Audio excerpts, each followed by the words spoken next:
Keep this party started. All right, it is started now.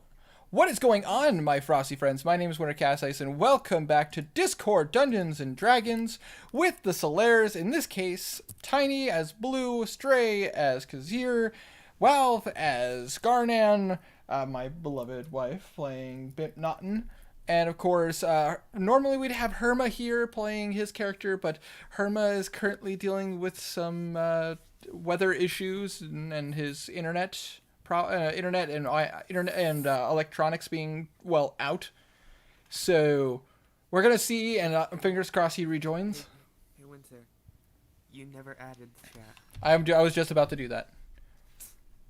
I was Giving all of these things. well, I was saying a bunch of stuff, but this is reasons. Weather. Reasons. Weather. Who has the weather messages? I'm doing it right now. Oh, Walf already did. Thanks, guys. Dang it. I almost did it. I want to move to this part of the world. All right, Andy Hoozles. Go ahead and add this to the playlist, Winter, because I created it. You didn't. Oy. Komodo, welcome to the chat, my prosy friend. Also, it helps that now I made sure that everybody could hear me. Unlike last session, where nobody could hear me. We just We're quiet for started off. 15 minutes. Nice. Yeah, I know. I'm very embarrassed. But everything's working now. I am using my new microphone and my new headphones, which I'm very happy about because these new headphones are very comfortable and they only have a cord on one side rather than both. Hey Winter, are you on roll 20? I am on roll 20, yes. I would like to move to this part of the void. Oh, you want to move to that part of the void? Are you sure? Winter, you have missed 3 sessions on your thing. Yeah, I need to add them. I apologize. Ooh. I've created my own playlist for you, and I've kept them up to date. You're just bad. I have been a bit busy. Winter, Wait, who it's been drew the past blue? 2 weeks. You have the availability to do so. I do. I've just been distracted. It's okay. Let's say I want to go about 100 feet into the void. Get that blue box out of here. Get going. Get out of here. Anyways, so before we get to that, like I said prior, everyone's here except for Herma. Unfortunately, Herma is dealing with some weather issues that are causing a blackout in his place. So I'm hoping that his power will come on when we're ready to get his character. If not, then we'll just have to do this session without him, which We'll just not find Henrik. yeah, which I will personally feel bad about, but we could easily do some stuff in the meantime. I have plenty of missions set up for you guys that you guys can do optional. I have plan. I have plans. I have plans for you. No, but seriously, I actually do have plans for this session. Get those like My fucking school restricted Winter's channel from my school laptop. What? Oy. They banned me? How dare they? I am totally I curse a lot. If you watch the Medium stream or me and Tiny playing Black Ops Zombies, like there is quite a bit of like fuck shit fuck. Hey, don't bring me in. But it's true. It is true. Oy. Hey, Stray can vouch for me during the stream of the Medium. Like I was kind of like, oh shit, oh fuck, oh no. Yeah. Especially with. To go, you're in the void, please. But I personally loved towards the end of when I ended the stream and like the demon actually showed up and he was just like, hold on, let me try you out. It's like, oh god, no. Oh yes. God, that's so freaky. Dad, the demons in that game are just Nightmarish. they're cool and that disturbs me a little bit. Yeah. But It's cool in a nightmarish, freaky way. Let's do this. yes, let's do this. One other thing, if unfortunately Walf ends up dropping out, it's because he's going through some similar weather problems that might cause a blackout where he's at. So if he does drop out, I will control Garnan from that point forward, so that way his character still goes along. But if Walf wants to like message me or finds a way to be able to still like talk on Discord, like through text, we could do that as well. We will see. That's kind of the thing. Yeah. But until Don't then, worry. tornadoes I have are fun. Tornadoes are fun. Yes, I have a strong feeling that Garnan's gonna go Farnan. Onion's going to die. But anyways, and when he wants to drink, he'll go to the Barnan. You started I this. started this joke and I hate it. Actually, you started this. Welcome. No, you didn't. It was me. It was all me. Everything we do is me. Aw, she's so cute. I know, thank you.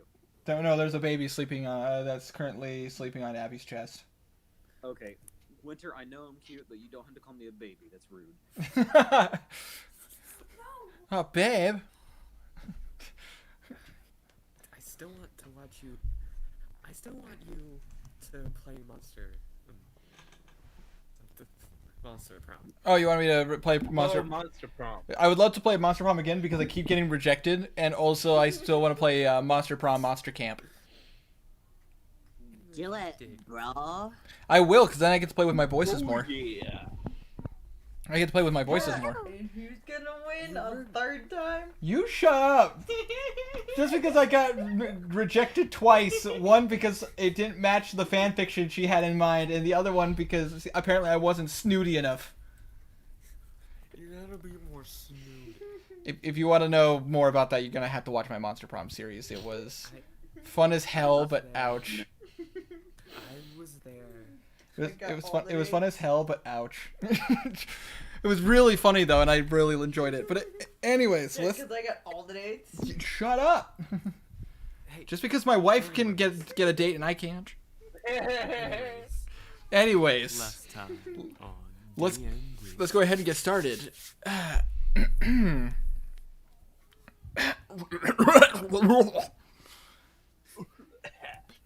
Last time on D&D. Thank you. The party started making. The party had finally made their way to making their way to the next town after leaving Ilk, saving everybody in the process. They have made their way to Makanali, which was, as far as one of the party members remembered, was not what it was named before. However, after exploring and coming into the town, it was realized that the town had actually merged with the Empire to make a city that actually welcomed all races and all different sides of the world. And they basically embraced bugbears, goblins, orcs, and all them instead of pushing them away. And believe it or not, the city is better for it, from what it seems. Blue was able to track down some of his old contacts that he had here, people that cared for him after a debacle that he was in. He had met up with the barkeep of the Grey Mirror. He was able to meet his old friend Mary, who was the person who saved him in the first place. He was able to go to quite a few places and reconnect with them. They learned more. We found out Kazir was able to make some friends in the city as well, and even found out that his wife was still alive somewhere, but in the process nearly killing Blue.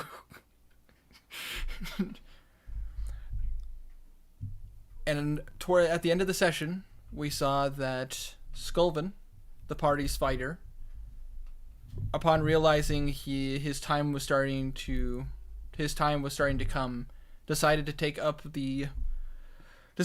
up a bargain with the Elder God he was tied to, in order to try to save himself and accomplish his goals.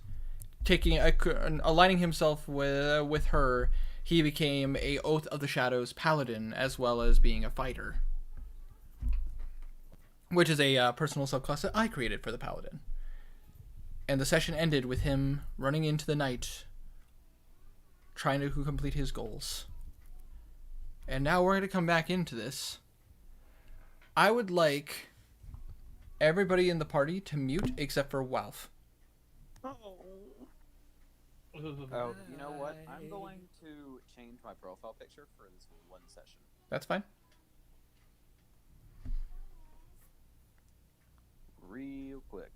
because it's Pomora, a different character in a different campaign. Ah. Change it back out. Which I cannot wait to get Adrian working on the rest of the party. He's doing the colored version of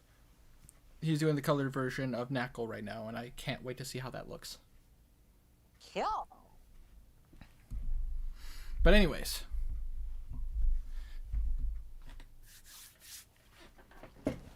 Garnan, Yes. you are sleeping quite soundly. It's very soundly. It's almost as if the world around you has kind of shut out. You don't hear a sound coming from any direction. You don't hear the sound of any animals outside. You don't hear the sound of people partying downstairs. You don't hear the sound of snoring from other customers. You don't hear anything. It's rather strange. Roll me a perception check. Let me. Of course, I don't have Garnan's character sheet up. I'm so smart. Wow. Okay, I had it up all day today. As soon as we started the session, I closed it out without thinking. Wow.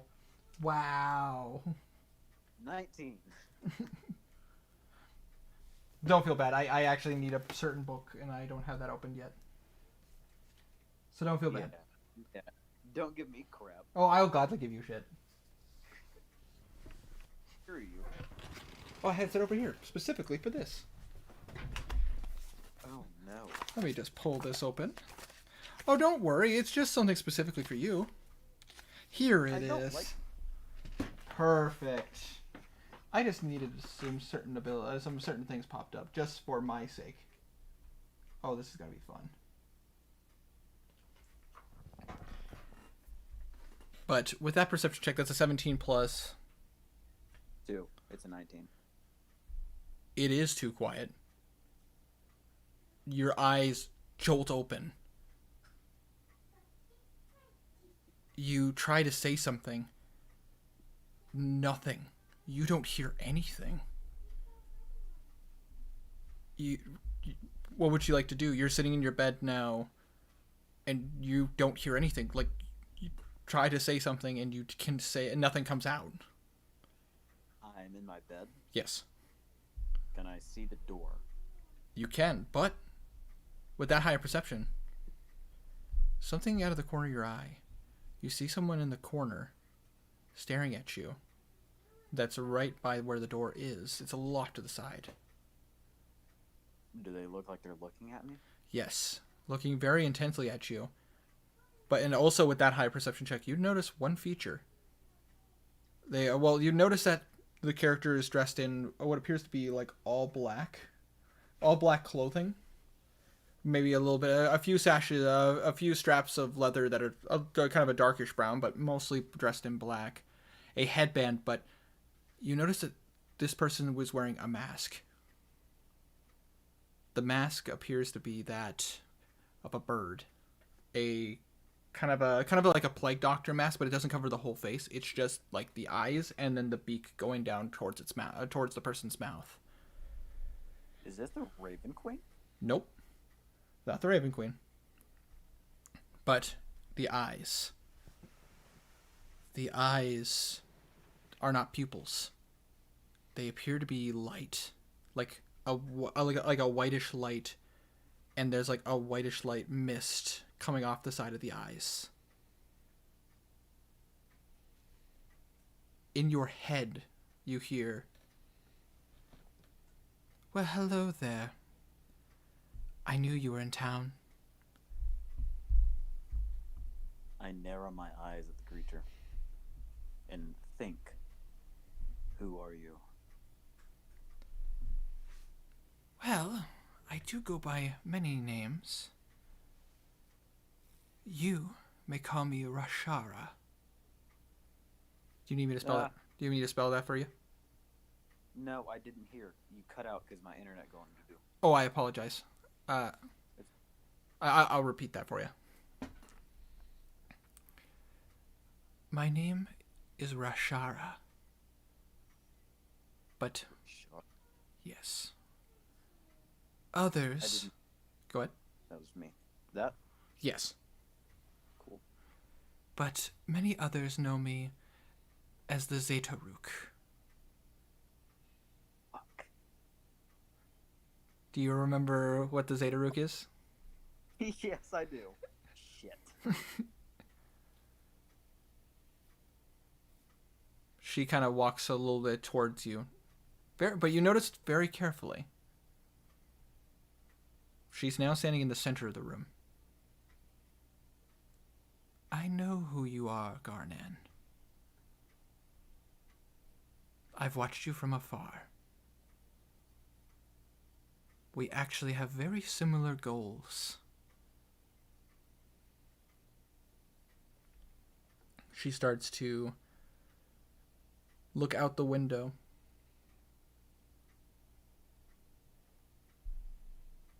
The thing is, the person you want dead, I also want dead.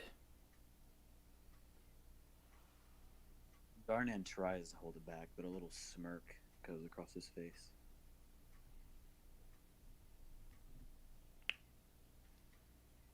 However, And he once again thinks. And? However, I did not know the person I wanted dead had a brother. You see underneath the you can still see her mouth underneath the mask speak. And you see a little bit of a smirk on her own. I could kill you. But what would be the fun in that? You're not who I want dead. Funny enough, you want to kill the person I want dead as well. But there lies the problem. I want to kill him myself, but you want to kill him yourself. I have my own reasons for that. I believe you do. I believe that you do. However, if you are going to be the one to kill him, you see her take a little bit of a battle stance. Show me what you got, Garnan. Where does your true strength lie? I would like you to now roll initiative. Fuck. Okay. Oh. 9. she got a 7. Okay. So you do go first. You are still in bed, by the way. I'm in bed? Yes. Because you didn't say you were getting out of bed or anything like that. She is in the center of the room, so I mean, there's a little bit of space, but not too far. Okay. Well, I stand up. I will pull out my Kobakiri. Okay. Pull up the Kobakiri, and now you are standing up facing her. That's only half your movement, and you could still have an action, so.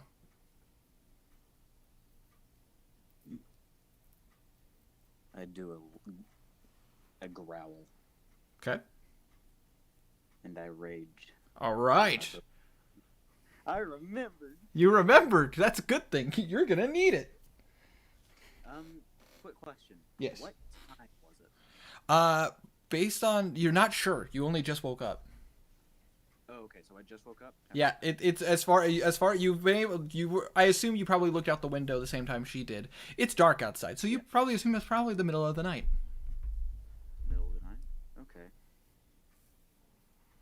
However, I also want to point out that while you stand up and you grab your weapon, you still don't hear anything. Interesting. Okay. What would you like to do? I would like to attack. All right, roll to attack.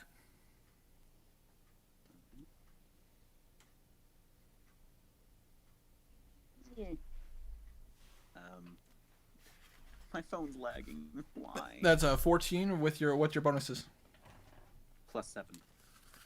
So a 21 that does hit. Alright. Plus 7 because I'm raging. 18 damage. 18 damage. Dang. Nice. That's solid damage. So you run up to her and you just and you are able to get a nice side slash going at her, and it does rip into her clothes a little bit, and you see a little bit of a tense up as it does make contact. Again, you cut into the clothes and you cut into her. Not a sound.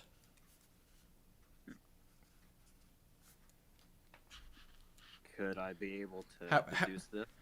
However, as you do that, she is going to use her reaction and hit you. What a roll to hit. And smack as a reaction? That's terrifying. Does a 15 hit? Yes. Alright. Roll some damage real fast. She is this level, so let's take a look here. At this level, what kind of damage do you do? I need the initial player's handbook as well. Hold on. Alright. Takes me 2 seconds. I already got it right here. I need to actually go into my wife's section of stuff. Here we go. Let's see. How many points do you get at this point? Alright. Alright. D6 is good to know. Are you having me fight a monk? What are you talking about? You are evil. You take 7 points of damage as you feel her punch you straight in the ribs. This is force damage, so it's cut in half. So it is technically it's bludgeoning, so it's cut in half. You're not no magic in this. So, do I take the full 7 or No, it's halved, so you take 3 points. However, I need you to make a Constitution saving throw. I hate you. That's a 24. You beat it just fine. You feel as if some kind of energy was put inside you, but you just kind of flex your abs and just. Winter? Yes. Must I repeat this? Yes.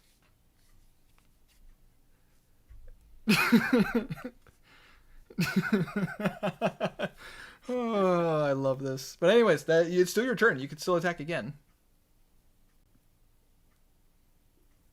I will attack again. All right, roll the hit. 10. I assume that misses. You try to swing again, but after that hit, you're just kind of like, oh, and you watch as she just kind of ducks, puts her hand on the flat end of your Kobakiri, and moves it. Use the momentum to move it out of the way. Okay. And that was your movement, your bonus action, and your main action. So I assume that's the end of your turn. Correct. All right, she's gonna go ahead and make her move. Let's see here. What's all the things that you can do? This is my first time using this. All right. Oh, this is gonna be fun. All right, she's gonna go ahead and try to hit you. That does a 16 hit. Yes. All right, and because she hit, she's gonna go ahead and use one of her special monk abilities. Oh. So, first things first. Initially, you take 8 points of damage, cut in half to 4. Okay. It's bludgeoning, so it's cut to 4. However, she is going to use her special ability to spend a key point. And ooh. All right, so that's her monk weapon damage. Oh, as you take 8 points of necrotic damage as you feel a darkness put into your body. Ew. And now she Shield, though. That's what? nothing. And she's gonna go ahead and take a second attack.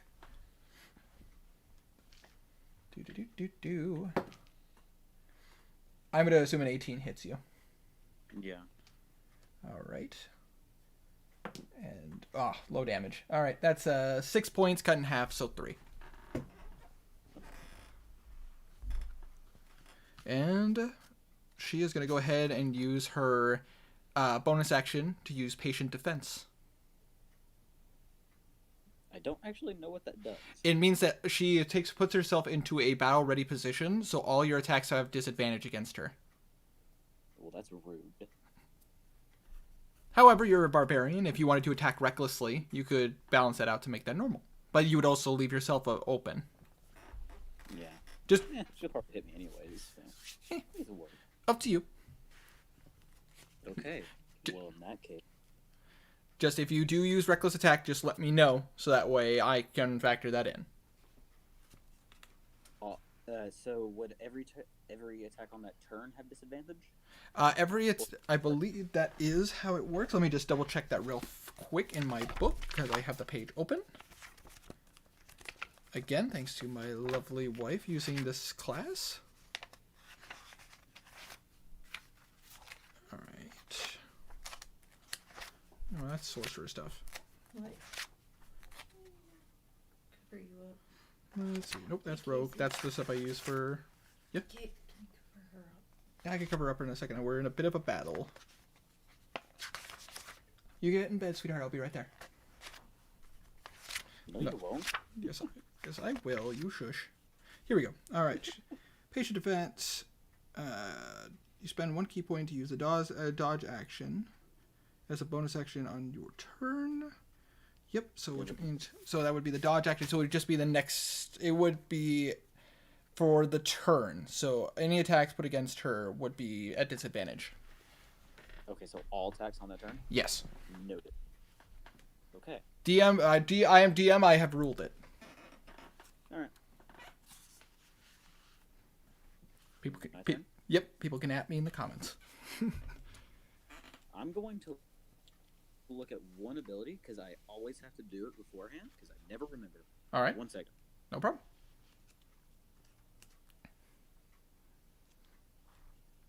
No, wait. Get my player's handbook because I'm sick of using it beyond. I understand. Isn't a solid book just better in general? Like, I like D&D Beyond, but I really like these abilities. I like these books. Plus, I love the artwork. Oh. Okay. So, feeling that necrotic energy and knowing that it's unnatural, I'm gonna go into a frenzy. Oh! So you just let yourself go. Foam starts to fall out the side of your mouth. You're savage now. The only problem is, no matter how much you growl, you still don't hear anything. So it's just. it's just. Okay. So, But you. recklessly on all of these attacks. All right. So I don't get advantage. Okay. I'm gonna do a slashy slap. All right. So Eh, first 11. first one's a miss. She's gonna use her reaction. Oh, natural 20! Oh! Oh, shit! Oh my gosh, this is the first time with these metal dice. Nice. And it's the D&D symbol. Oh, so that's 13 points of bludgeoning damage. And Halved already? Yeah, no, halved. So that is... What did I say? So that's 13 cut in half, so 6. 6 points of bludgeoning damage. Okay. And then I need you to make a Constitution saving throw. Winter? 14.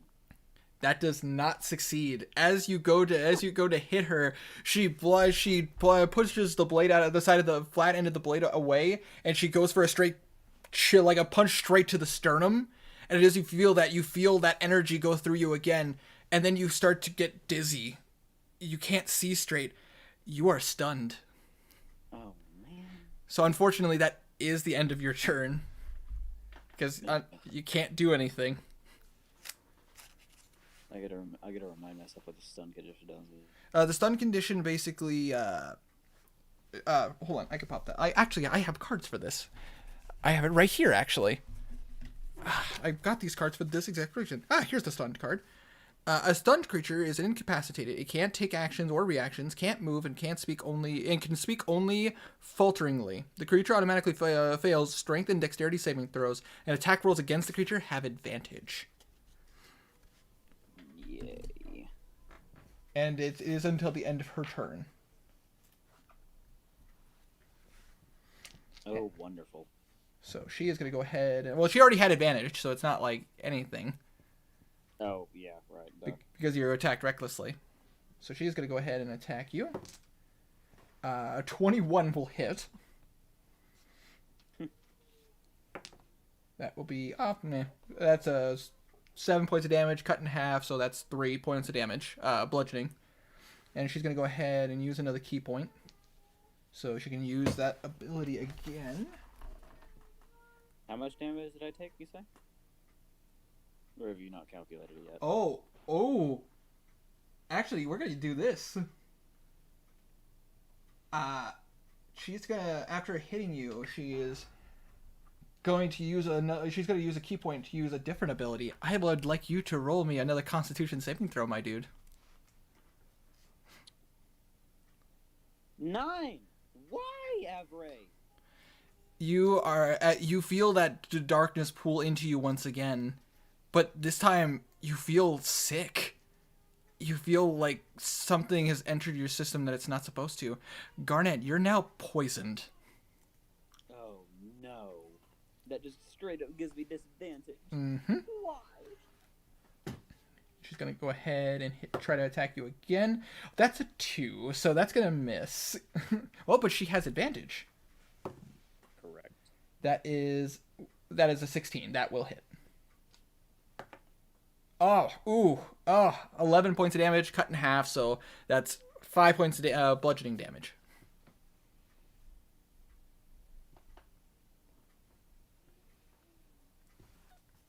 This is why I want to use real dice. Avray's a dick. that is her turn. She isn't going to use her bonus action, so... Okay. Am I still stunned? You are no longer stunned now that it is the end of your turn. However, you are poisoned now. You do. I have this. Yes, but you can go attack recklessly, and it will. Yeah, I know. Okay. All right, so I guess I'm gonna attack recklessly. All right, roll to hit.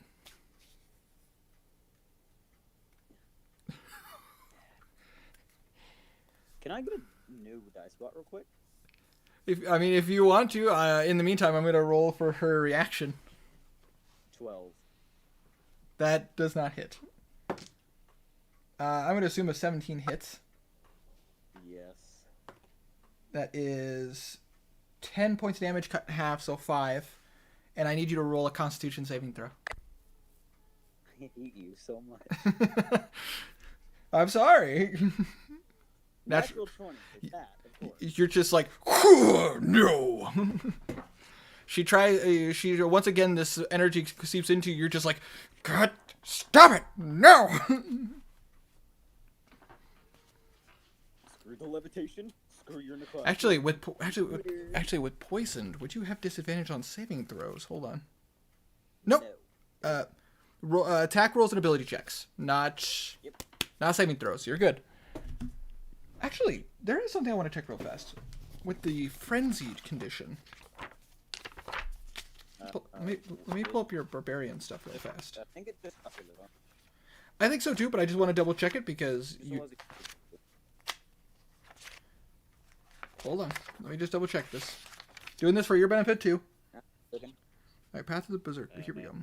As the duration of your rage, you can make a melee attack on your bonus action each turn. When you choose this path, 3rd level, you can go into a frenzy when you're raged. If you do so, for the duration of your rage, you can make a single melee weapon attack as a bonus action on each of your turns after this one. When your rage ends, you suffer 1 level of exhaustion. Very true. And you can't be charmed or frightened because you have mindless rage. But that doesn't affect this suit. I just wanted to double check, any advantage to give you. Gotta be fair. Okay. I'm gonna do a slashy again. Alright. 14. About to Are say you kidding? that does not hit. One more slash you with my bonus action. 20. That does hit. Love of God. Love of you, sure. You're welcome. 15 damage. 15 damage. Nice. Another solid hit. You know how brutally I could murder this person? If I could hit my shot? You're just like, your rage is getting more and more fueled as you keep trying to hit her, and she just continuously is able to block and dodge and dip and dive, and you're just like, ah! And you just slam the blade into her, and you finally hit her, and you see some blood spill out, but she seems still resilient and strong. I'm not looking hurt yet. I probably will after this next turn, though. All right, it is now her turn. Wait, I'm wrong. Yes, I am. I can't do That's math. a cock die. That is a 25 to hit, but she does have advantage, so let's see. That's 27 to hit. Nah, I missed this. Yeah, misses wholeheartedly. Minimal damage. 6 points, cut in half, so 3. She's gonna go ahead. Okay. She's gonna go ahead and use her ability again to deal some extra damage. There we go. That is 7 points of necrotic damage. Ow. You are trying to kill my character. I never said I was trying to kill. Oh, I should let you know though, just so you know, for this ability that I used on you, the poison condition is only for 1 round. So you're after your turn ended, you are no longer poisoned. Oh, cool. Just so you know. Cool. I'm still gonna do recklessly because Yeah. fuck the dice. Yeah, fuck the dice. But that was only 1 attack. She still has another attack she can do. And all right, and then with advantage. Question: is she doing subdue damage? Roll me a insight check. No. Feels pretty real. You are joking. Why, Avray? That is an 18 to hit. Hit. I'm getting a new dice bot. This is ridiculous. That is 8 points of damage, cut in half, so 4. Now it is. She has used her turn. It is now your go. Okay. Recklessly attacking. All right. 16 plus 7. So 23. That does hit. 1d12 plus 7. 11 damage. And she is going to go ahead and use her ability to her reaction. Actually, no, she can't use her reaction because you hit. Never mind. Okay. Once again, 15 plus 7. 15 plus 7, that is a 22. That hits. 17. Damn. And one more attack. 9 plus 7. 9. So, That's 16. That misses. And she is going to go ahead and use her reaction. And because you're attacking... No, because that would only work on your turn. That's a 14. just hits. Just hits, cat. My AC is really... Ooh. That is 9 points of damage, cut in half, so 4 points of damage. Okay. That is your turn. Still got a decent amount. Okay. My go. Does anything else Garnet want to do, or? There's nothing else I can do other than move, and I don't need to do that. So, All right. She's gonna go ahead and, with advantage because of reckless, that is a 24 to hit. Minimal damage. That's 6 points, cut in half, 3. Man, my rolling high for attacks, rolling low for damage. Disappointing. Screw you. But she's gonna go ahead and burn another key point. Oh, there we go. That is 12 points of necrotic damage. Ow! Oh, that hurts so bad. She's just roundhouse kicking you, jabbing you in the ribs and the chest. She's going to go ahead and try to strike you again with advantage.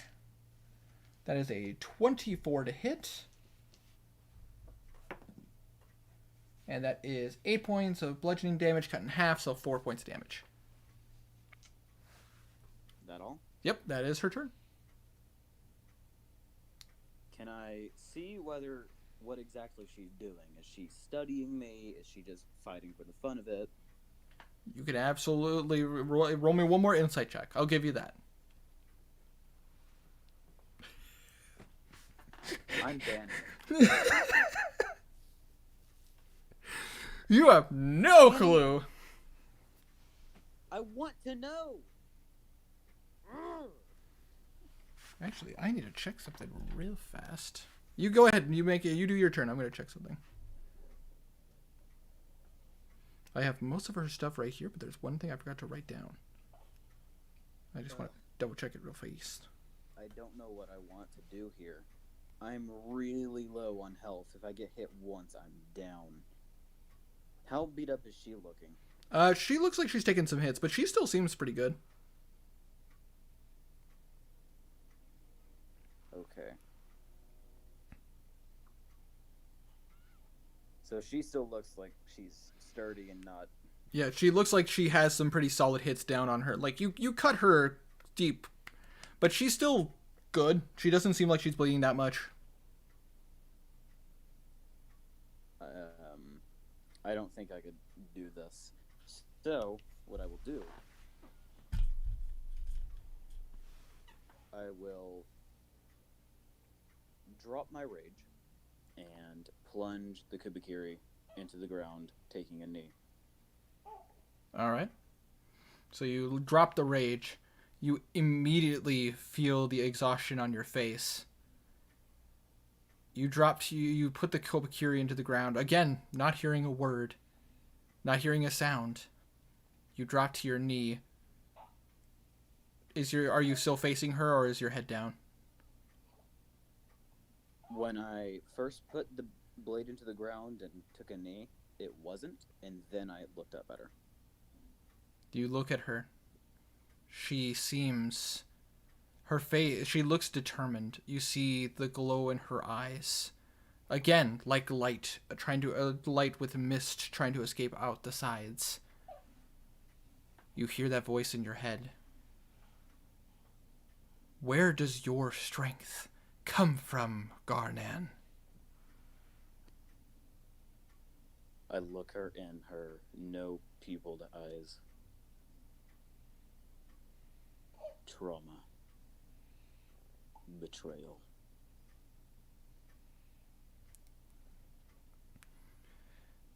Answer me a question now. Why are you here? One of us is going to kill your brother. He has taken everything from me, and he will pay. I have done everything I can for this empire, just so I can get closer to him. And to know that my allies, as you would say, would do deals with him. I'm beyond angry. However... Go ahead. Garnan stands up. I don't think I'm going to be able to take after him alone. You seem motivated, so why don't we work together? We just might. However... You watch her spin kick your leg. I would like you to roll me a con save. All right. Are you kidding me? You drop back down to your knees as she gives you the worst Charlie horse you've ever felt. If you are going to be my ally, as she kind of puts she puts her middle finger and thumb on both sides of your cheek. Surprisingly long for a human? Question mark? Herma, mute. Shush your face. Player moment. Player moment.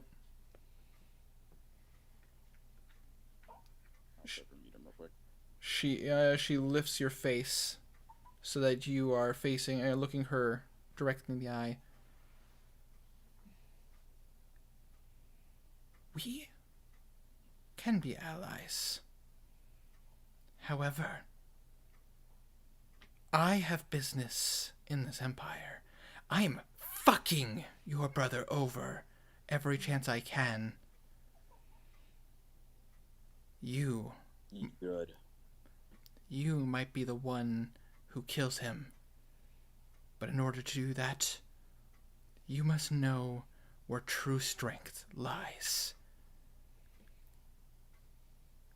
I will find you again.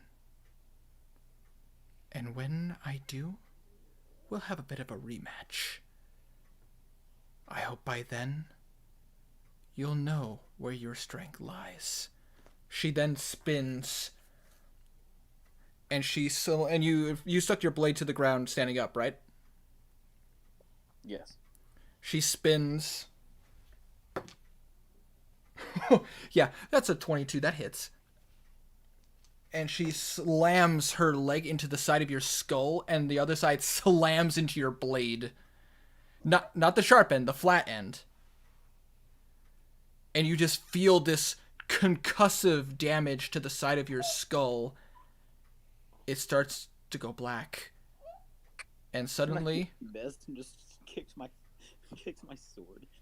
And suddenly you are now unconscious on the floor.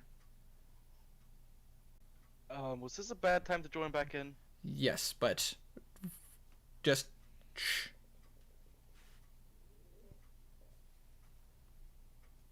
In your head, whether you hear it or not is up to you. Duh. True strength is where your rage will fuel you the most. I hope you learn where true strength lies. I told her where my true strength lies. I'm sorry. And you watch as she walks away, and she snaps her fingers, and you watch as she fades into mist. No doors opened. Nothing. The rest of the party may now rejoin us. I told her where my true strength lies. Oh, okay. Quick Quick question. Yes? What the fuck?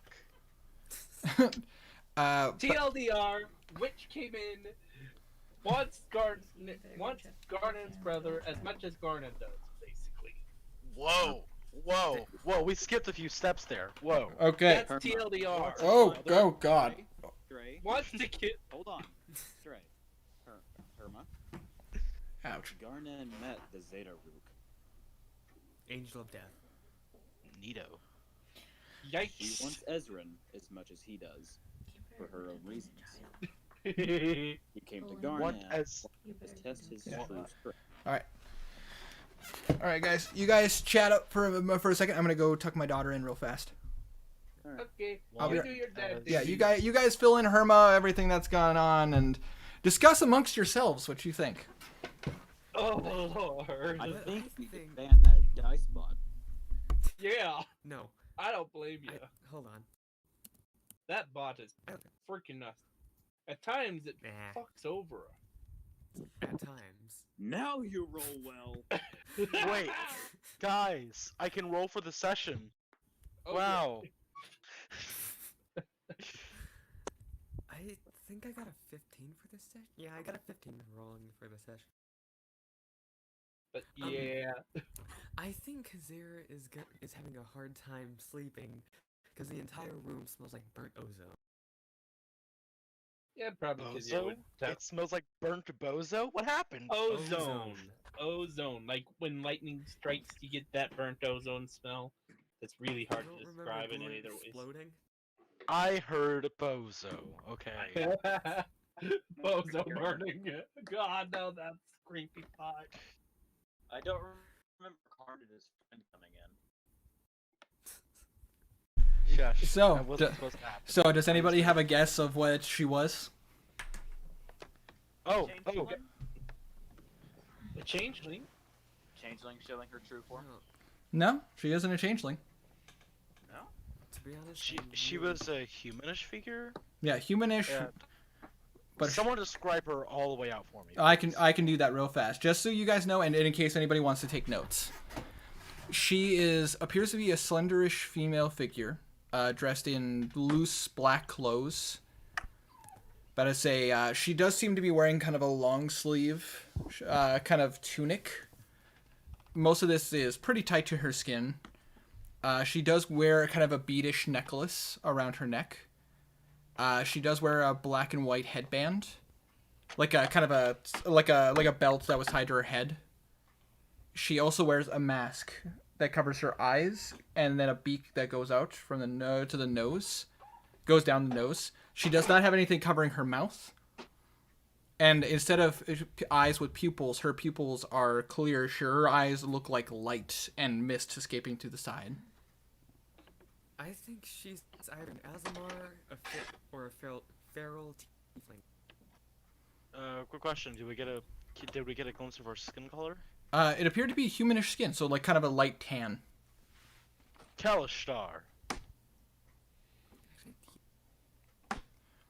Also, she can't. Also, there was no sound in that room whatsoever.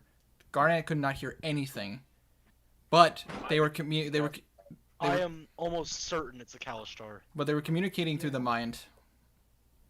Yeah, I think it's a Kalishtar. However, Looking at the race now. does anybody have a guess on what class she was? Way of Mercy Monk. That would be correct. Which one? Mary did. I remember Mary talking about her offering quote unquote mercy.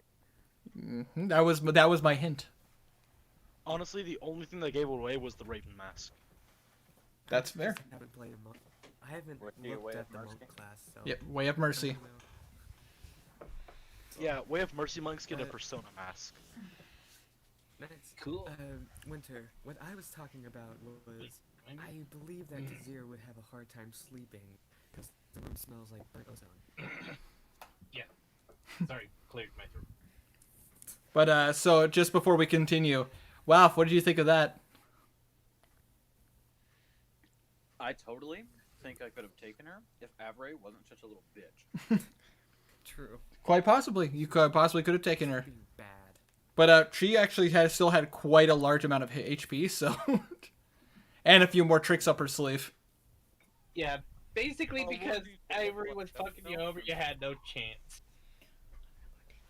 I mean, if I mean, come on. However, well, we're looking at least stunned or poisoned or like any other bad condition. So, He was stunned and he was poisoned. guys, we're gonna take this to roll 20 now. Oh wait, I need an invite for that. If you have a roll 20 account, right? Yes. If you sign in and you go under My Games, you can rejoin. Oh, my phone's being really stupid. However, Into the morning. Kazir and Blue, I would like you both to roll me a d20. Oh Um, lord. why do I have fear? 8. It's 18. fine. It's just a DM. Oh, Blue got. poor, Eight, I poor, got 18. poor Blue. Oh no. Poor Blue. What? No, nothing. This was just a straight roll for something else. Okay. Was that the thing that Garnet, by the way? What's up? Was that the thing Garnet could have died in? Possibly if you wanted to take that. I commented that if you took it to the extreme, then yes, you could have died right then and there. Okay. She was studying you, by the way. What happens to me? You guys are sleeping very soundly. Blue, after the day you've had, it feels good to get a good night's sleep. In your dreams, you're having fun, and you're playing and performing in front of large crowds. You see all your friends. However, you feel this pain in your chest, like just kind of like, warm sensation. Then it gets hotter and hotter and, oh shit, no, this is pain. Oh, fuck. You wake up, your eyes dart open, and you see a blade in your chest, and it's glowing a bright light. Ow. And we're going to zoom in a bit. Ah! What's happening? How do I get rid of the chats? And you see... How do I get rid of chat again? Oh god. You're welcome. I love that transition. You see... Is that their profile pictures? That's amazing. Blue, you look up. You're laying in bed. You are like... I'd assume you're probably trying to scream out in pain. No. Blue would be kind of paralyzed with pain. Alright. You look up and He'd be silent. you look up and see this figure dressed in... It's pretty dark, but you could see this kind of a lightish blue and white, like cloak and armor. You see a mask over her face that's a navy blue. And she is holding that blade in your chest. And hold on a second, I'm going to roll damage real fast. Oh no. I need to pull up her this person's abilities. Because this stuff is all on my phone now. Do you guys see what happens when we try to sleep? Wait, hold on. Yes. I'm rewinding Blue until before the long rest. All right. Because I already added his stats for the long rest. All right. I'm doing everything.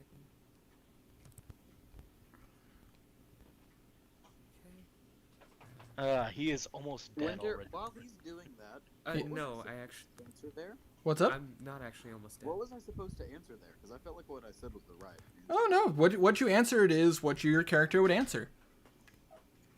There was What did basic Garnet answer? Hold on. I'm going. Okay. trauma. What did Garnet say? Step it though. But anyways. I missed a whole lot. What did Garnan say? She asked me where my true strength came from before attacking. What did you reply with? I replied with trauma, betrayal. Where does your strength come from? Trauma. Betrayal. Let's see. At Trauma. this person's level. All right. Full blunt head trauma. All right. Let's roll up some damage here. And because you were asleep. Hold on. Yes. Reset. Robot. Robotics. Hold on. Sorry, I'm an artificer. Even I can't translate that. And her weapon. Try Speaking log of out artificers, and log in. Winter. Hold on. Hey Herma, is Henrik your subclass? I don't know. I need confirmation from Winter if I can use it. Yes, I do give you permission to use it. After reading it, it's Okay. without rereading it and going over it, nothing seems broken. And if something does seem broken in gameplay, we can decide then. But everything seems up and up, and I don't foresee any of your abilities being a problem, like being broken or anything like that. I think I did go with his abilities. I did too. I like it. I'm probably gonna play that eventually. I made it, and that was the first time Wealth ever found any sort of value in what I said. Nice. I wouldn't go that far. No, you find value in it. You wanted to play it, so value. Because Oh boy, this is. Sorry. Never mind. the fact you made it kind of, you know. Shut up. It is interesting. I will give you that. I'm very fascinated. I just tried combining gun and alchemy, and it worked. Mm-hmm. To it, some of those experimental shot ideas were mine. You are welcome. Only 2 of them were. Approved. But anyways. Okay, sure, Tiny. I'll hold on a sec. Okay. Whoa! Have to censor that in the editing. No, I'm kidding. There is no editing, Stray. This is live. This is live. Oh yeah, I know. I meant when Winter goes over it. I Yeah. mean, if he does do edit that all. I edit from time to time. I'll go back and edit a live stream if certain conditions are met. Understandable. Like if copyrighted music plays or anything like that, I do go back. Yeah. Welcome. So, Ow! What's up? My flashlight from on my honestly, knife. Blind. Okay, guys, hold on. Tiny, go ahead.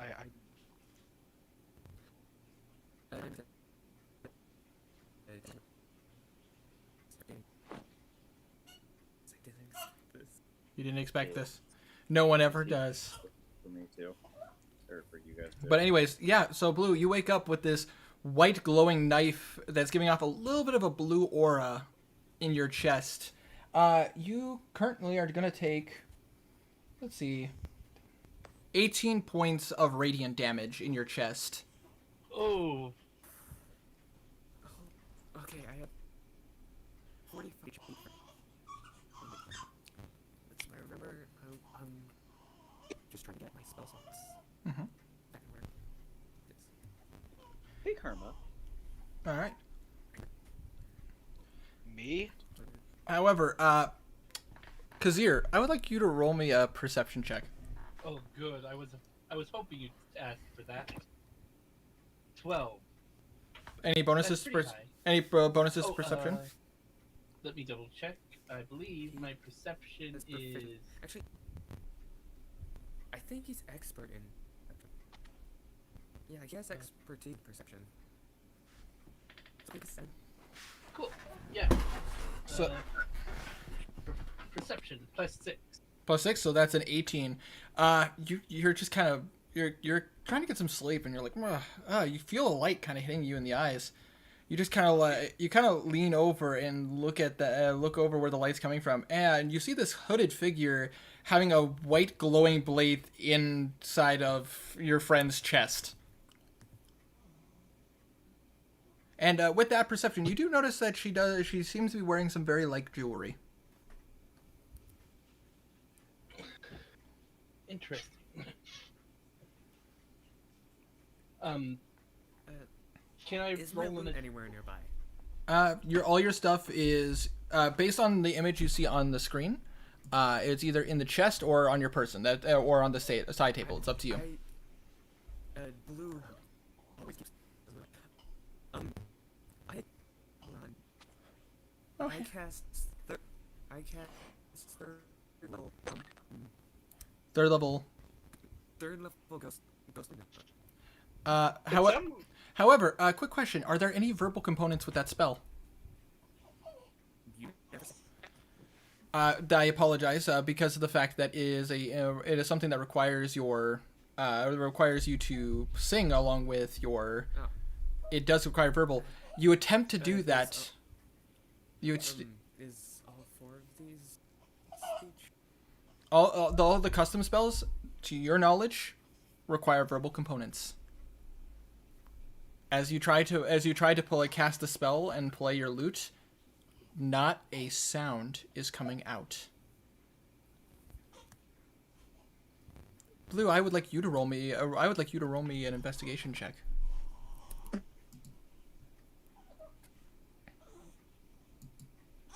Oof. I'm just gonna use a point of lucky. Go ahead. I had one more before going to bed. That's not much better.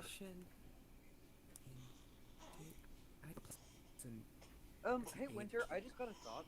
Yeah. My birthday was last Wednesday. Oh, I didn't. 8.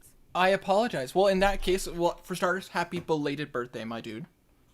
I mean, If we're being honest, though, my birthday was on the 8th, but we didn't care about that either. Well, nobody never. I don't know your guys' birthdays. You guys do. Yeah, but I don't care about my birthday. That's the thing. Well, as a dungeon master and as your friend, I do care. So, my gift to the both. That's the nicest thing someone said to me. You're welcome. It'll stay that way too. So with that, ouch. So Winter, Ralph is the reason why I'm still depressed. hold on, I'll pull it up. You love me. Let's say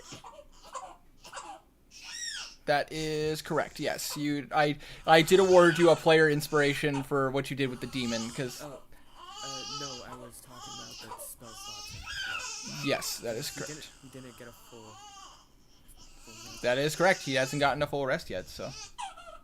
So we get. Hold on 1 second, guys. I need a. I think he just. Alright. Give me 2 secs.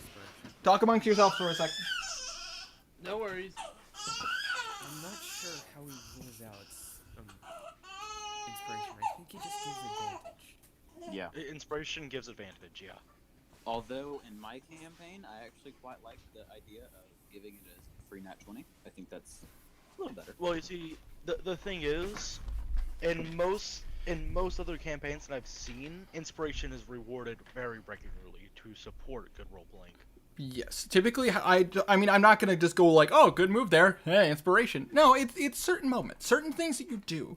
If I personally think you are actually giving your character 110%, I will gladly reward you. And that typically will come in the form of an inspiration point. That demon. I did pretty.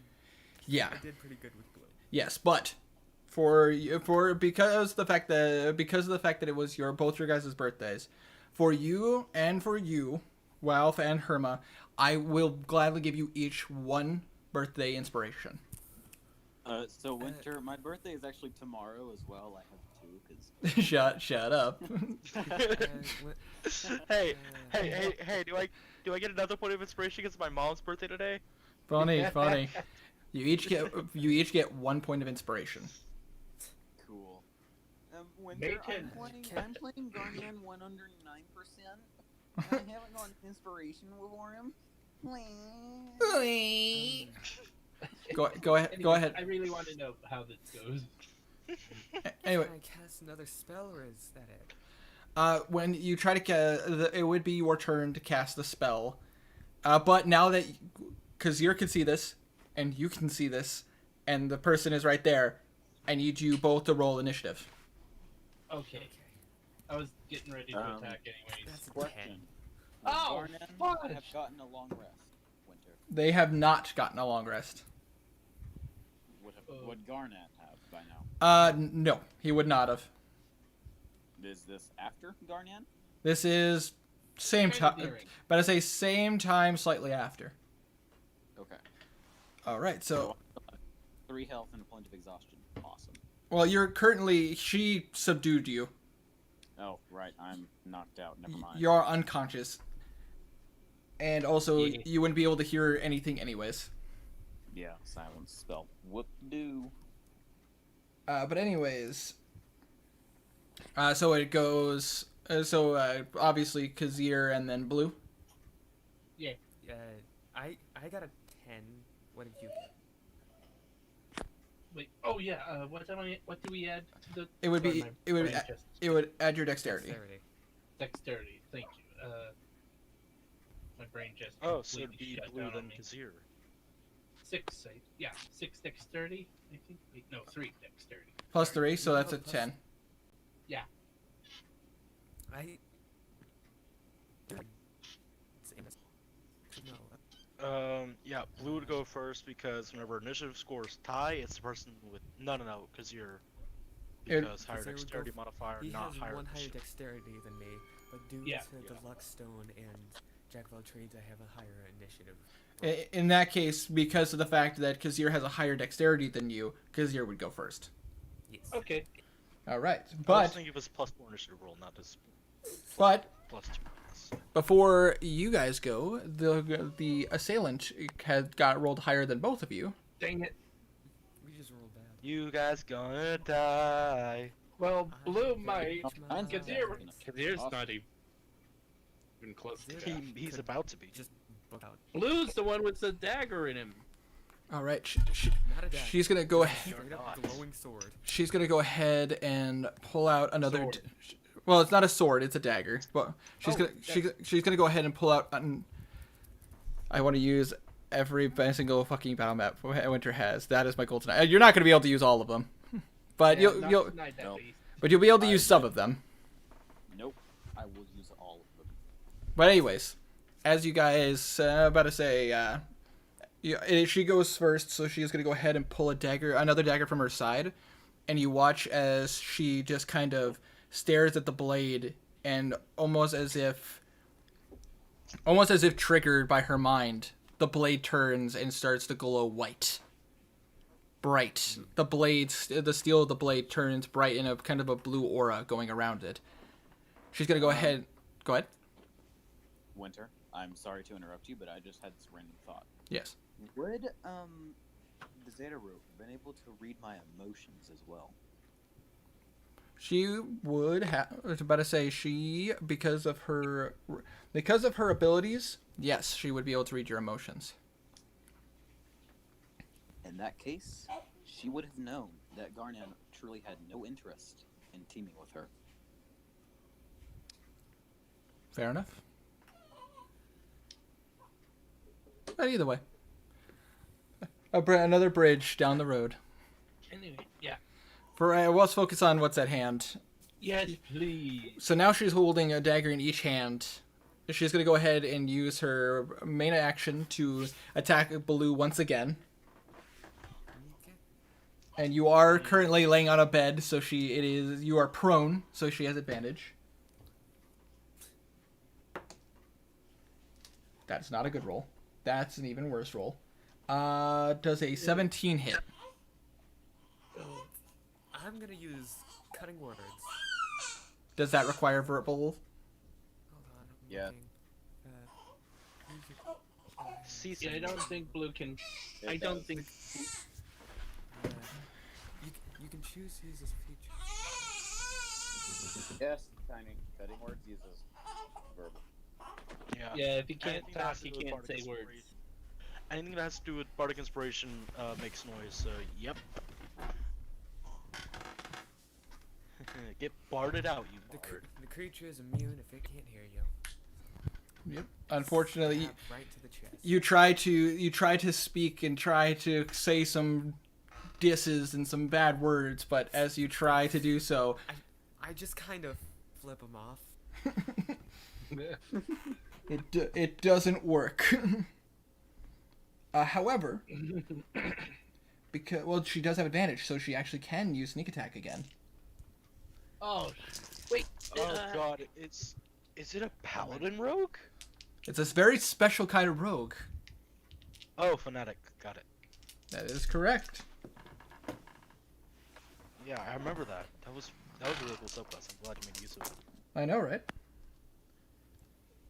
Not a great roll, but still does a decent amount of damage. That is 12 points of radiant damage as you feel that heat in your chest again as she stabs you again. But now she's going to turn and she's going to throw one of her knives directly at Kazir. However, you are prone, and with throwing items, that's a disadvantage. Yeah. Yes. So let's see. Oh, thank God it was a disadvantage. I just rolled a natural 20. Oh God. He's gonna roll 2 natural 20s. All right, that is Uncanny a dodge. 16. Hits. Was I? Would it hit? Or Hits you. If it matches, it does hit. all right, yeah. All right. Hey, Winter. Yes. If Wake up. Darvith dies, I want to play a garlic bread cleric. Duly noted. But I say, oofta. That is 7 points of damage, and she's actually going to use her other ability.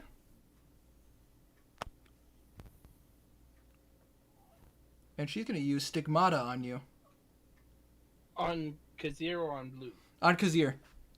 You watch Oh, you watch as the dagger cuts into you, stabs into your shoulder blade, like the front of your shoulder. and as it stabs in, you watch as on your like almost as if the light goes from your shoulder to your chest. You see this symbol appear on your chest, and it glows.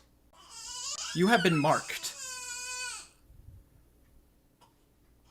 Oh, could you know what this mark means, or? Roll an intelligence check. All right. 13. 13? 14. Oh, yeah. He has a +1 to intelligence. +1, yeah. Sorry, my brain kind of crapped on me. No, it's cool. It's cool. So a I 14. don't know why I feel so tired today. So with a 14, you don't necessarily know exactly what it means, but you do know that there are plenty of people who. You do know that there are plenty of people, especially ones who practice magic, have an ability to mark people. Typically, that means that they could either be tracked or they could do extra damage. You're not exactly sure which one mark this would be, but you have been marked.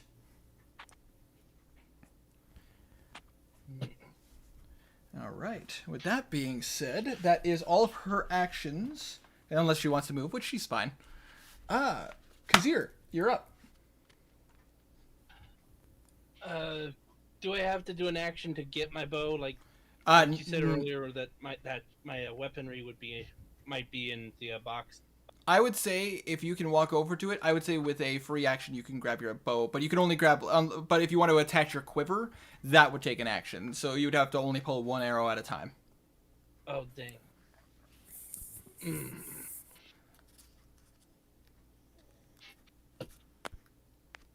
Unless you want to. You know what? Kazir just flat out takes the dagger that he got from the last time because he had it close. Oh. Shoot your bow. You can get sneak attack on this.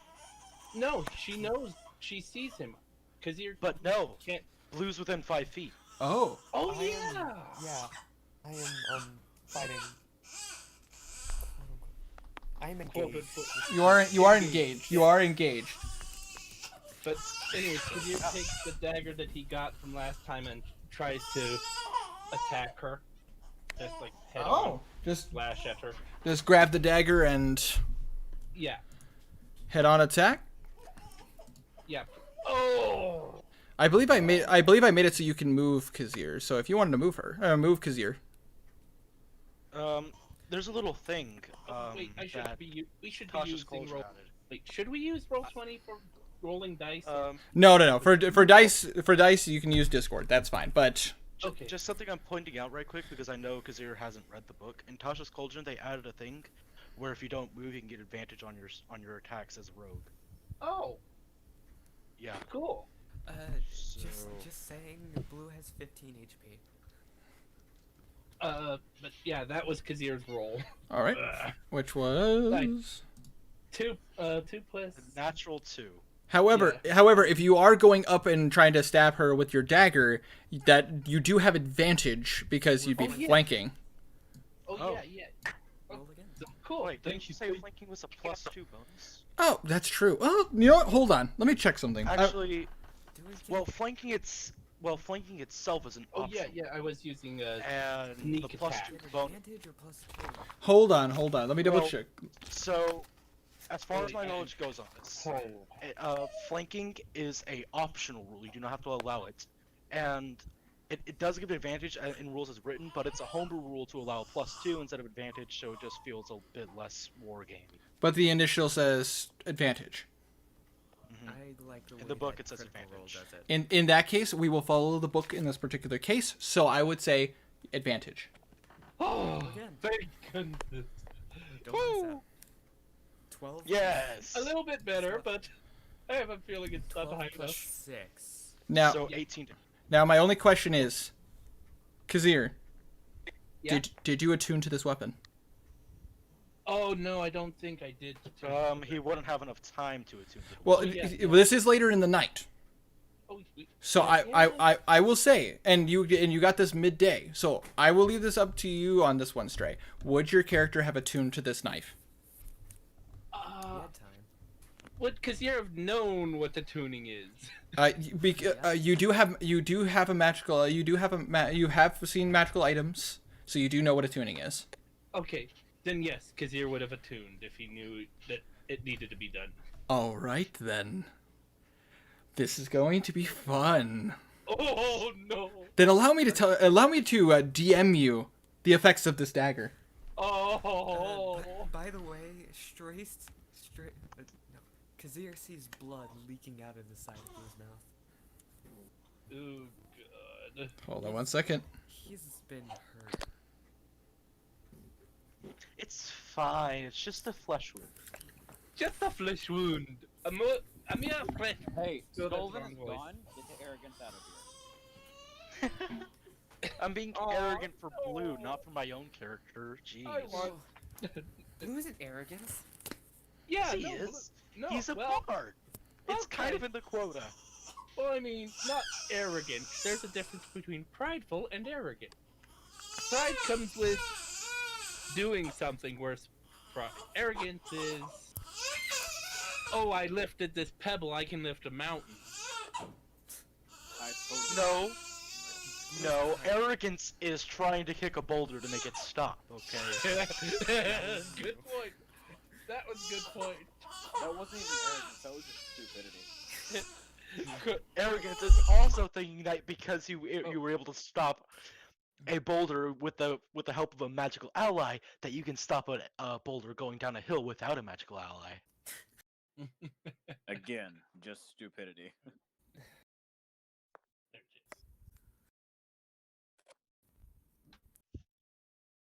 Skolin was two of the worst traits in the human world: ignorant and arrogant.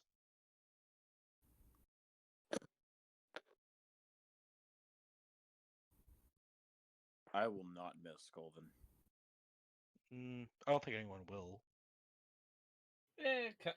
I admit Blue that I will- kind of, but To or I be mean, honest, Kazir Blue would. will actually think he's a traitor. Well, Wait, Blue what? can go suck it. I'm not sure what Kazir actually would think. Just sent it to you, Stray.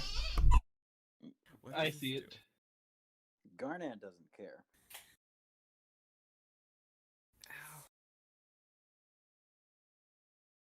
do? Ow. He's Ooh, taken 30 damage. nice. It's fine. 30 Okay, damage, I'll smurdy add damage. that to my thing, and hold on one moment. No. Can you get? However, Just making sure. Can you hear me? yes, I can hear you. However, Okay. it is up to you if you want to use it. It's use its ability. Hold on one moment.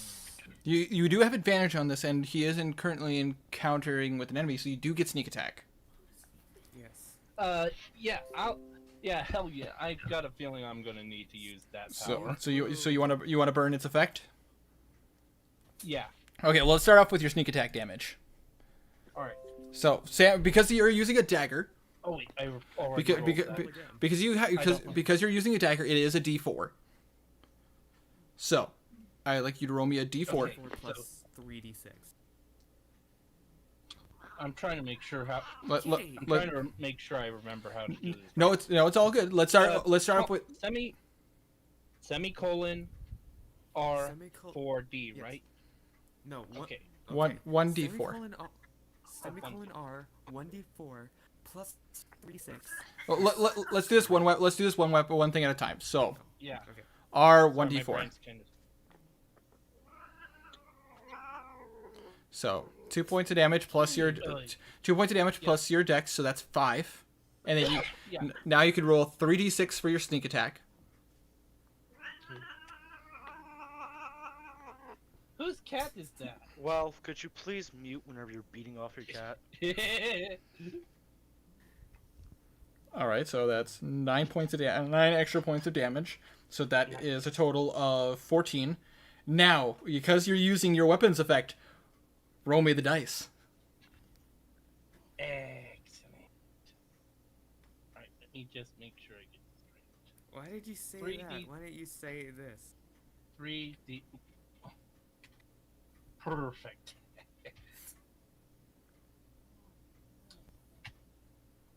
All right. So that's 23 points of damage total. Blue, as you're on the bed, you look up to see your friend Kazir so come up to this person and just shank them in the back with this dagger. And you watch as the dagger starts to kind of, because here you can feel this dagger start to warm up in your hands. And as it starts to warm up, you watch as crackling lightning starts coming off of the dagger, shocking this person from the inside. And you would imagine you would hear this person scream. Blue, you watch as this person's mouth opens up, but nothing comes out. Ow. Alright. Ooh, I like it. scary. Yeah, because you got a new toy. A perfect weapon.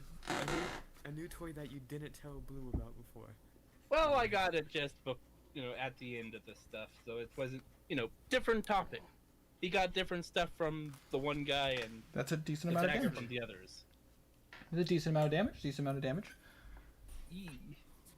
The person is hurt, and you can see that, but they seem to like they're managing it okay. So, because you do still have your bonus action if you want to attack again, or if you wanted to back off and disengage, or Kazir just basically tries to hide. Go ahead. Can Kazir hide in this room? You could try to hide underneath the table.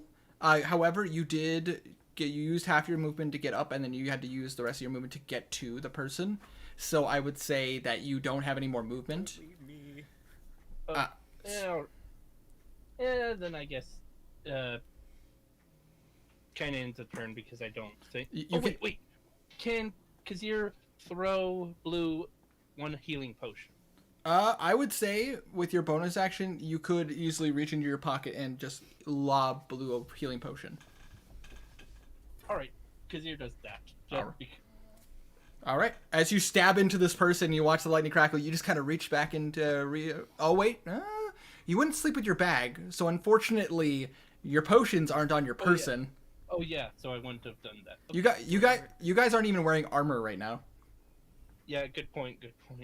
So yeah, guess Kazir would end his turn. You can attack again if you wanted to. You know what? Yeah, I'll attack again in the similar way. What AC does Blue have? He still has the rock and the pendant. Well, you would sleep with the pendant. Would he sleep with the rock in the bed? Rock in the pocket. Rocket in the pocket. Be That fair, sounds be kinda fair. weird. It's my Winter, pocket rock. you gotta realize he's a bard. He's been taught that thieves suck. Thieves do So he suck. keeps the good Good stuff point. on him. Good point. You would keep. Anyways, Oh right. Sorry. Rock it in the pocket. Do I roll again? you do roll again because you do have advantage. Okay. Cool. Ooh, gosh, you guys are not rolling well tonight. Nice one.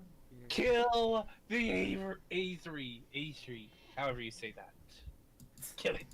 You try to stab again, but you watch as the person just kind of turns and you kind of spins the dagger in your hand so that you're blocking the attack. Alright. Is it my turn? It is your turn because Kazir did use his attack, his action, movement, and bonus action. Alright. I leap up and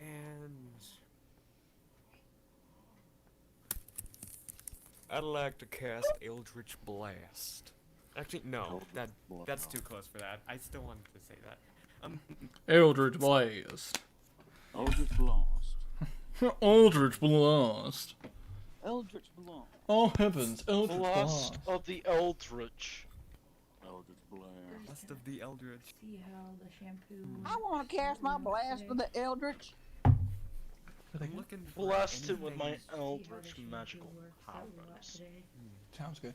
I want to blast him with my Eldritch. My hair smells I cast clean. Vicious Mouth. Feels clean. Actually, no, that's but speech. I don't God, know. I have I nothing. can't reach my scalp. Oh, You're I a should bard. use assassination on my It first move. sucks, Oh, no, doesn't wait, no, it? that only works with that. Hold on. No. It's probably because my hair is just so thick that I just can't. Honestly, Blue, just punch him. Makes sense. Hold on. Even though you do 0 damage to your punch, just punch him. You do I have 0 a damage. spell that I used once and it didn't work. So Also, I'm being totally honest. Smells good. Punch is 1 plus your strength modifier. He has a -1 to strength, so it literally just deals 0 damage. Yeah, but I would argue and just say it does 1 point of damage. He doesn't just go, hiya. just a gentle smack across the face. Natural 20, you do 2 damage minus 1. 1 point of damage. All of my things take roll. Wait. Hold on. I'm holding on. Holding on. Oh my god. Rogues don't have a ton of health though, so Neither do bards. that's very apparent. Oh, that was kind of dark. You know, I'd like to take my chance.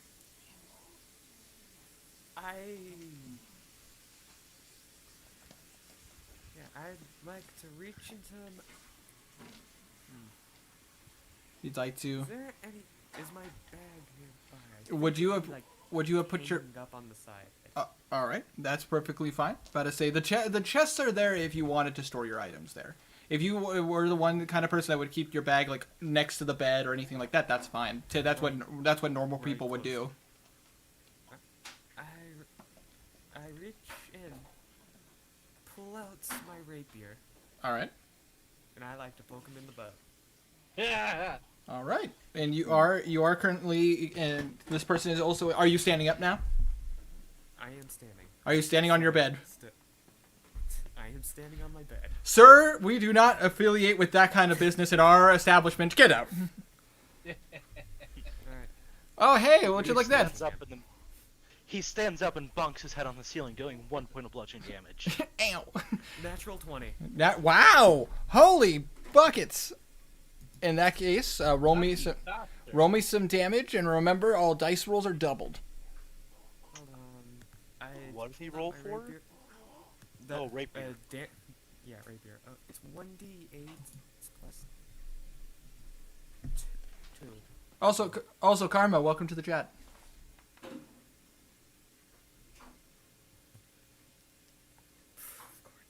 Takes 4 damage. That natural 20 did so much. What? I just. Oh, ouch. 4 points of damage. Oh man. That is Skolven. That is Skolven luck. That is literally it. So you get Golden God in our hearts. What? And in the dice rolls. what? He lives on our hearts and our dice. Get out of here, please. Jesus. Winter? We're dying. Yes? I'd like to pick up the blanket, toss it over him. You do that, and she quickly just slashes it. My fluffy pillows! No! Say so. I'm Alright. staying here so straight up, so Kazir can have advantage. All right. It is now her turn, however, and she is going to go ahead and turn to face Kazir, and she's going to go ahead and attack you. She's going to go ahead and attack you, Destroy the non-believers. and because of that very special mark on your chest, she has advantage. Uh-oh. That is a 27 to hit. And sneak And attack. because of the fact that she has advantage, sneak attack. Oh god. Garbage rolls. Oh, Oh, thank god. Oh, thank god. Because That- here you live to fight another day. that is 10 points of damage total. 10 points of radiant damage. That could have gone very nasty. It could have. However, she is then going to turn to blue once more and use her bonus action to hit again. Oh, 23 to hit. God. Sneak And attack's only once per turn, so Yep. you're saved. oh, come on, garbage damage. That is 4 points of damage. However, as the blade impales you, what? 4 points of damage. Okay. As the blade impales you, Blue, you watch on your chest that same symbol that's on Kazir's chest. You have been marked. Kazir just see blue start mouthing. This is fine. This is fine. Everything's okay. Ow. Where's my booze? I need my booze. I need my booze. This is too much. This is fine. It's fine. She's still fairly confident. She's gonna go ahead and end her turn. Kazir, you have advantage on your attacks. Yep, because here it is your turn. Rapier. Oh wait, no, the dagger. He has a dagger. He has a dagger. Kazir, Stray? you're muted. Stray, you're muted. I didn't realize I was muted. Sorry. You're Oh. okay. Blue is bleeding badly. Could I possibly use like cunning action to get a potion to get to blue? You can use your bonus action to disengage. Run over to your chest, and you would be... That's 5, 10, 15, 25 feet away. Unfortunately, because that's 20... Yeah, you wouldn't be able to get back. Wait. Unless you... He's tabaxi. ability. Unless you want to use your... Tabaxi. Unless you want to use your tabaxi ability, double your speed, and make it all the way back to where you were at originally. But that would mean you have burned your bonus action and your movement action. You could still attack. Or you could either... You would still be able to attack. You could still attack, or you would be able to attack or throw blue a potion. But that would be your turn. Or you could always try... Or you could always try to double attack. I'll try double it. Double attack? Yeah. All right. Well, first things first. You first things first. Roll to attack, with advantage because you guys are still flanking. Okay, 10. Not That too is bad. that is a 16. 16 does hit. Excellent. I like that I memorized his stats. Thanks. Memorization is very... So Yeah, it helps. so that is What that do is I need to roll next? a D4 for your weapon damage. For the rolls that I've seen, I'd have to guess that her AC is 50. 1d4. You have special. You have Yep. But we're starting with that. So 4 plus your dexterity, which is plus 3, so 7. Yeah. Now roll me 3d6. Wait. I mean that. I thought that was. Sneak attack. Oh, Sneak sneak attack, attack. I thought that was.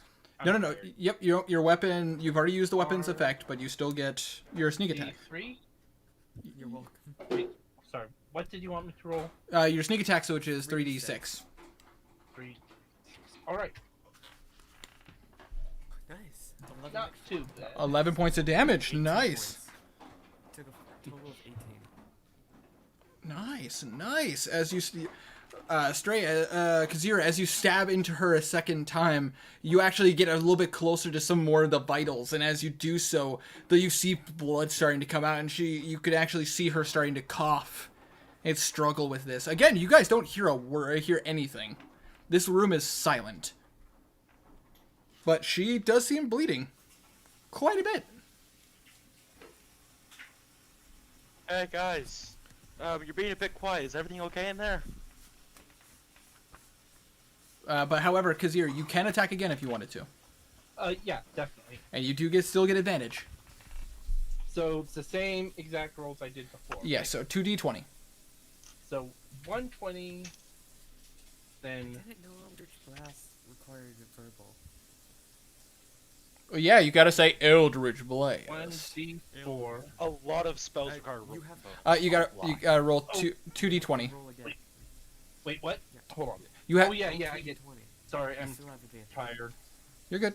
Flanking. Wake up. I will reach through Wake the microphone me and up. slap you. Wake me up inside. Can't wake up. Natural 20. Now roll me a d4. Sadly, this isn't on the. On the sneak attack, unfortunately, but that's only 5 points of damage, unfortunately. Damn! If you would have rolled that natural 20 with your sneak attack, that would have doubled all the damage. Oh man. So So now 3d6. nope, because sneak attack is only once per yeah. turn. Oh yeah, I realized that as soon as I So said it. that's all right. But you still stab her twice, and she is bleeding. She's standing. Like, she seemed to be struggling a little bit, but she is still standing. And you've used your bonus action and your action. You still have your movement, but if you move, she does get an opportunity attack on you. Actually, as a rogue, would you... No, that's only a specific kind of rogue. Did they... Is that be all rogues? Hold on. Because I know somewhere it says that if a rogue does damage, they can actually move away without opportunity attack. But I think that might be a specific rogue class. Let me check that real fast. Pretty sure that's a specific rogue cat. I think that might be Swashbuckler that I'm thinking of, but... Yeah, Swashbuckler makes sense on that one. So if you do try to move away, unfortunately, you will provoke opportunity attack. Tiny, You know what? He won't move. Okay, so you'll stay I put? kid you not, I only have one spell that doesn't require verbal components, and it's not prepared. Oish. Yep, it was Swashbuckler that I was thinking of. But so anyways, so that is Stray's turn. So Tiny, Blue's turn. All right. What is that? What's up from the bag of holding? Doesn't it take a bonus action to pull stuff out of the bag of holding? I would say so, yes. Okay. I just stab him again. Rapier. Up the butt. I rolled a hit. Two Double natural threes. Oh, that's tragic. You got him. You hit him real good. Ah. You just don't hear it because the silent spell.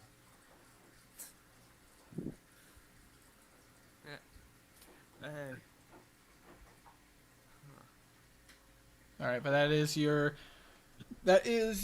action. You still have a bonus action and a movement. I have a bonus action, which I can only get bardic inspiration. And, You can't because they need to be able to hear you. yeah. Okay. So that is your turn. You mouth, you got this. Just a double thumbs up with the rapier in his hands. I'm just silently flipping off the. Get out. All right. Nice. Understandable. Realizing her predicament, she underestimated this. Fortunately, she had a plan B specifically for this. Such a surprise. Thine. She is going to go ahead and use her bonus action to disengage. So that's all right. 5, 10, 15, Okay. Out 5, the 10, window. 15, 20. She's actually going to go to the door. But before she moves, she's going to go ahead and reach up and grab her earring. And you watch as she actually... It looks like it hurts. She pulls the earring, and you watch as a orange bead is pulled from it. She looks at you, both of you, and waves as she flicks it at you. I would like you both to roll me a dexterity saving throw. Oh shit. This is a very special item. It's fine. Sir, Definitely not a necklace of fireballs. Blue has 11 HP. That's the. Hold on. That's the. You are proficient in dex saves. Yes. Hold on, I'm looking at it. I have dex save. Oh yeah. So that is my a dexterity- +7. When 16 do plus rogues 7. get evasion? Is it level 7? 5th level. Is it 5th? He has Okay. evasion. Mm-hmm. Yeah, so Stray, you will take half damage no matter what. You have the potential to take quarter damage. Cool. All right. So No, you have a... if he Stray has a succeeds, it's 20. If he succeeds, it's Okay. no damage. I have a 23. All right. Nice. So 23 for you, and that which is a save, and with Kazir 14 plus. Wait, is it the life Oh, saving? hold on. I mean, a saving throw? It or is. like- It's a dexterity Hold saving on. throw. I'll I look mean, at your stats real quick. I have the saving throw. He has a +6 to saving throw. A plus. Yeah. That's why I was asking if it was normal or a saving throw. I have a dexterity +6 to saving throw. So that's a 20, that which is both a success, and because you succeeded on those, you would have taken 22 points of fire damage, but cut in half, 11. But Kazir, since you saved, you take no damage. Oh, okay. Blue- So, no, I've taken Blue, 4 how, points of damage. Blue, however, Yes, sir. you take 11 points of fire I was damage knocked unconscious. and on fire.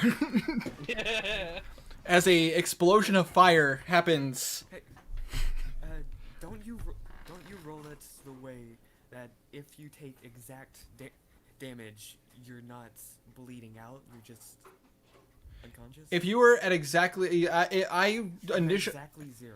initially I did that. However, I learned that that's not the case. I ended up talking and doing some research, and found out that if you hit 0 by damage means, you are technically bleeding out. So I am bleeding out. Yes, and also the room is on fire. It's Along back, slammed against the wall, and So she then uses a free action to give Kazir a bit of a wink, and she is going to, and she looks like she's going to dart. Kazir, it is your turn. However, you can either go after her, or Blue is currently unconscious, I'll be fine. bleeding out, I'll be fine. I have +2 to death saving throw. or you could try throwing your dagger at her. You certainly could do that too. Yeah, I'll do that. I'll However, I do want to point something out though, Kazir, you can't move.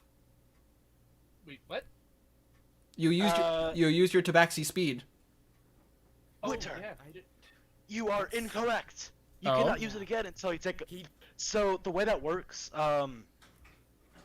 so with He can move as Tabaxi, much as he wants, but he needs 1 round of moving none to regain the ability.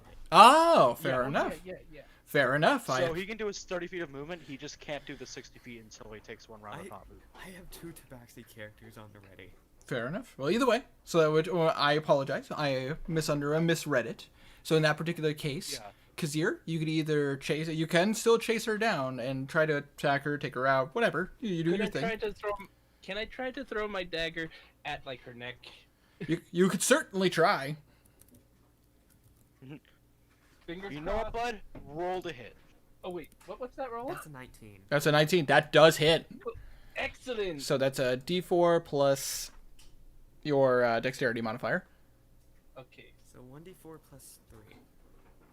It's not like a +1 dagger or anything like. Oh, it that. is a +1 dagger actually. So it would be technically she would have taken. Hold on, I gotta write that down. Technically, You would have taken a lot more. she would have taken approximately. Kazir's hit her 4 times. Sorry, 4 times. So she would have taken 4 more points of damage. Alright. I was just feeling like I should check with that. Yes, it is a magic dagger.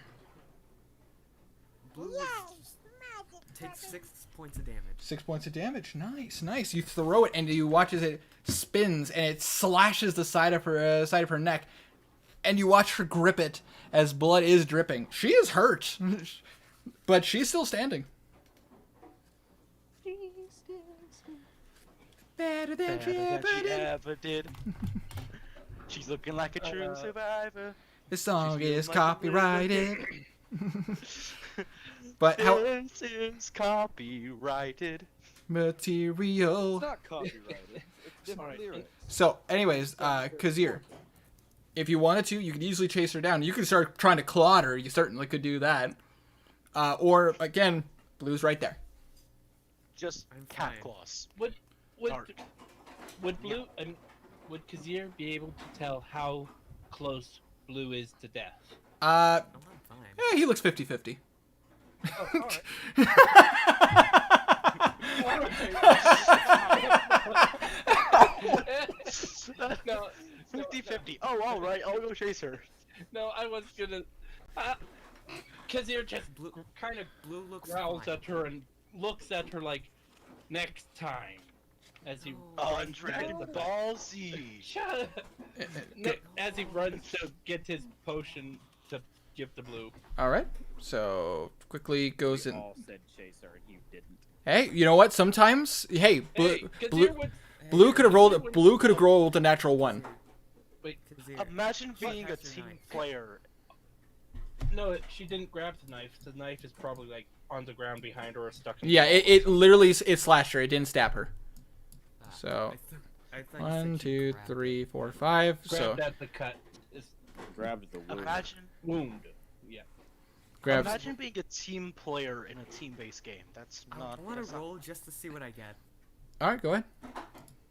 What are you rolling for, or just the That's Would a it- 5. Fail. No. It would have been a failed saving throw. Let's see here, Yeah, because you your grabs out of the chest. I would say in this case, bonus action, run back 2, 3, Yeah. 4, 5, and that would be it would take Dash. your full action to make your full bonus action to get back. You would have rolled a death saving throw, which you failed. She is going to get away because she is gonna full on dash on out of here. She's going straight out the door. Yep, she's going straight out the door, and as she opens the door, you guys don't hear anything. And I would assume on that second turn, Kazir pops the potion and pours it down Blue's throat. Yeah. Yeah. As you do so, roll me for a base healing potion that is 2d4 plus 2. Okay. 2d4. Right. Yes.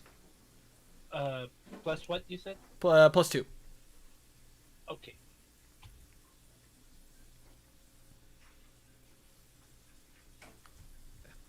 Seven.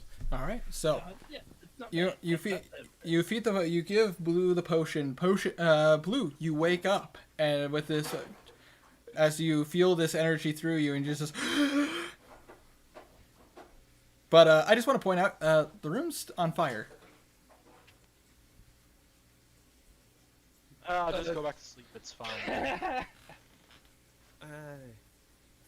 Blue gets up, goes over to his bag, pulls out the water skin, and just starts trying to. I would say with Kazir's help, if you want to go ahead and grab your canteen as well, you could Yeah, you 'cause could you will. you could put the fire out. But it'll take a little bit of time. And Can we holler for help, or is like the While, silence spell while he's still? doing while he's doing that, I want to go downstairs and get Daniel. Yeah, you but you start to for starters, the room is still silent. You like as you continuously try to say stuff, nothing. I would like you both to roll me a perception check real fast. Actually, a investigation check. oh, almost went in the wrong channel. Hold on. What? That's an 11. What is You the roll roll well. for? Investigation. Investigation. All right, hold on one moment. I believe. My investigate- Hold on. You have a plus 4, so that's a 20. Yep. That's a 19. Perfect. Kazir, after you finish putting the fire out and you're trying to yell, you're hurting your throat trying to scream out. You notice something in the room that doesn't look like it belongs there. Appears to be a little stone with a little sigil written on it. Do you go to pick it up? Yeah. As you pick it up and you put your hand, you close your hand on it, you hear everything again. The doors moving, you can hear wildlife, the sound of crickets outside. You open your hand again, and the room goes silent again. Close it, your hand again, you can hear everything again. It is a stone of silence. Hold on one moment. Adding that to my inventory. Absolutely.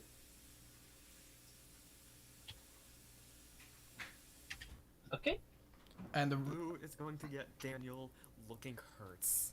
you God damn it, Winter, why did you name a character with the same name as me? sorry. For the Wait, reason why I never name a character named Casey. God, it's so confusing. So and Hey, just hey guys, you seem to be running low on potions. You know, there's a place called Binary Compound. It's a great place. it's pretty cool.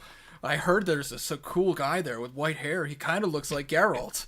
You know, like Geralt of Rivia, Butcher Blaviken. Yeah.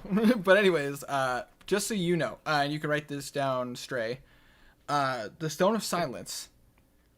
Any item, or actually no, you haven't identified it yet, so you wouldn't know. Oh yeah. Yeah. I can do that. But anyway, Yeah, but that do you just put it in your pocket? I see if putting it in my pocket makes it go makes it not work. Makes it sound to come back. As you put the in your pocket, you can still hear everything just fine. Cool. You're baffled, but it worked somehow. Yeah, Blue, as you go down, the bar is empty. It's about 1 a.m. There does appear to be a late night worker cleaning glasses. Oh gosh, what was her name? I wrote it down. Hold on, let me pull up my notes. It's been a week. Hold on, where's my notes? Where did I set it? I need a specific notebook. Not you. You. There you are. You're underneath the book. I've been muted. It's all good. How long muted? Just for a little bit. Oh, okay.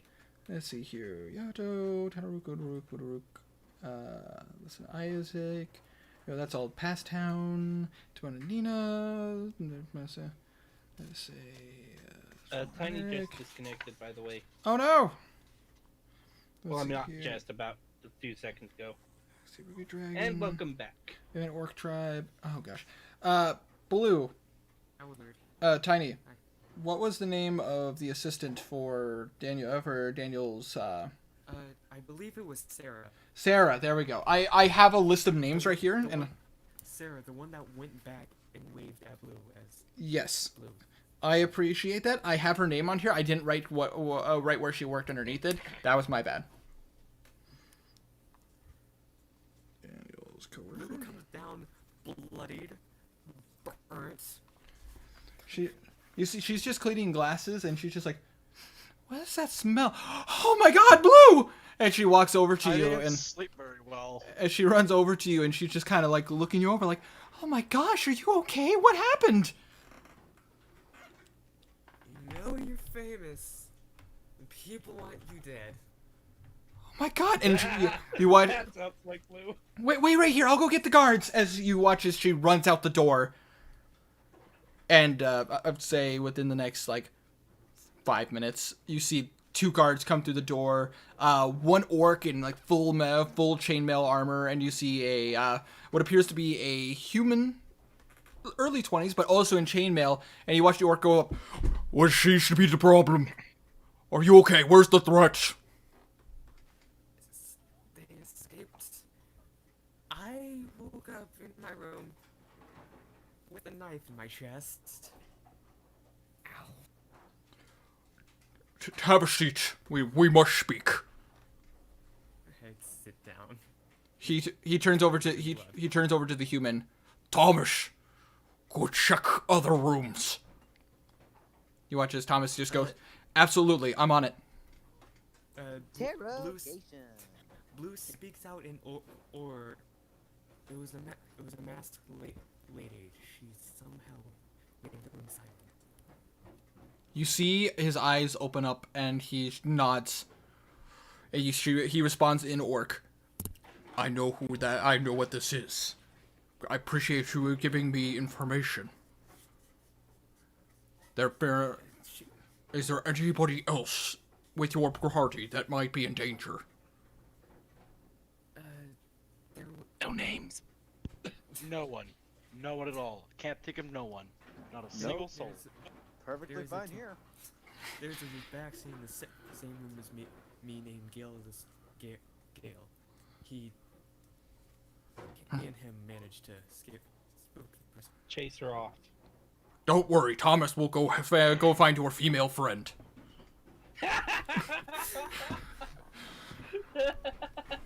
I knew that was gonna come up. I don't know why I knew that was gonna happen. Blue does not correct him. Fair enough. Yeah. Anyone else? Is the room still on fire? No, the room is you were able to put the room out. Oh, because yours then comes out. You are met in the hallway by a human just going, is everything all right? Are you hurt? As he sees the wounds on your body. Never mind, dumb question. Come with me. Because you're just kind of tired, nods, and follows the young guy. Okay. Well, young. He's young. He's like probably just over 20. Yeah, I know. I'm not sure, but there are others in those rooms.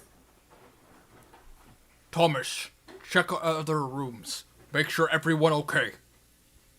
Thomas is like, absolutely. So, ma'am, would you mind coming with me?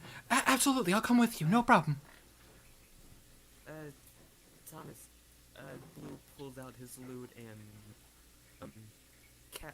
hold on. What? What is the stat for investigation? Investigation I believe that's intelligence. Yeah, it's an intelligence stat. Intelligence. Abby just yelled at me intelligence. Okay, Blue cast enhance ability, the intelligence one at him. Okay, so Fox is cunning, I believe? Or is that... I don't know. Actually, I think... Yeah, Fox is coming. Aha, I remember. It's Fox is coming. Yay! Yeah. I know Good what... job, Winter. Yay! Cool. I Aaron also is just muted. use Eagle wait, Splendor. is he? Okay. I mean, more. My brain broke. Wow. God, my brain just broke hard. Sorry. Oh, no. What was I gonna say? Never mind. You watch as Thomas and Sarah go up the stairs. You watch as the orc has you both sit down. Don't worry. Cleric on way. I speak to him in orc. My name is Noah Blackscale. I'm very confused and in a lot of pain. Our room exploded. Interesting. As he takes out a pen and paper and starts writing. Just mindless scribbles. No, actually, if you take a look at his notes, they are actually quite impressive, almost calligraphy. Well, I can't take a look because I'm unconscious. Yes, you are. But anyways, first things first. He reaches a hand out. You mind? Oh, quick question. Yes. Would Kazir know that was a stone of silence, or would he just know that it's a magical stone? You would just know it's a stone that makes things quiet. So you assume it's probably something like the stone of silence. Yeah. You would. Alright, just making sure. Hey, Blue has identify, so. Yeah, I know, but I mean, I was just wanting to know if Kazir knew what it was or not. You know. He reaches out. He reaches out a hand to your chest. You mind? He points to your chest, like your bare chest underneath your shirt. Want to check chest? Would you mind taking shirt off? Blue takes his shirt off, showing tons of scars. Yeah, but The orc's getting kinky. but you notice that there's still a sigil on your chest. That sigil that was that you and Kazir got is still on you. Oh shit. Blue looks down, kind of moves around. Well, that's new. He actually hold still. You watch as he puts his hand out and he concentrates. You watch as a glow comes from his hand, and you watch as the mark just Oh, I was worried about that. vanishes. Dispel magic. He looks at you, Kazir. You have one too? Yes. Kazir nods. Yes, I do. Sure. He takes his shirt off. Okay. He reaches out his hand and he focuses once more. The mark disappears. Thank you very much. No problem. No problem, kitty. Blue closes his eyes and plays a song to Anthony. He has no cure wounds on himself. All right, you cast Cure Wounds on yourself. You can roll that dice, and while you do that, he is going to actually put his hand on Kazir's chest once more. Hold still. You feel you feel some kind of energy come out of his hand, and it comes into your chest, and you watch as your wounds start to close up. Kazir regain a total of 25 HP. Oh wow, cool. So basically, I back. regain 11. How? That is correct. He used his lay on hands ability, and he just pumped you full of HP. That number was way too specific to be anything else. I like my accurate descriptions. I feel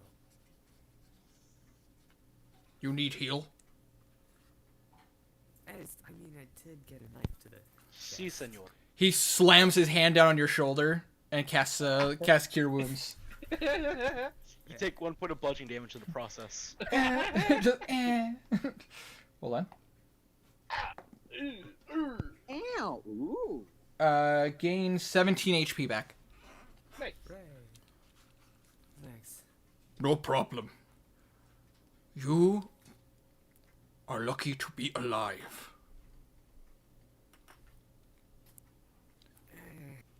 Random Saves me a lot. cult appear in town a couple months back, attacking newcomers who come to town. Captured some operatives. Very quiet. They are puny people. Very secretive.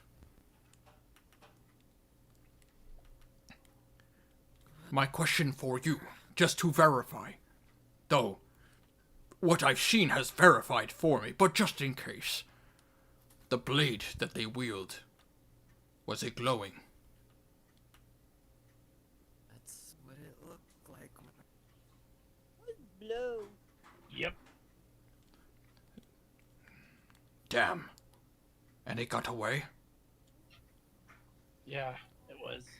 Shit. I'm sorry. I No. needed to make sure my friend was okay. He looks at you, he puts his hand on your shoulder. No. You do good. There is a time for fight. And a time to help. You did good. Thank you. You're welcome. He gets back to his notes. All right. At that point, Thomas comes down. Sir, I need your assistance. What seems to be the matter? Hi. There's an unconscious man, pretty huge. He's on the floor. He has a really large blade that is on the floor with him. I've carried him down, but he's a pretty big dude. He's my friend. Blue gets up and slowly. Never goes heard of him. upstairs. He is covered in bruises and looks hurt. Yes. I'll be right there. And stay put. I'll be right back. You watch as he goes up the stairs. Choo. Which, by the way, just to finish the description on this guy's probably about Garnan's size and about his build. Well, Blue takes this opportunity to jump over the bar and start pouring himself a drink. yeah. Uh, I could tell Blue would do that. all of a sudden, you hear some pretty loud thumping coming down the stairs. Toosh, toosh, toosh, toosh. As he has Garnan on one shoulder, carrying him down. Are you gonna make him roll a strength check? Jeez. Oh, I did. I hope you realize that orcs have powerful build, right? They are. Yeah. With his abilities and just his natural racial abilities, he was able to pick you up no problem. But if it makes you feel better, he rolled a 22 to pick you up. Okay, fine. He has a +4 to strength. and a +4 to charisma. Nice. You watch as he Blue looks over. Go ahead. Blue looks over at Sarah. Where's Daniel? Daniel, he doesn't sleep in the bar. His house is right down the street. I already sent a guard over there to check on him to make sure he was okay. Alright, I got a story to tell him. So confusing. It kind of interrupts and tells, what did you say? I almost said ogre. The orc. He hasn't said his name yet. Oh, I'm okay. getting payback for this winter. I just hope you know that. Kazir tells the orc about finding the Silent Stone. He sets down Garnet on a table, which Kazir, over. What? Blue tells you to come over to him. After Kazir shows the orc and tells him what it is, he goes to Blue. well, Sorry, my head stopped. the orc seems a little busy helping out Garnet real fast. All right. So Blue takes the stone, puts a cloth over the runic, this Stop the enchantment. Well, he wouldn't know about that. You wouldn't know anything about the stone. No. Because he hasn't showed you yet. I'm pulling it out. You did. Yeah. You did see him reach into his pocket to pull something out. You probably assume that's some kind of evidence. Do you try to usher him towards you to show you first? Yes. All right. Kazir goes over to Blue first, then. I'd assume. Sorry for confusing. I assume at this point, the stone is clenched in your hand. So Yeah. closed fist. Blue takes one of his bags that hold coins and puts it on the table. Well, whatever you have in here, I'll check it. Identify. Kazir nods and. Well, Kazir explains that what's happening. Kazir explains that I found this and it makes everything quiet around it. So, yeah. And as he puts it in the purse, coin purse. So, You watch Thomas comes down the stairs as you watch as your orc friend is trying to help Garnan regain consciousness. But you watch Thomas come down. Sir.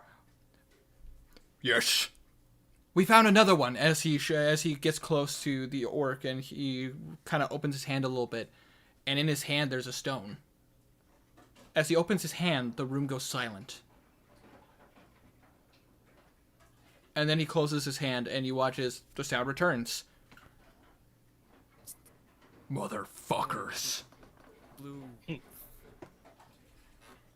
waves over Thomas. Thomas walks over to you guys. What seems to be the matter? Put it in the bag. Uh, Blue opens up the bag and there's another stone. I will not do that. This is evidence. This needs to go to the mayor. I know, but with this bag, it can make it so the room isn't silent and you can carry it around easily. I could also put it in my pocket and prevent that from happening. True. As he puts it into his pocket. I wanted to cast Identify on it. You still have one. He doesn't know you have one. wait, there's No, two of silent stones? No, Yeah. Blue actually says he wanted to cast Identify. Oh, I could tell you what it is. It's an. Oh, dang, Kadir doesn't get to keep it. Well, he has a different stone. Oh, Yes. Well, like I said, he walked you down the think- He walked down the stairs and he showed the stone. oh, okay, yeah. I get it. Sorry, my brain kind of. This was from Garnan's room. Yeah, I realized that as soon as he said there was a second stone. Ugh. What is it? What this is a stone of silence. This is something that, well, we've dealt with before. We dealt with before with the Thieves Guild. However, this isn't the Thieves Guild doing this. The Thieves Guild typically avoids killing. We kind of have a deal with them to keep them under control. It's a public stance, essentially. We don't approve of them, and if we do catch them, they get punished. But as long as they don't kill, we really can't mess with them right this second anyways. We're a bit busy with everything else going on. These ones are different, though. As he opens his hand a little bit and he kind of shows you the rune, you see what appear on the top of this stone, which is not that big. It's about the size. It's probably about the size of a smallish circle in your palm, essentially. You see a rune that on the top of it that looks like a vortex going inwards, and then he closes it. This stone has the ability to create silence in a 40-foot cube. Hold on one moment. With the silent, it basically allows someone to cast the silent spell, but it's a bit stronger. It is perfect for 40 foot, you said, or 45? 40 foot. 40. Okay, just make. I hate that thing. I am a bard, which means with my spells, Blue pulls up his lute and strums a bit. We need verbal. I would assume that'd be very difficult for you.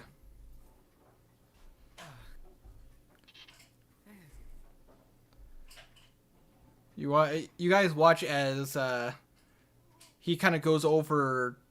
He's kind of going over Garnan's wounds a little bit and like kind of taking a look at Garnan's ribs. Ooh. Sorry, friend. Whoever hit you must have hit you hard. Oh boy. He pulls out something from his belt loop, and it's a red liquid in a vial. You probably assume it's a healing potion. Pops it open, lifts up Garnan's head, and kind of pours into his mouth. Garnan will regain. Hold on 1 second. By the way, with all of this, Blue is behind the bar, just lightly drinking. That is Garnan. You awaken with 8 HP. Oh.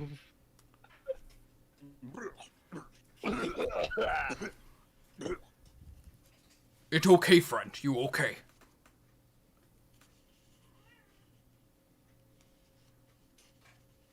Who the hell are you?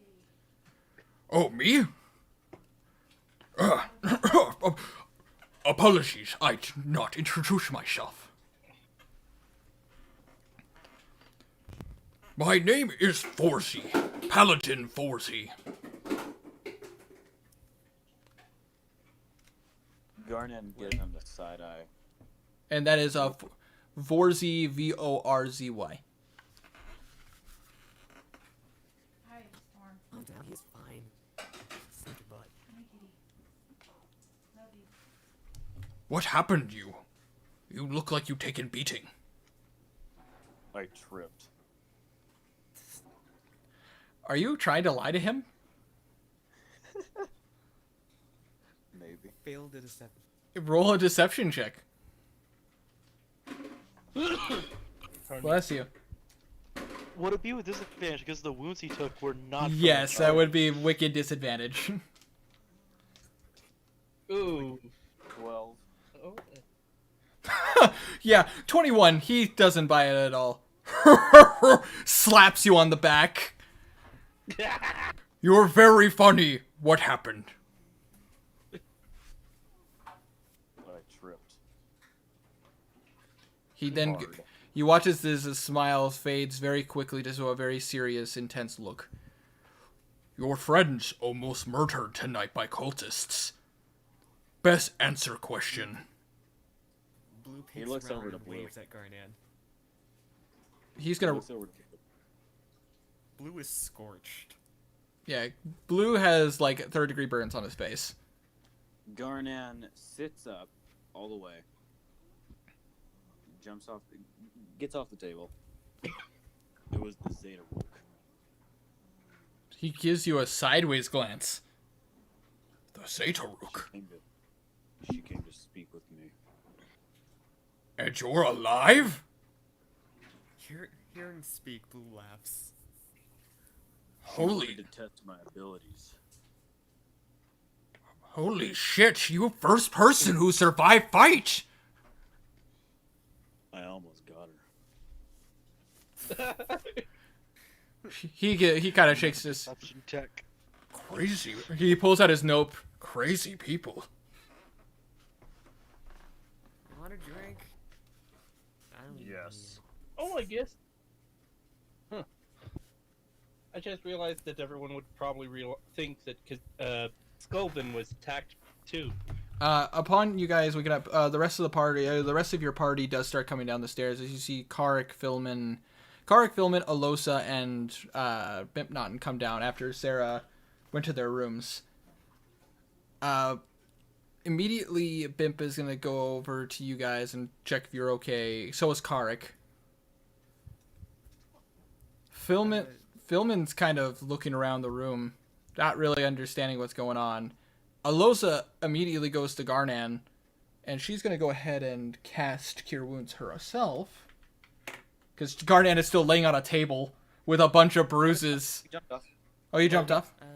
Well, he's still got a bunch of wounds, whether he got. Yeah, on his table and or not. also, just to point out to you guys, he does seem to have some markings of black veins, which only Alosa would know offhand. But if you guys want to roll a Arcana check, you certainly can. Oh, why not? When Alosa gives him Nope. the healing, Nope. he gives her a smile.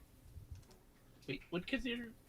What's my Arcana? I'm pretty sure it's like really low. Arcana. Oh, +1. I have a Probably I still too got low though. +3 So 9. That looks painful. and 13. Yep. Wow. Oh, god damn. Go, Losa. That is 27 points of healing. Jesus. She rolled What high. did I say, Winter? She rolled high. Uh, Yeah, I heard what you said. As she's healing you, she kind of looks at you. What happened? The Zeta Rook. Why do you have necrotic effects on you? The Zeta Rook. That angel? That angel of death that they were speaking of. She is no The angel. Zeta Rook. when did? Gee. Blue, Hi. I need to speak with you. Okay. Blue picks up his drink, puts the coin purse that he was offering the guard into his pocket, and goes to. Roll a sleight of hand check.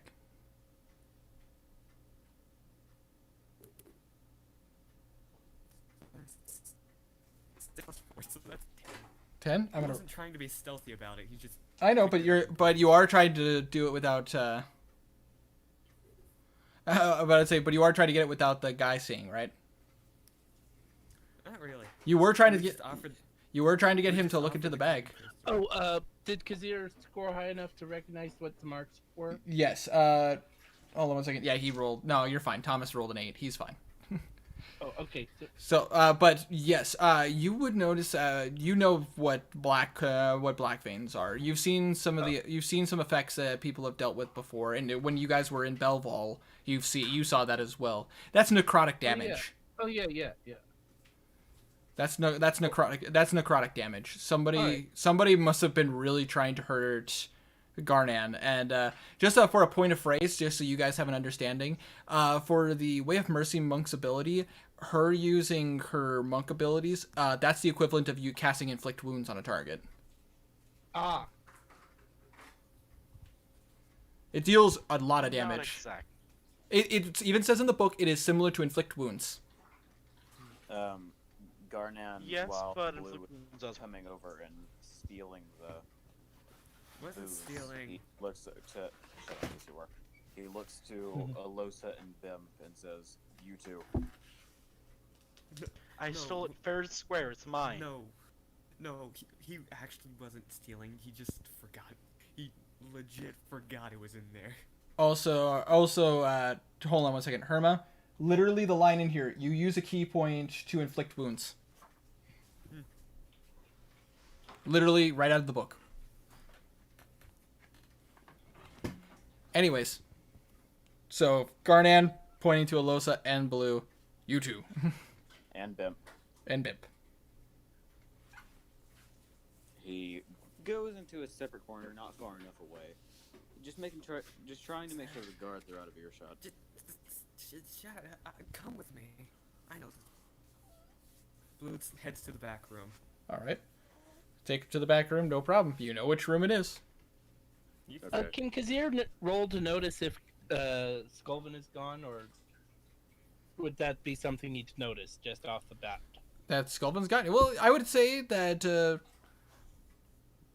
I would say generally, yeah, Skulven isn't around, and in fact, there's something very odd. Skulven and Garnan typically share a room. Garnan hasn't noticed. He's kind of more enthralled with the fact he just got attacked by the angel. Well, of completely understandable. Completely understandable. Remember, Guardian, you have a point of exhaustion. death. Oh, I know. I also have like 30-something health. I'm really low. I'm hurting. Yeah, because when you go. Oh, you're so low. Anyways, 30 HP. Oh, you're so, about to die. Blue, you lead them to the back room.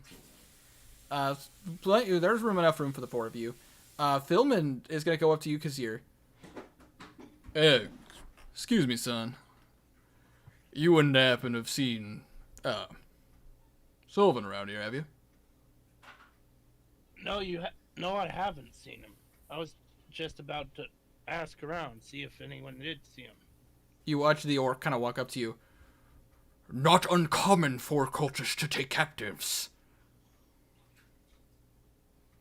However, if he were attacked by Zetaruk, I fear for your friend.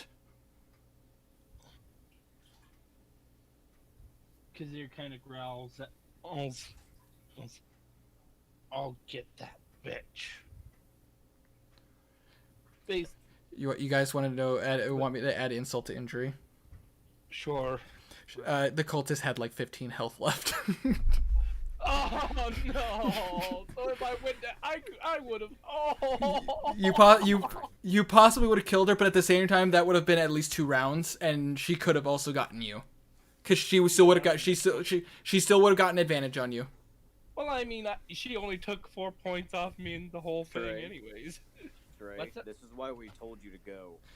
Hey, to be fair, in Stray's defense, she also still had one more trick up her sleeve that could have still gone very bad, and that could have Well, been I still had uncanny dodge, so. true, but that still could have gone very bad. Yeah. Okay. Well, Because with your investigation check, you did notice she had jewelry on. Good point. That could have gone very bad. okay. Well, Garnan goes up to Blue and motions the other 2 females over. Okay, you guys are currently in an office room, a decent size. Well, there's a desk, and there does appear to be some liquor and everything on the table. Blue just leans back in the chair. Shut up, Perma. Garnan's actually gonna look outside the door for Skolvin a little bit. You look out there. You don't see anybody. He kind of shakes it off, assuming he's drinking or something. Or hanging from the ceiling. You know what? Garnan looks up at the ceiling to make sure. Okay, you look up at the ceiling. Not a beer and to be anybody. While he's doing this, Blue tosses Bimp the bag. Okay. Blue looks to you, Bimp not, and then throws you his bag. Okay. It's a little bag. Okay. You catch it. Okay. Yes. Yep. You throw her the bag, she catches it. You enjoy runes? Go with that.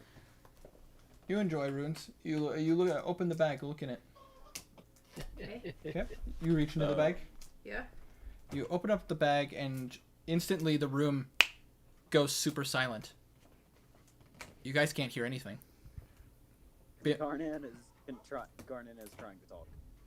Yep, you start speaking, and no words come out of your mouth. Bimp reaches in and grabs the stone, and as she closes her hand around it, the sound comes back into the room. Is that? Don't Give me that. Gardan looks at you and says, "Give me that." Do you open your hand? Nope. No? Back in the bag. Do you not? You just keep it in your hand? We can talk. We can do this tomorrow. Yeah, she puts it Hey, back. that's Kazir's stone. Bimp would put the stone. Bimp would put the stone back in the bag and closes it. Garnan kind of does, kind of thing. He looks over back at Blue. You heard what I said to the orc, right? He has a name. Drinking. Blue is underneath the desk looking for cigarettes. You don't see any. Daniel must have gone clean.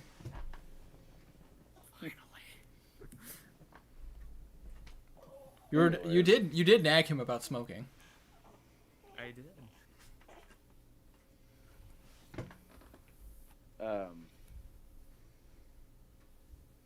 I was attacked by the Zeta Root. Yes. And What's the matter? He's So- after Ezra too. What's the matter? she. She. Better say, Alosa and Bipnotten both kind of look at that. You like, what? Blue is just stone-faced.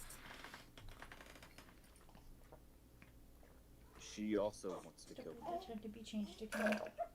She approached me because I was broke. Well, thankfully she didn't kill you. No, Did about that time too. she was studying me, Casey, my fighting. can you change her? She may want to work together in the future. Fine.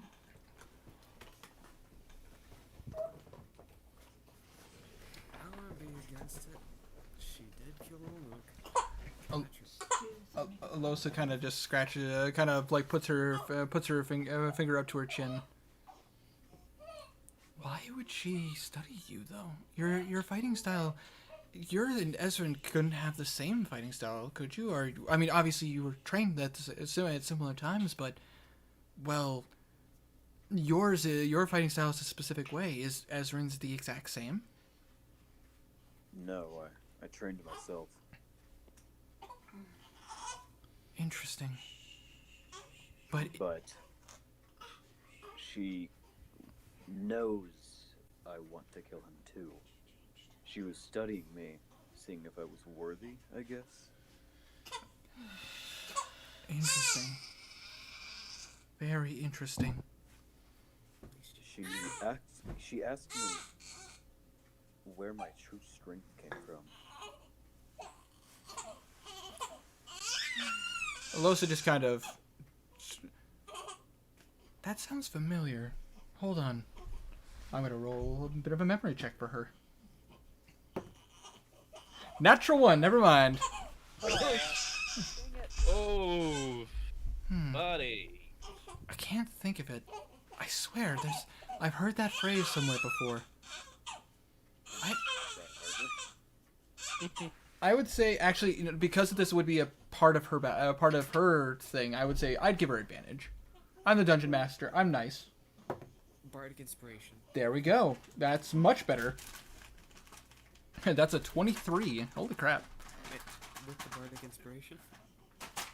Oh, I apologize for interrupting, but just making sure I understand the way the dagger works. Before, like, it resets every dawn, right? Yes, every dawn. At the start of Okay, of every day, the charge refills. Cool. So basically, in like 3 or 4 hours Yes. in game. Hey, Stray, What's up? did you remember to pick up the dagger? Oh no, I didn't. I would argue and say as he picks up the stone, he would have picked up the dagger. Okay. Yeah, Kazir would have picked up. I- Kazir would have remembered to pick up the dagger. I'm not cruel. Yeah. Winter, by the way, I gave her Bardic Inspiration. Here, bardic inspiration. Okay, that's a D6. That's the D8, I believe. Oh, okay, D8. Oh, and 26. Yeah, I she hope- remembers. Yeah, it's a D8. Turn the D8 in. I'll let you go. All right. She kind of rubs her temples and then. That's right. She kind of looks at you. She kind of just waves a figure in the air. Part of our training from the coven, when we align ourselves with our spirit, we were always asked the question, where does our strength lie? Oh, give me a baby. Oh, you're so cute. Oh. I'm sorry, I was handed this adorable munchkin. Oh. Here, Oh, oh, you it's were okay. handed your little crotch grip. Oh, it's okay, baby girl. It's okay. What? No, you gotta move your fingers. What are you doing? What are you doing, huh? You goofy baby. What are you doing? No, you. Oh, there you go. There you go. Much better, isn't that? Good job. She's a baby. That's what they do. Yeah. Good kid. And this, Not and kitty. Sorry, my no, it's all my good. tongue tied. It's all good. This is also the reason why base camp's not on right now, is because Yeah. I knew I was gonna be helping out with baby and everything. So. Understandable. Blue Oh. has been stone-faced this entire time. But Alosa just kind of goes, part of when we do the rite of passage for our coven, when we align ourselves with our spirit, we are asked the question, where does our true power lie? For some of us, it comes from magic. From some of us, it comes from wisdom. Sometimes it comes from the study of nature. Power comes from many places, and it depends on who you are. But it's complicated. The question is very vague. But I do remember it's from our coven standpoint.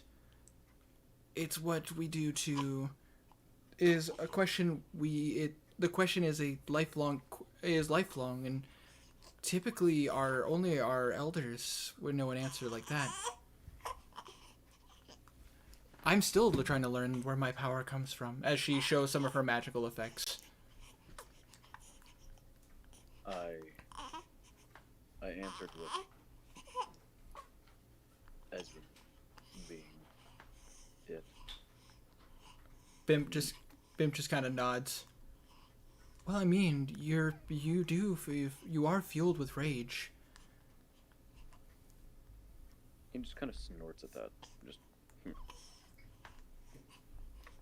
Just stating a fact. You look exhausted, by the way. Yeah, I did a frenzy.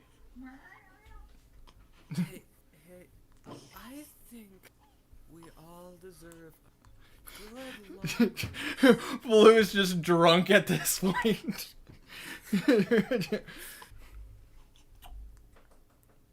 Alosa just she kind of nods. I want to go speak to the orc. I want to figure out everything I can about this cult. Hold on. Hmm? Where do you think mine comes from? She just kind of smiles. Honestly, I don't think it comes from hate. I don't know where your power comes from, truly. I think your rage just fuels you. Fuels a drive. But I'm still a student. I still have much to learn. Arnon just nods. She starts walking. She walks out the door, and before she does, she turns back to Bimp Naughton. You got them? Yeah, I got them. Okay. I'm gonna go figure out what's going on with this cult. Winter, have you watched Umbrella Academy? I have. Blue is just sitting on the seat with his feet up, a bottle in his hand like Klaus. Wow. Wow. Cute she is. Look at her. She's so cute. So cute. She looks so bad at you. Hey, why did you take your binky out of your mouth? What? How did you do that? You took your own. Oh. She took her own binky out of her mouth. I'm a little upset. That was my fault. Hey, She wants to cry. you can spell them? Blue pauses. Takes a big drink. Skolvin. Who's Skolvin? Never heard of him. I think that. What does that? I know he stayed out here after we all went to bed. I told him not Hi, to get kitty. too drunk. Either way, I think we should go see your that potion person, your friend Marion. She keeps meowing at Talk me. about. What's the matter, Sean? Speaking of which, How do you know Mary kitty. about Mary? Oh wait, was I not there? For that?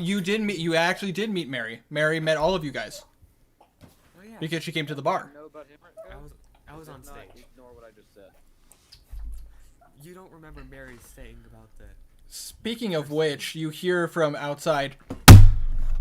Where is he? Ow! Blue dumps under the desk.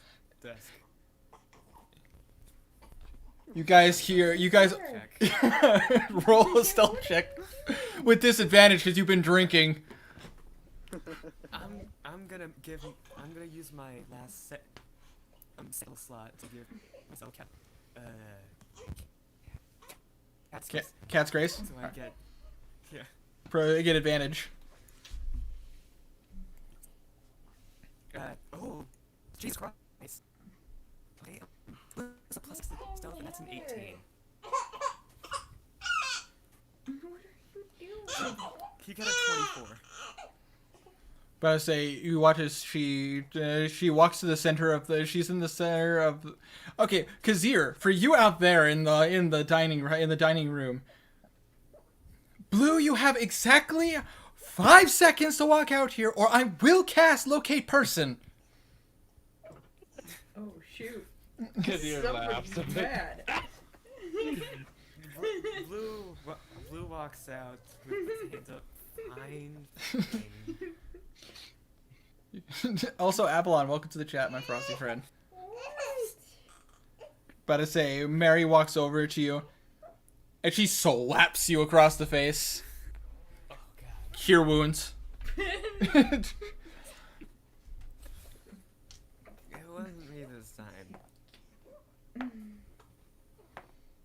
Oh shit. Regain 30 hit points. Blue is at. Blue needed 11. She slapped him across the face with cure wounds. Yep, and did 30 points of healing. She casted it on a high slot, so I mean. Wasn't me this time. Pimpa's like, what the? She kind of just stares you down. How many times have I told you not to get into dangerous situations? Hey. I was asleep. He goes. Because he kind of walks over. It really wasn't his fault this time. That bitch came out of nowhere. She slaps you across the face, Kazir. Garnan is gonna walk up to Mary. Because you takes it. Regain 15 points of HP. Cool. I woke up with a knife in my chest. What was I supposed to Can do? Pimp interject? Garnan is gonna walk up to Mary, by the way. She sees you walk up. What's up?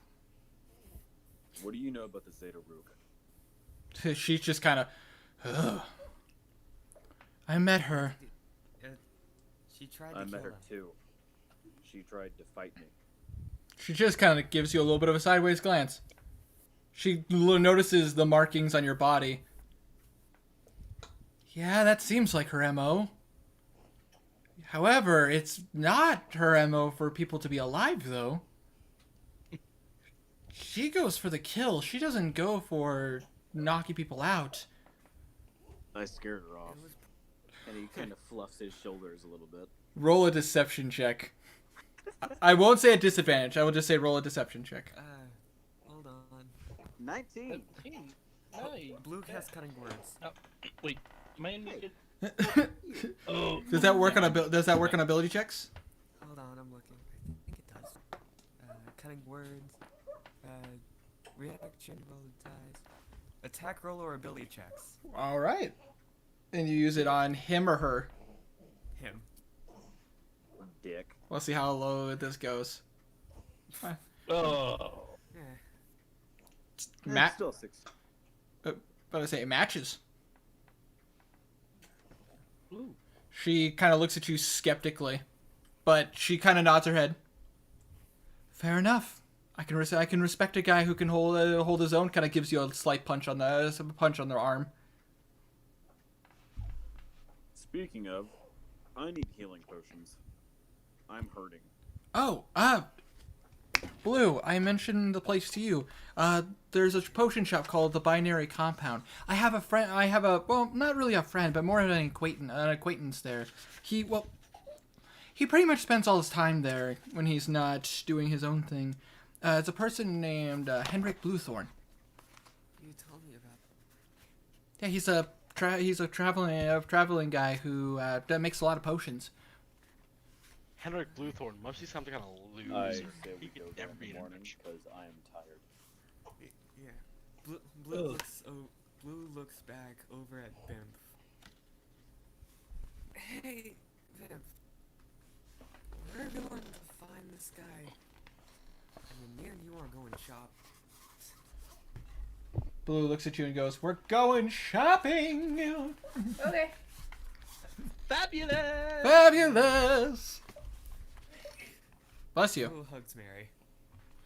Mary will take the hug and she will hug you back. And she kind of just whispers in your ear, "I'm glad you're safe." I don't even know what I did this time. That first. Well, it doesn't matter. Go get some sleep. She turns to Thomas and turns to Vorzy. "We're staying guard tonight. We both know the cult does like to make a return." Speaking of which, Alosa will walk up to them. "Speaking of, what is this cult?" I savvy myself knowing religion pretty well. What you better say? She kind of puts up a hand.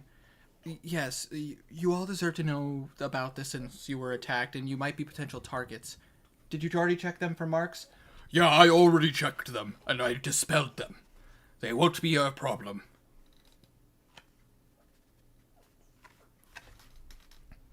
Right, okay. In that case... So Winter, Yes? was that the guaranteed one? The bar room, yes, that was the guaranteed map. Okay. The rest are optional. My room kind of exploded.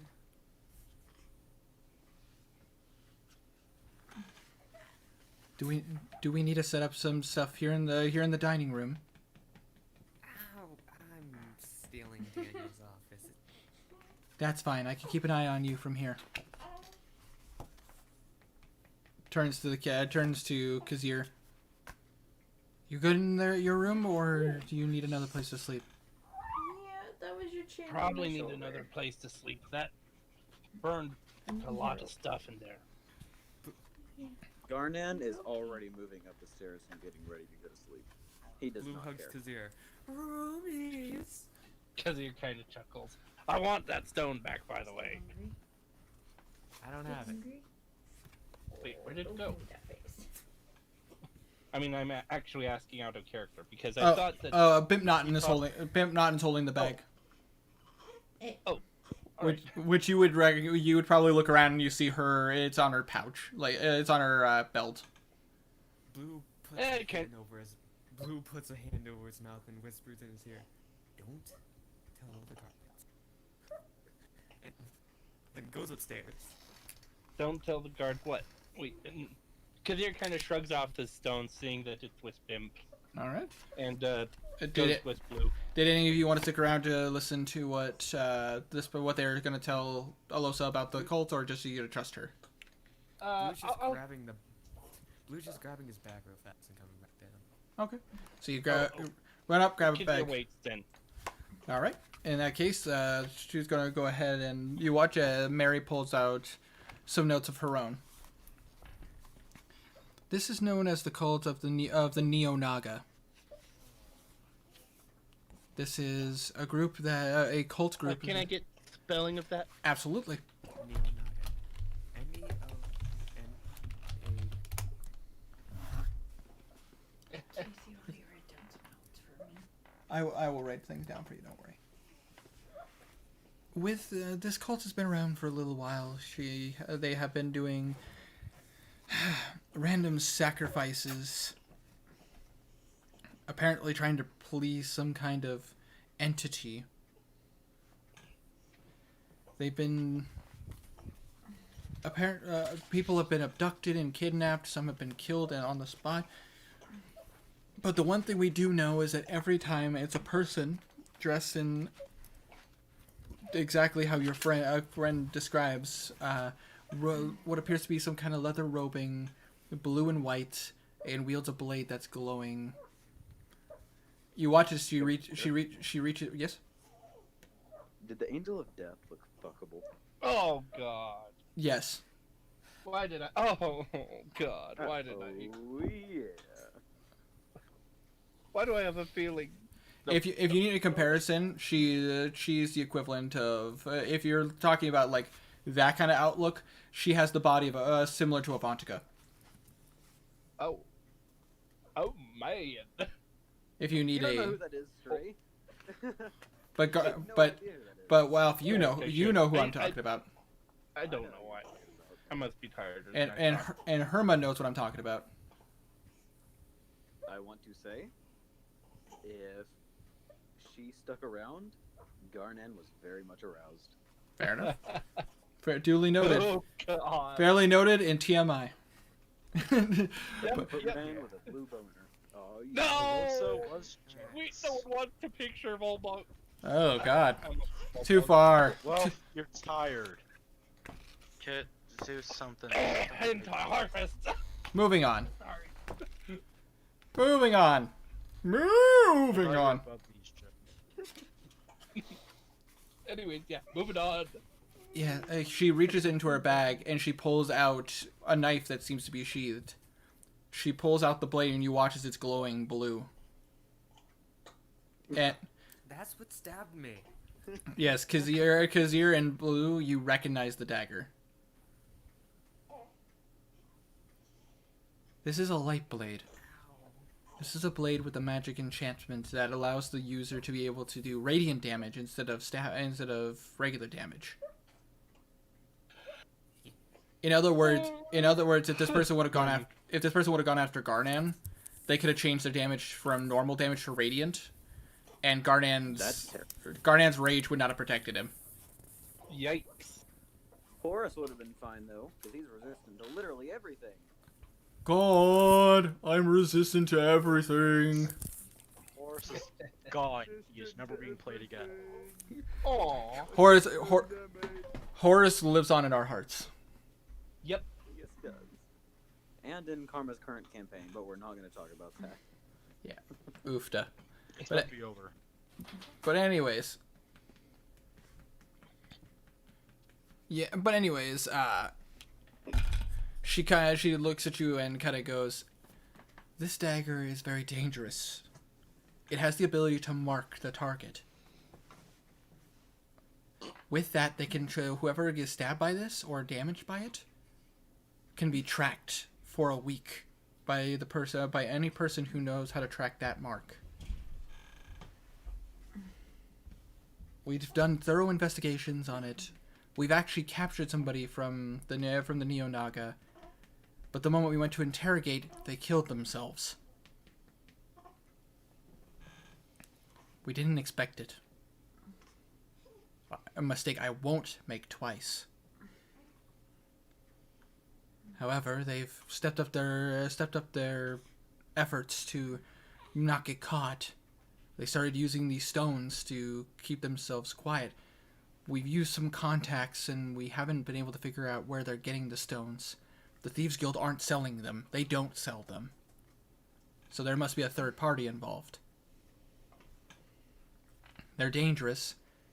We have some theories of where their hideout might be, but we're not certain. We have some contacts, though, that might know, and we're just not sure at the moment.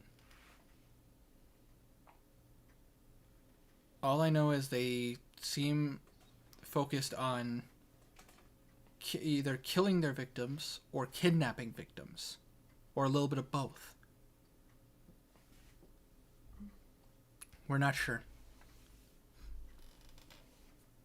Hold on. The Zeta Rook used this Stone of Silence, too. The Zeta Rook also has has every contact the Empire has.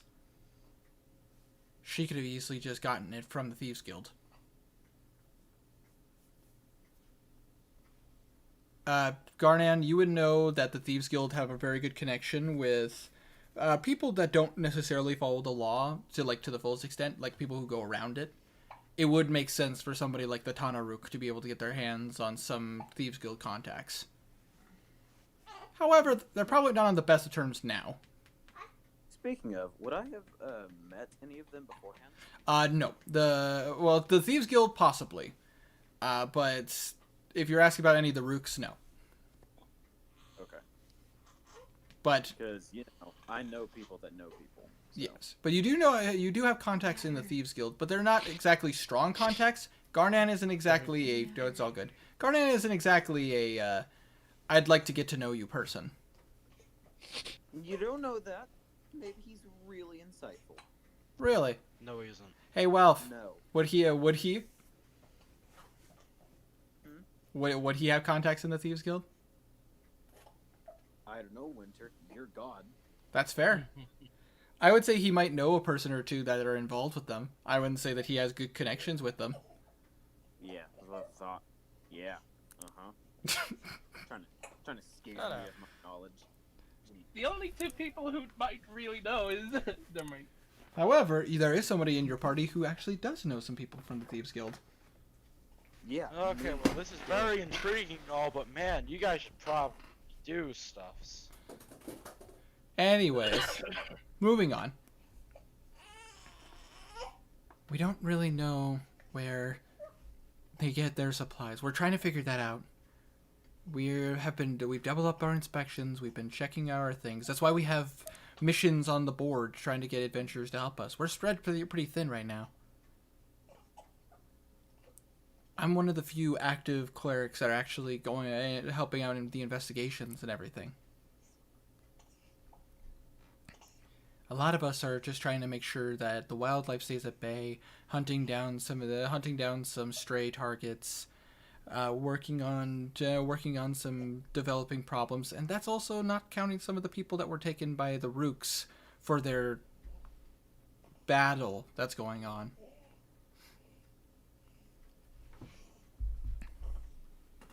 But if you guys want to help or anything like that, we do have jobs on the job board. I know for a fact one of them involves a cult. So if you want to help, Does any of them involve the Olnu tribe? you watch Mary close her eyes and just breathe in once. Just yes, there is one. She looks to you though.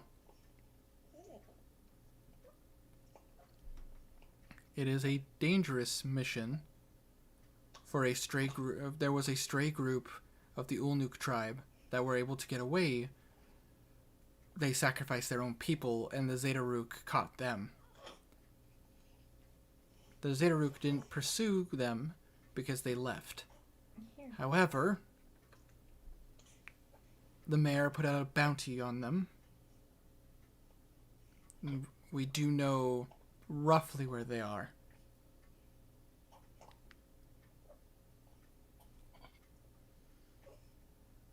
We're talking to Mary right now, correct? Yes. That is correct. Mary, Yes? where would you say your strength comes from? My strength comes from my faith, and the strength I have to continue pushing myself forward. My faith and my resolve. Do you truly believe that? Wholeheartedly. That's where my power comes from, as she shows you her abilities. Faith allows me to do many things and believe many things, but my resolve to get back up is where my strength comes from. She looks back forward. If you are interested in helping with the cultists, given the attack on my friend, as she indicates to Blue, if you find anything, tell me. I will happily help you track them down. But I do know there is a possible cult base that could be investigated.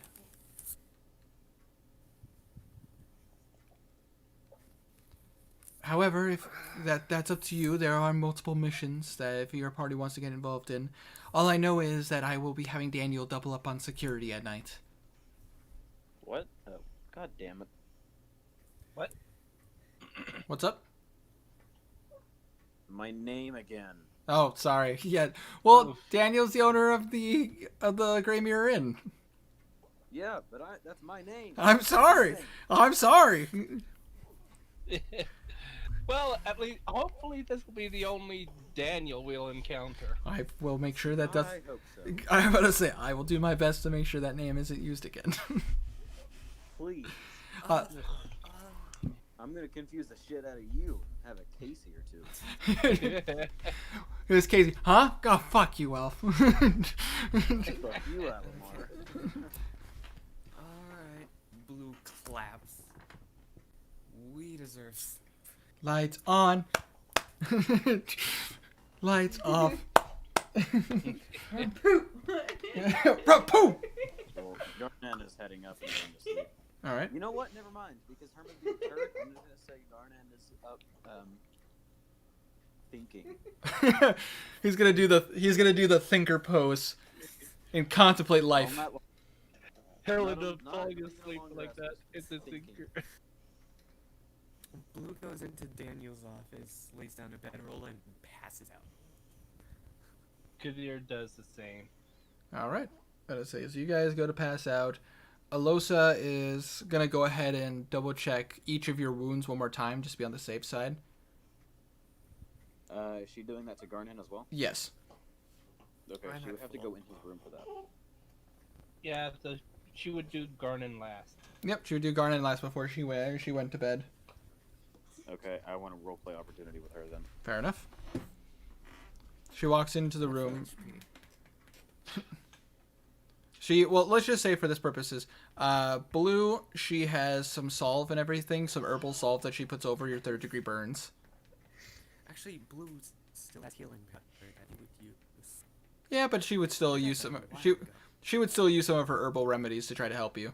Plus, it's a good excuse for her to use her herbalism kit. Yay.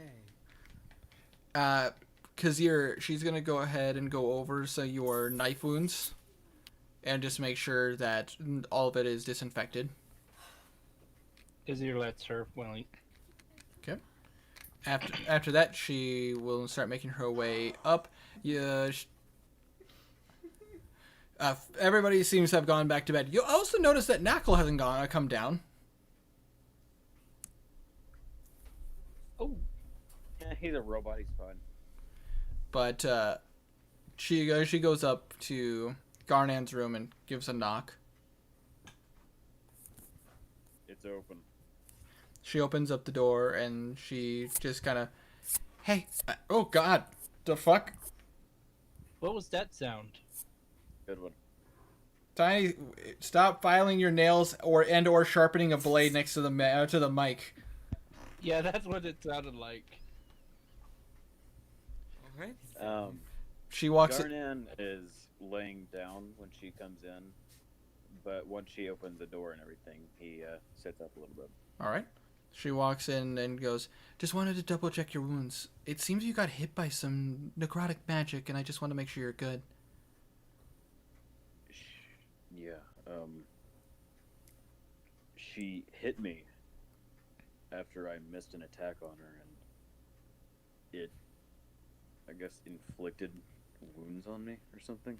Yeah, I've seen clerics cast similar magic, and I can cast spells like that as well. But I've never seen it like this before.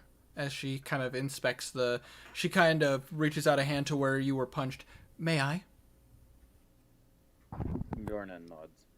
She kind of traces her finger where the black veins go, and she kind of starts explaining how the magic works, and how typically when a spell like Inflict Wounds is caused, it actually hits the entire body. This seems to be like specifically targeted locations. And she talks about how like the spell was probably it was aimed to affect your internal organs, bypass the rib. Garnan is trying his best to be interested, but he really could not care less. She kind of just Performance check. He's not interested in magic. He doesn't care. yeah, but she seems interested in it and wants you to understand how it works. He's being attentive, and he is listening, but he really does not care. Punched in the dick. She just kind of sorry, this is part of what my coven does, and apologies, I didn't. She kind of. Your coven. What's it like? Oh, the Coven is an interesting group, and we're typically a nomadic group that travels throughout our country. Our specific Coven studies the magic of nature and how it affects the world around us. I didn't really know my parents because being a nomad, we don't believe in the concept of being raised by a mother and father. We believed in the Coven being our family. I was born of woman, so I was I was raised and trained specifically to become a witch. Before I got exiled, Neil Ezrin thing happened. Our tribe, did similar things, not like your coven, but we lived with nature, tended with it, we studied it. She kind of nods. She seems genuinely fascinated. What was it like to be raised in a tribe like that? I miss it. It was good. I miss my father most of all. He kind of grits his teeth after he finishes that sentence. She kind of. She's gonna roll an She's gonna roll an insight check real fast. Good job, Alosa. Owls. She takes a notice. I take it Ezrin caused some problems between you and your family? Ezrin is the one that sent the muggers after me, that got me exiled from my tribe. Which is a reveal you guys don't know about yet, till now.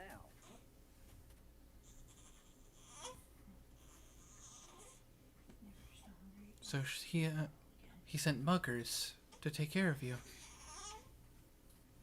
Were they instructed to kill? I don't know. They fled before I could find out. They cut me real good. He points at a scar on his neck. She kind of takes a look at it. They must have got a pretty lucky shot on you. As she kind of puts a smile on her face. I didn't expect him. Neither did my father. But why did you get exiled? After they mugged us, I chased them down. They hurt my father, too. Worse than they hurt me. I chased them down and I killed them in front of them. When I looked up at my father, he had fear on his face. I was exiled right then and there. Is it normal for people of your tribe to let rage take over? No. Sometimes it happens with just how I am. I'm sure you've seen me Hulk out. Yes. I have noticed that when you let your rage, as I would probably assume it is, out, it gives you strength. It fuels you. Makes you stronger in some way. I can understand. There are various fighters who do stuff like that to make themselves stronger. And it seems you are more concentrated when you let that rage take over. He nods. I don't like the fact that I have to use my rage as a way to show my power. I don't enjoy using my brute force to kill or hurt whoever gets in my way. I only want one person.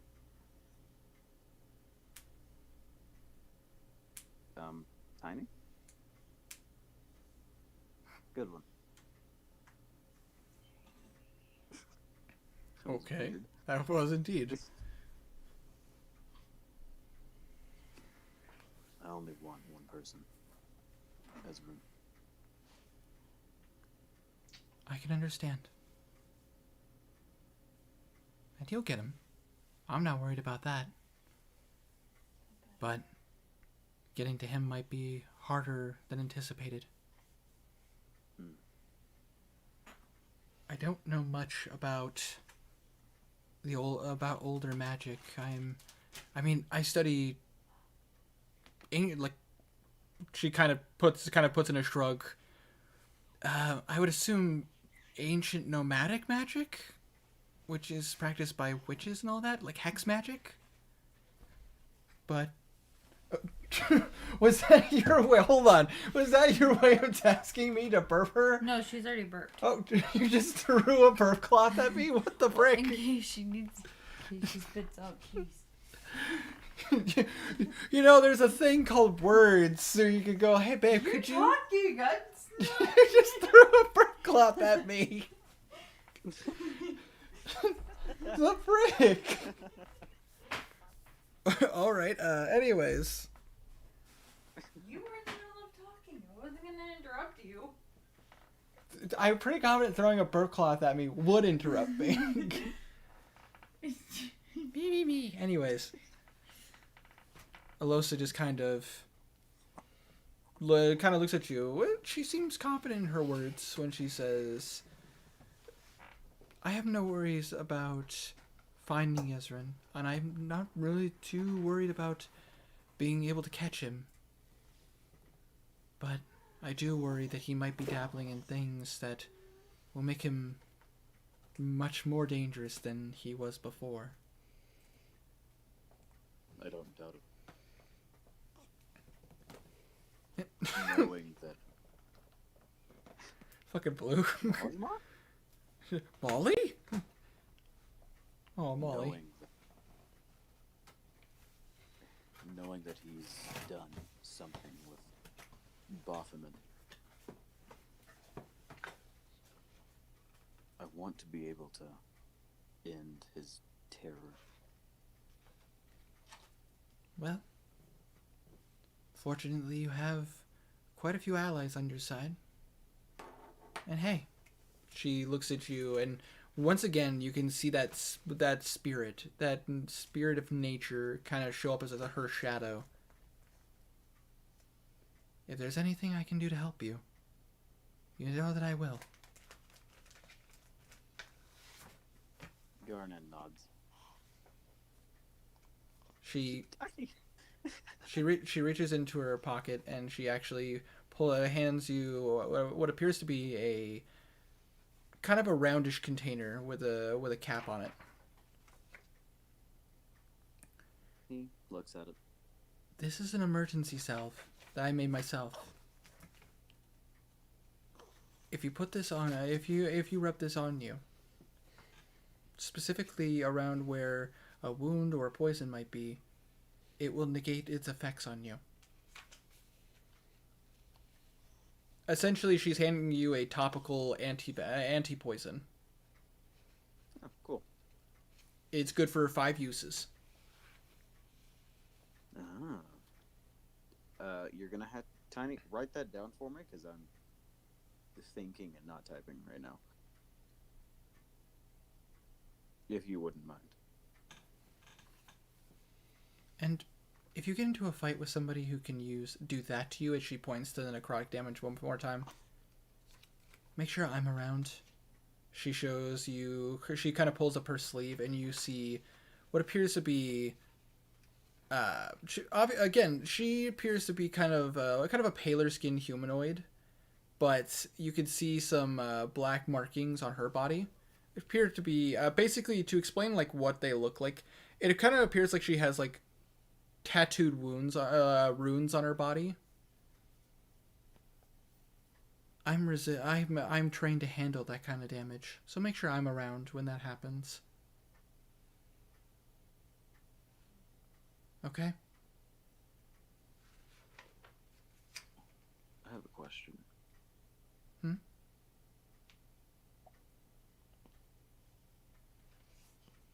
Do you think you could start training me in the ways of your witchcraft? She looks at you.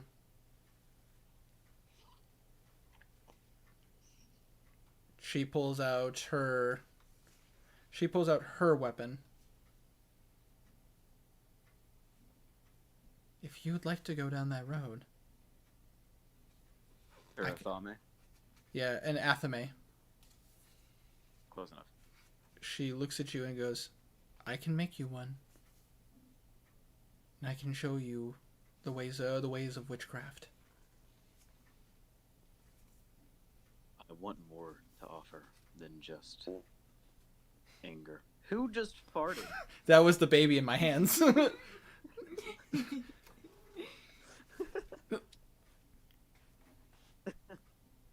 The worst part is I don't have face cam, so I can't necessarily prove it, but that it was the baby in my hands. Abby can laugh because Abby can vouch because she laughed too. Anyways.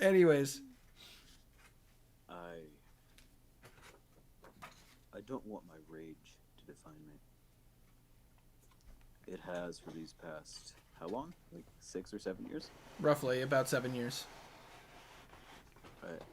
I don't want them to define me like they have these past 7 years. Then let me help you. As she kind of looks at you and she takes the dagger. Takes the athame, and kind of she actually takes the tip of it and pokes it into one of your fingers. It only slightly breaks. You're a barbarian. It has no pride. It barely has an effect on you. But as you pull it out, you see a drop of blood.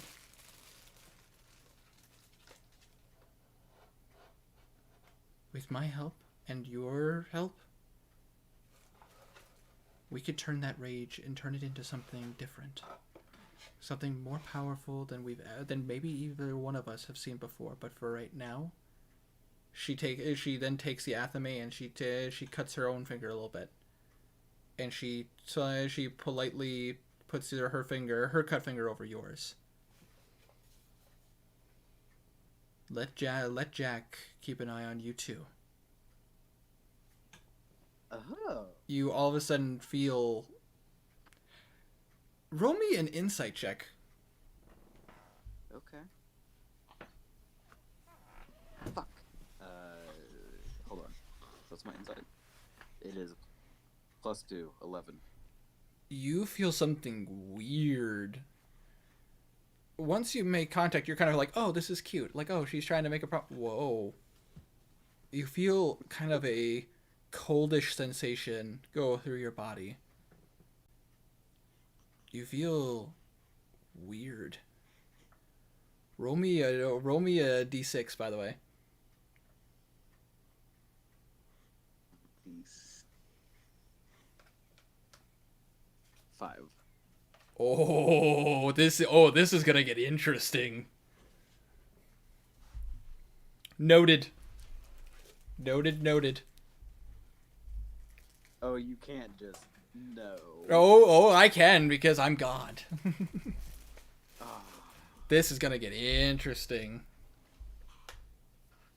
She looks at you. She stands up. She takes out a little bit of bandage over here out of her pocket, and she wraps up your finger and wraps up her own. Starting tomorrow, let's have a conversation about what we can do. Yarnhead nods. Get some sleep. She kind of puts her hand in yours for a moment. He holds her hand a little bit. He gives a light smile. We have a lot of work to do. A friendly smile.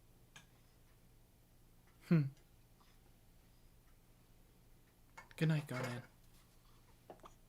Good night, Alyssa. And you watch as she starts to saunter out of the room. He watches her leave. The door closes behind. All right. Garnan looks at his hand, the bandage. Yeah. Gives a light smile to himself and lays down to go to sleep. All right. And everybody's asleep? I think so. All right. Wow. This is going to get interesting. I didn't think you would have taken this path, though. Wow. This is doing it, bitch. This is going to be interesting. I'm doing it. Winter, Yes? let's go shopping. The night passes without incident. You are under the protection of Warzy and Thomas and Mary. I'm fixing up all of my stuff now. For the sake of brevity, you guys get a solid night's sleep. You do wake up. Everybody comes down. We do indeed wake up. Yes. You all come down, including Knackle. Knackle's with is actually coming down with you guys. Excuse me. Goodness. Garnan looks slightly less angry. Slightly. No. There's still the angry demeanor, but it's noticeable Still that he's not as mad. And also, for you, Garnan, you are no longer exhausted. Yeah, okay. Just All want, stats except just wanted to clarify that. So you guys get a solid. Daniel, Daniel does come back, and as soon as he hears, he does fuss over you, Blue, about your safety and everything like that, and make sure that you're good, and that he will not let that happen in his establishment any more times. Yeah, how dare you, Blue? Jeez. However, you guys do get a free breakfast. He does not charge you for that. yay! yay, dinner. I mean breakfast. Brunch. It's brunch. Brunch. Food. There's like omelets and like French toast and everything. Nice. And once finished, Blue goes over to Bent and speaks in Elven. Oh. Yes. I know a nice little magic shop we can go. I got some money. Let's go in there. Blue walks up to you, kind of speaks to you in halfling. In halfling? Elven. I was about to say, I'm like, I had to correct myself because I'm like, that's not right. Elven. He doesn't know halfling. I figured, but I needed Wait, to Blue ask. knows Elven? Yes, Blue learned Elven Yes, Blue knows from. Elven. Yeah, he learned it from Oh Knackle. yeah, Knackle. I forgot. I completely forgot about that. Knackle kind of leans in on you, saying that, and goes, it speaks in Elven. Can I come too? Yes, you can. That is great. No. I needed some new Machines don't have components. right. Maybe we can find a potion shop. Hey, Winter, how close is Garnan? Garden's nearby. He's at the same table. Does he hear this? Do you speak Elven? Yes, I do. Then yes, you would hear that. Okay. But essentially, Blue is like, I have. It's been a while since we've been to a magic shop. I have money in my pocket. Let's go shopping. Okay. However, did you guys want to go to the binary compound, or did you want to go to the magic shop? I want to go to the magic shop that Blue knows. well, the binary compound is closer. Nope. Go to the magic. To the magic shop. All right. Blue wants to meet his old friend. That's the reason he's going. Garnan approaches Alosa. All right. You walk up to Alosa, she is eating her breakfast. Yes. How were they? We can start right now if you want to. He looks over at Blue, looks back at Alosa, and he nods. All right. Then you can come with me, and we will start. We will start with how the coven taught me. He will wait for Alosa to finish her meal and then follow her. All right. So while you guys are doing that, and we'll get to that.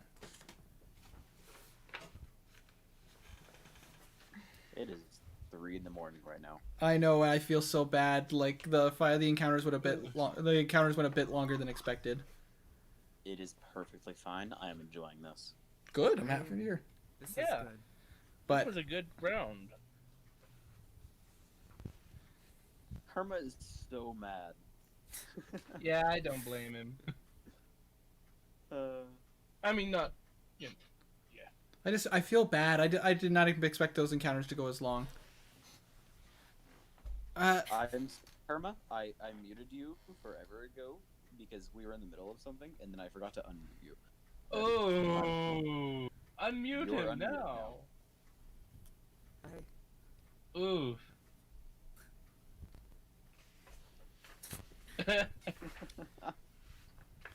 You're right here, practically. We're 10 steps away from being with your character. Your character entering this thing. Literally, One time frame. literally in map wise, the binary compound is closer. no, I want to Just go to the binary compound. Jeez. We might get a discount. About to say. Fine. I'll go to the binary compound. Well, Mary would insist you go there anyways. Yeah. I go to the binary compound and then the magic shop.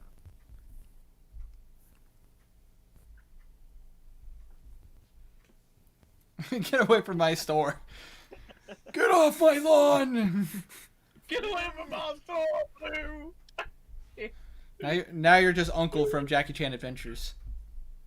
One more thing! Hey, one more thing. Winter, before Yeah. leaving, Blue goes over to and Eric and says, "You guys have been rather stressed. I recommend you to go to the restful house. Might have some fun there."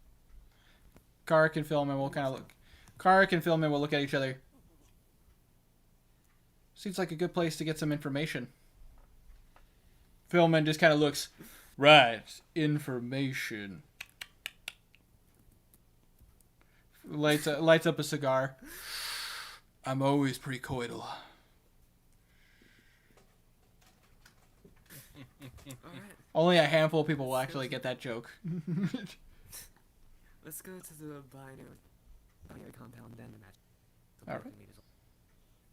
So you start making your way downtown, walking fast, faces past, and your potion shop down. As you start making your way over, you do come across what it is. Looks like an all right looking store. Better say on the front of it, it says, oh gosh, my Roll notebook. initiative. Bullshit N. No, it's not that. Better say it's. So you come across this little store. Looks pretty. It has the words alchemical compound on it, and that's where we're leaving today's session. No, that's not where we're leaving today's session. There's some things I would like you guys to do before the session ends. It's on the top it says the binary compound alchemy shop, and on there it appears to be on the cover of it there does appear to be a sign that's hanging that shows the symbol of potion, which is typically the sign of an alchemical shop. Guys, I'm gonna go ahead and chuck some liquid so I don't cough my ass off whenever I'm doing this voice. Sounds good. Don't strain yourself too hard, okay, dude? Because I know how hard that is to try to do voices with your throat messed up. No, Yeah, strain we all yourself. do. I want to hear you cough. Oh, so you see it, Jocelyn. This is what the average D&D players do. Well, she's literally sitting on my lap. Blue whispers in the shop. We're going to some place that I know, and I'm gonna give you 300 gold. Spend wisely. 300 gold at a magic shop. Nice. 300 gold. I'm So, gonna give you 300 gold to fuck off. ouch. I haven't given her. Waiting until we get there. But as you walk in, you hear a cling, cling, cling, cling. It's a nice looking store. But to say, you look around and the room is just filled to the brim with is filled to the brim with what appears to be like vials and jars, and all of them have labels on them. There appear to be some potions behind a counter. The smell of something brewing, and you hear a voice come from the back. Hold on, I'll be right there. You watch as a human man, about 5'4", looks like he's in his mid-40s.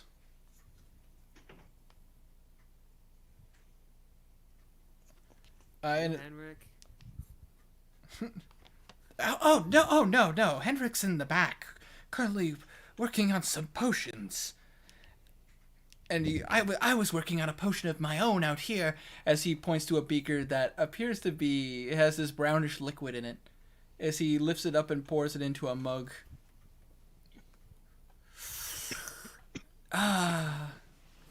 It is coffee.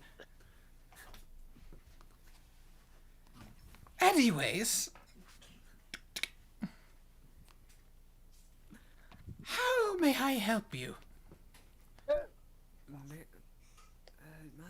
friend Mary sent us here in search for a man named Henrik Bluethorn. Oh, you're wanting to meet the traveling potion maker.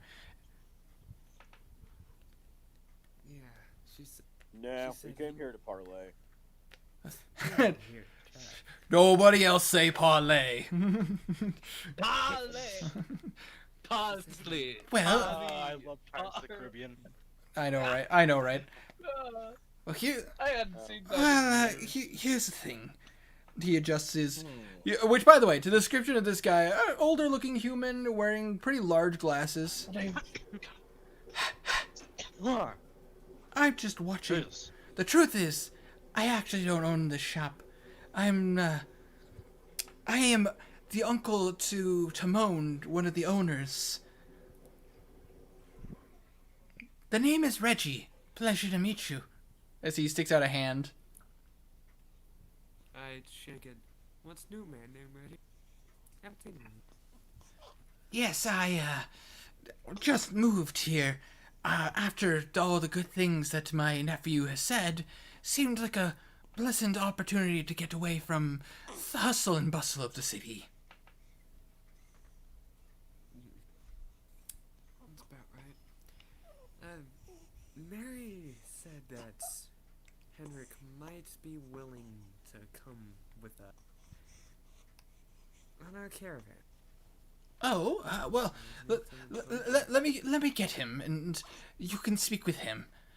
Pardon me. As he walks into the back room, Henrik, you are currently in a potions laboratory. This is probably a room that you've been familiar with your entire life, and it's really well stocked. You haven't been to a place that's been pretty well stocked in some time. Sorry, it's coming back as a cough whenever making alchemy stuffs. Ugh. Henrik, you have some visitors. Herma, you're an alchemist. Just brew yourself a potion. Jeez.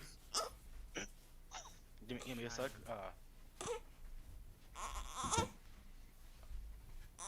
Sorry, I had to punch my throat. Ouch.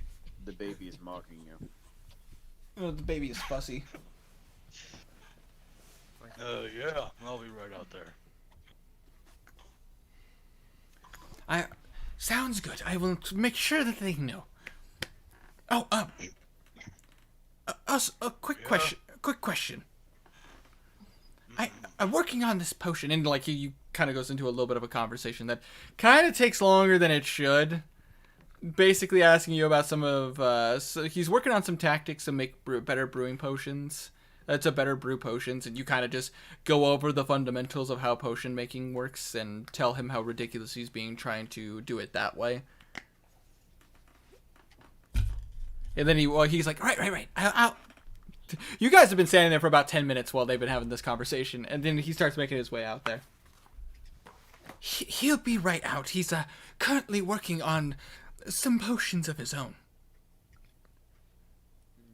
Can I offer you guys some coffee? Yes. Oh, I'll have some too. Are you just yelling that out there, or is it... Yeah, yelling it. Might as well. Working. Yeah, don't Be worry. coffee late work. I'll get you some coffee. You watch as he kind of reaches underneath the counter space and pulls out a couple of mugs, and he pours this pretty large beaker of coffee into a couple of glasses, and he kind of points to Bim, Blue, and Blue. Do you you want some? Blue goes forward and picks up a glass of Takes a drink. the hot coffee. As you take a drink, it is the most concentrated coffee you've ever had. You immediately feel all of your senses wake up. Like, basically, to explain this, it feels like you just drank 3 Red Bulls. God. Wow. Suddenly, Blue falls on the ground having a heart attack. Realistic. Yes, but alright. Did that wake you up? That is really good coffee. Yes. It's a special brew that I made myself.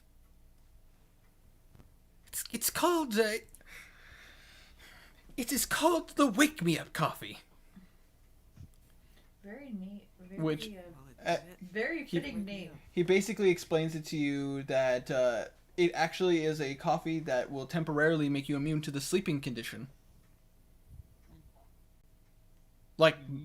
Like it counters the magic spell sleep. I'll take that. Can't you a cup? And then he brings he starts bringing a cup back to you, Henrik. Okay. He's moving around like big steps, getting materials from different places so he can keep mixing. Just. Yep. Yeah, and then he drinks his coffee like once in a while, but not a lot. Just like, I'm focused, man. I'm in the zone. I imagine Henrik's like Tony Stark when he's working on the Iron Man suit. Like he's just kind of so focused. Like he can still talk to anybody who walks in the room, and he can still make witty remarks and all that. But he is focused. Mm-hmm. Yeah. Blue steps outside, taking a quick, just watching people. You do that, but the thing is, the more you watch people, you start to feel like your muscles are just kind of like, I want to move. Strong coffee. It's Winter. I wanted to do this, but I forgot. I wanted to put the new spells. Oh God, the most fearsome monster. Oh. Oh Lord. Karen. This, Oh, God. when Blue woke up, I forgot to say, but I wanted to put the spells that you gave me over 2 of my spells. Oh. Yeah. I wanted to take out Guiding Bolt and Zone of Truth. And you wanted to put in your 2 new spells? Yes. Fair enough. That way I have all 4 of the spells ready. Fair enough. Flattered that you want to use my spells that much. So some time passes. You know what, Herma? Yep. I want you to roll me for alchemy that is an intelligence check plus your proficiency. Proficiency with a tool, correct? Yes. So I have expertise in my tools. Roll them bones, my dude. 21. Nice. You're in your zone, you're in your element, you have no problems here. You are just brewing away, and after some time, doing the proper measurements and tweaks, the potion is a success. Sweet. I would like to be outside with my lutes, getting out my energy by playing a jolly day. I'd assume Bipnotin's taking her Alright. Bipnotin's taking her time, just exploring all the different ingredients. Could I? Potion's not. done. And never mind. What's I'm brain dead. Never mind. Alright. I don't know what I was gonna say. Okay. I must be a lot tired than I thought. That's okay. Ugh, why am I tired? I mean, it is pretty late. Winter. Stray, isn't it like midnight for you? Yes, you could roll a Yeah. performance check. Yes. It's 3 in the morning. I know. I don't know why I'm not. That's why I'm upset that I'm tired. Is I shouldn't be 28. this tired. Damn. Blue, you're putting on a little too much of a performance out there. You're actually drawing a little bit of a crowd. Why do I hear boss music? Why do I hear Hunter be hunted? Uh, I want to point out. Rickroll the village. What's up? I wanted to point out. Rickroll the village.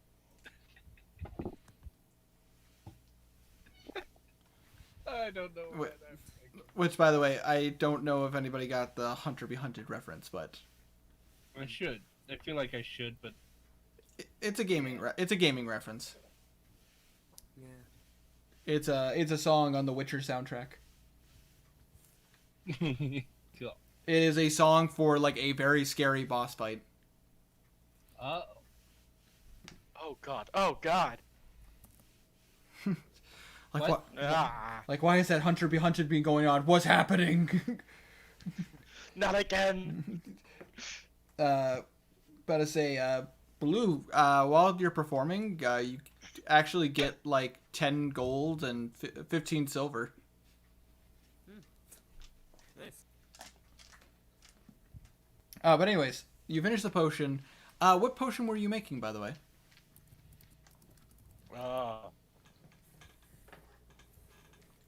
Oof. I did not expect to be able to choose which potion I was making. So you know what? I'm going to push it and say potion of potion of greater healing. I will allow it. Sweet. You- It's not like it's gonna go into my inventory. It's made for them. That one is up to you. If you want to keep it, you certainly can. Well, but I'm hired, so I kind of gotta handle my stuffs. That's fair. You finish the potion and you cork it up, and you just kind of look at it. Damn, that's a good looking potion. I want to drink you all day. I mean, Oh god. Oh. There's a time. Don't get aroused by the potion. It's Pro- not pro- that kind of. Professor Oak appears. You remember Professor Oak's No, words. just- There's a time and a place for everything.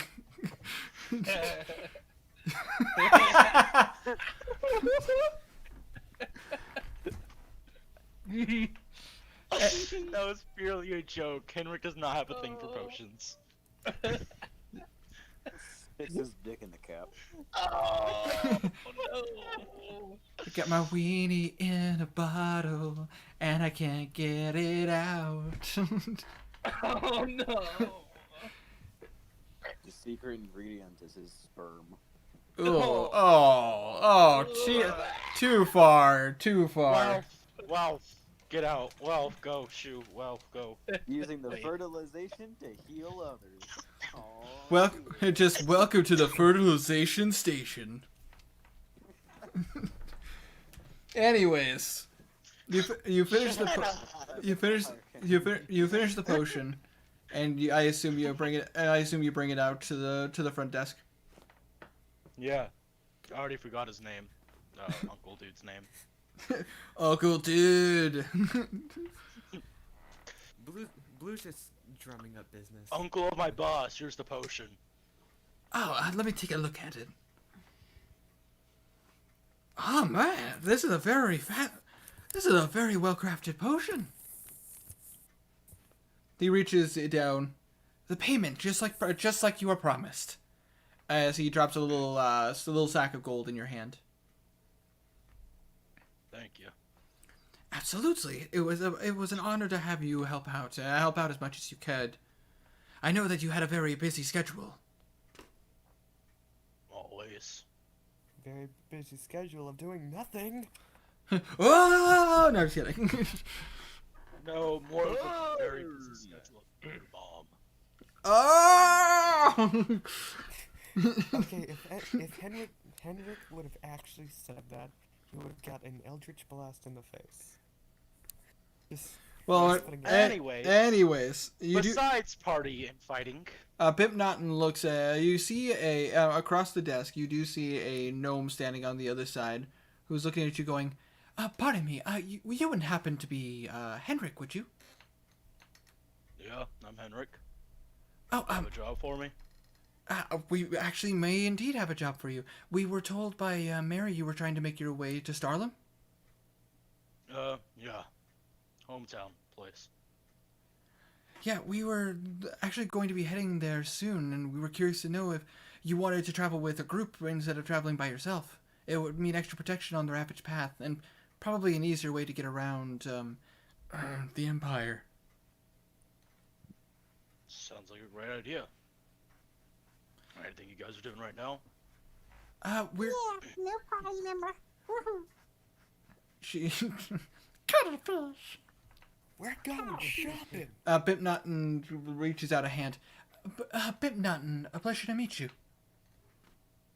Henrik Bluethorn, same to you. And should I go ahead and give a physical description of Henrik now? Absolutely, if you'd Yeah. like to give a physical description.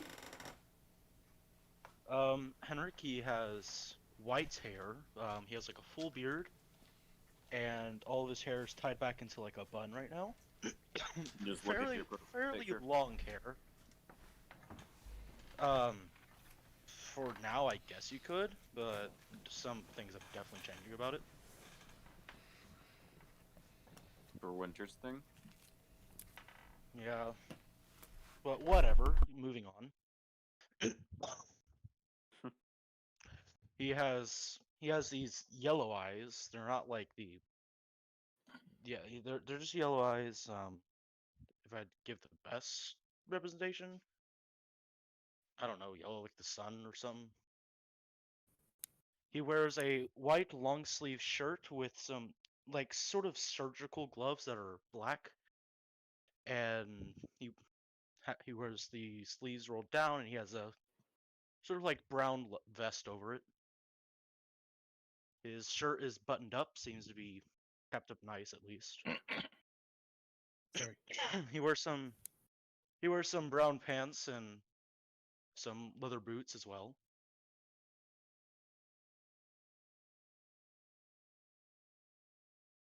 And that's about all you can tell from him for now.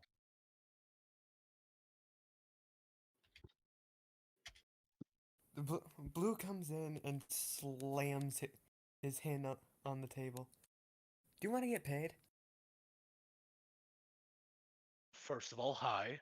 Second of all, Hi. yes. Do you want to go on adventures? Sure. Come with us.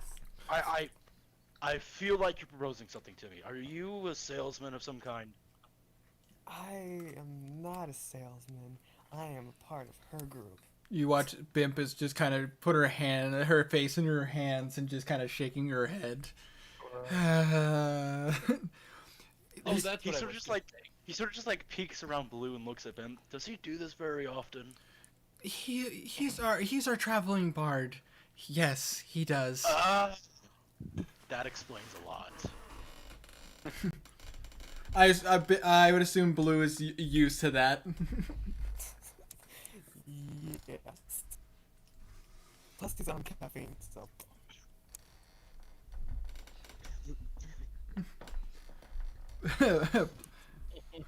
No. Boy. No. Yes. Well, Yeah. we need a box. We need a box. We need a box chat. No. Come with us. Oh, I'm tired of. Riku, welcome to the chat, my frosty friend. How you doing? Hey. Oh. Yeah, well, that's really Hello. showing. I'm tired. Leave me alone.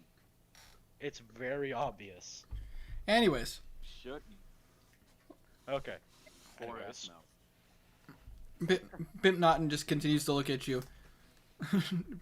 Bimp just continues to look at you and goes, like I said, we were making our way to Starlam, but we are going to stay in town for a little bit as we are probably going to take on some missions and take on some personal quests that are around. As you probably noticed, there's some problems here, and potentially they could use some help.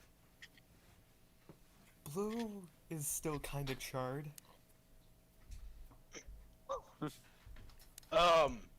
Give me a sec. I'll go back and make a sort of burn white border real quick. All right. Using the alchemy stuff. Roll me another check. Nat one. Natural 1. I'm waiting for it. I'm waiting for it. So That is close. still low. Just make 15. 15. You still make a pretty solid burn salve.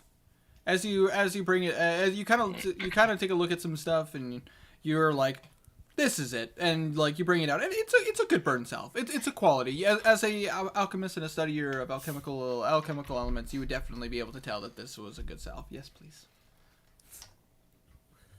Sorry, my waitress came over and offered to refill my drink, and I'm very appreciative of her. Hey, who wants to watch my cat fall off my desk because he's dumb? Oh no. No, don't make the kitty fall off the desk. Oh. Blue guy. Put this on Boring. your face. He tosses the burn salve to blue guy. I'm very tempted to roll a dexterity check to try and catch it. I mean, if you want to. If you want to. Is it a bad thing? I'm doing That- it. Can anyone hear me? Should I Oh, Lord. should I roll a dex check for precision? Nah. Is You- it bad? I almost responded to blue. Guy. Ow. I know. I 6. briefly. Not a 6. It hits you in the face, Ow. but then you catch it in your hands. Yes. All right, he caught it with his face. That's what we needed. It needed to go on his face. Do you? Gotta say, Blue. Do you want to try to apply it? Yeah. All right. You open it up. Seems trustworthy. You open it up. You open it up. It smells like aloe. Pardon me. It's all good. Excuse you. You open it up. It smells like aloe vera, essentially. You take some of the salve and you put it on. This is you instantly start feeling the effects. It actually feels really good. It actually is cooling your face off pretty well. It's a good salve. You're hired.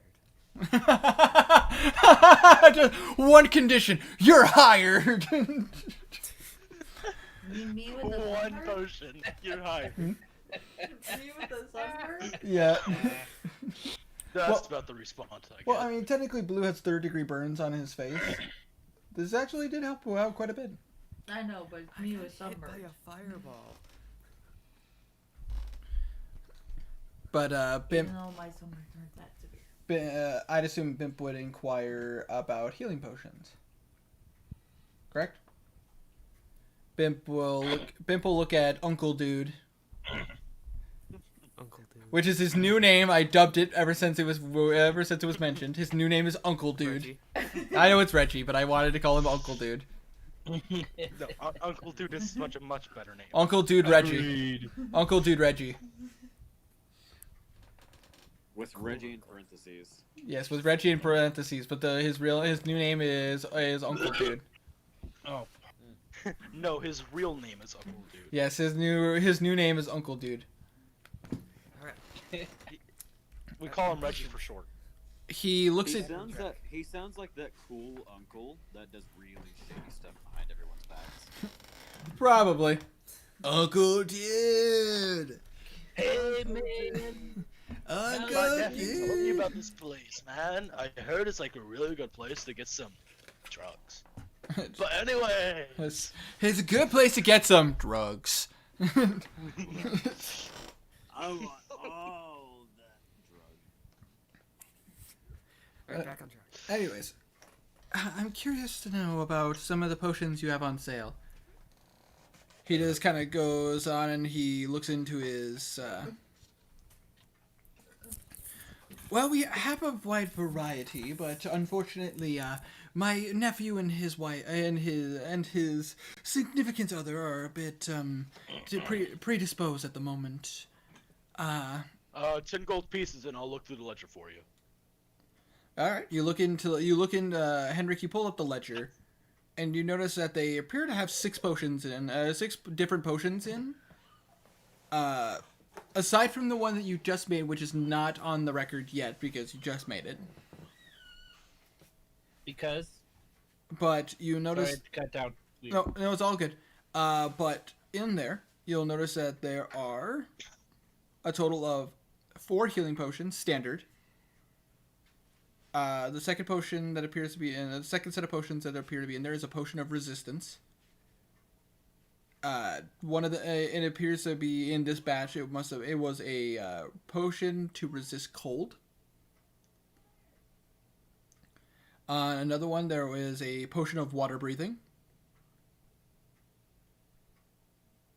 Another one, there appears to be a potion of giant strength. Nice. Expensive. Not buying it. A potion of climbing. And Perfect. there appears to be one more, which is a filter of love. Oh God. Okay, so we have about 4 potions of healing, potion of resist cold, potion of giant strength, potion of climbing, and that's it. Oh yeah, also the greater healing potion I made. You can't tell that bit. What all the things I just mentioned. Did you intentionally miss 2 potions? No! Me? No.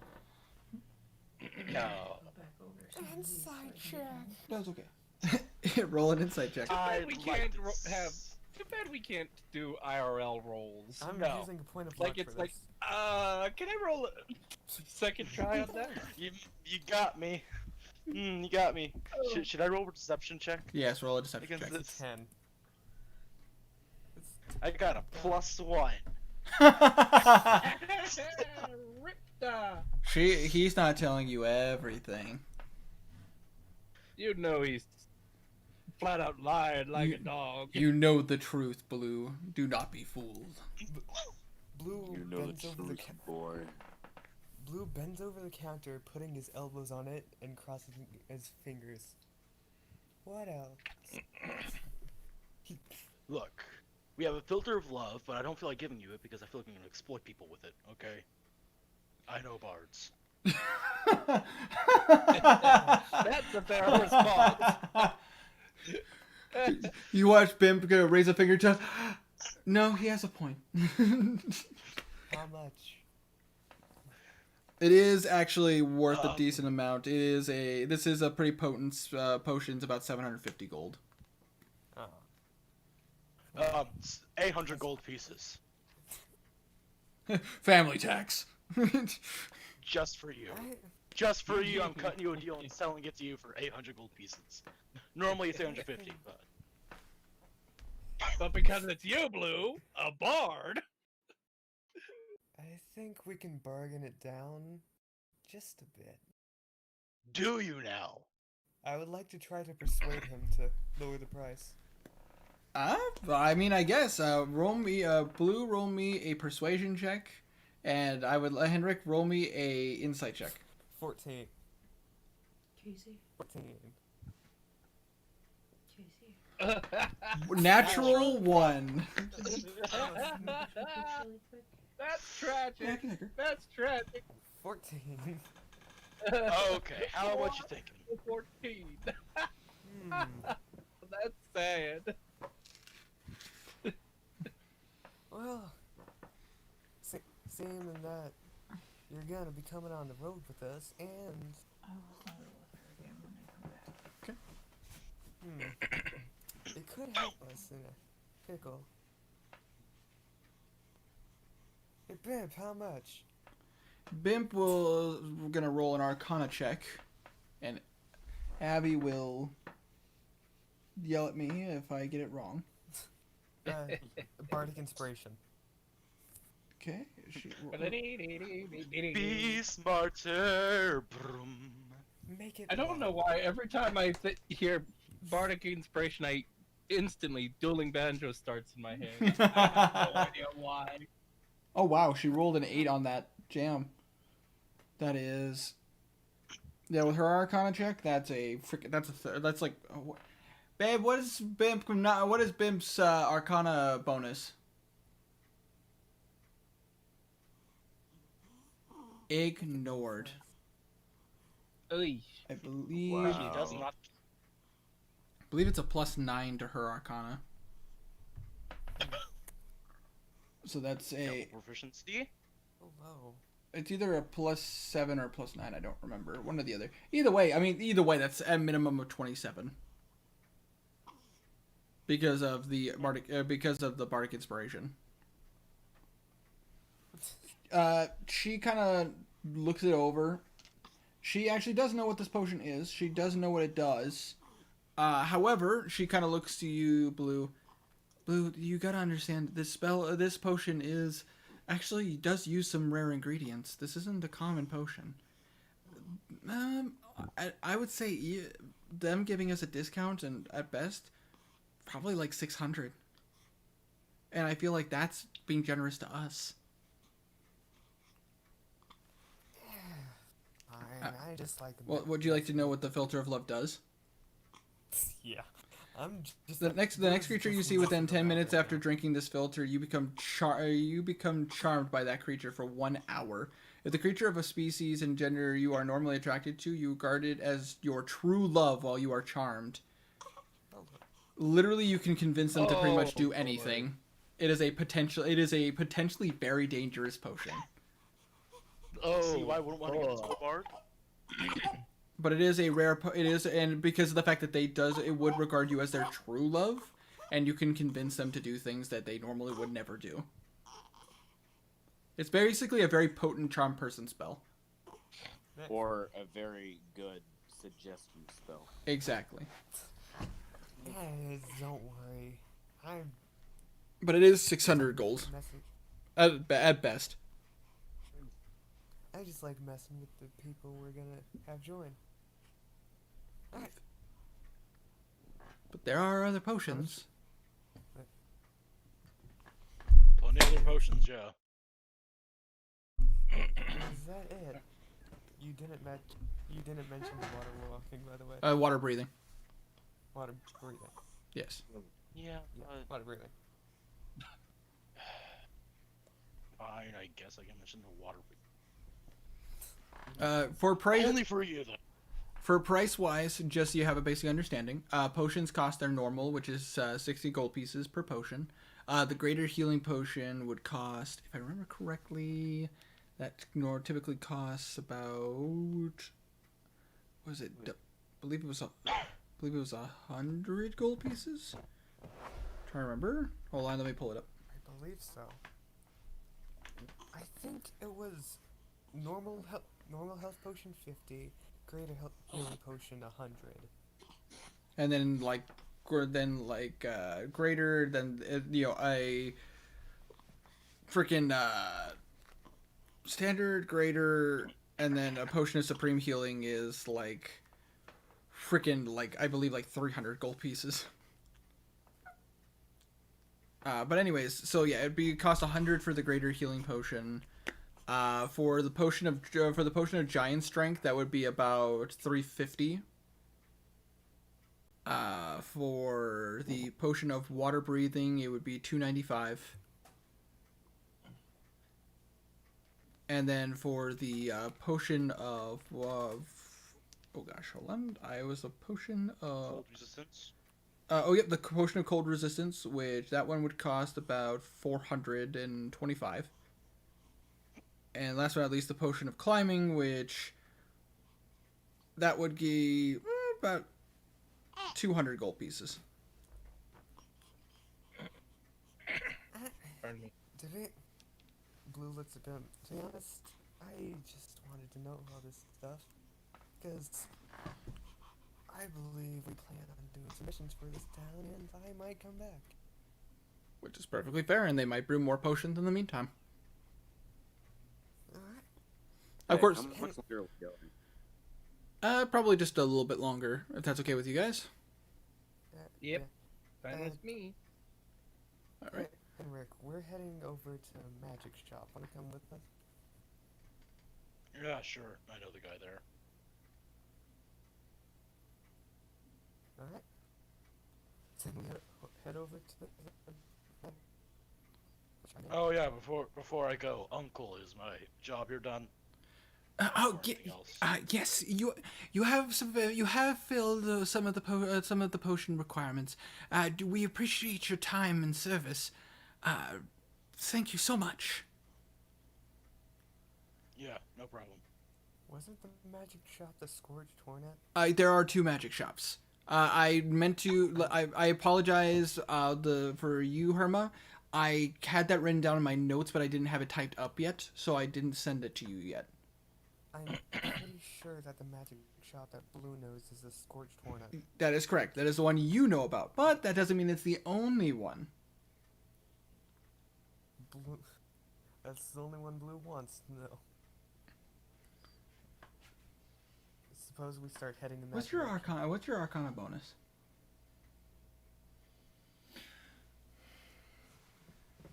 I had to roll What? for you. I'm talking to Abby. So you. Yes, I expect you to have everything memorized. Don't you realize whenever I ask you a question, I want the answer, that the true, honest, and accurate and right answer? +4. Is it just +4?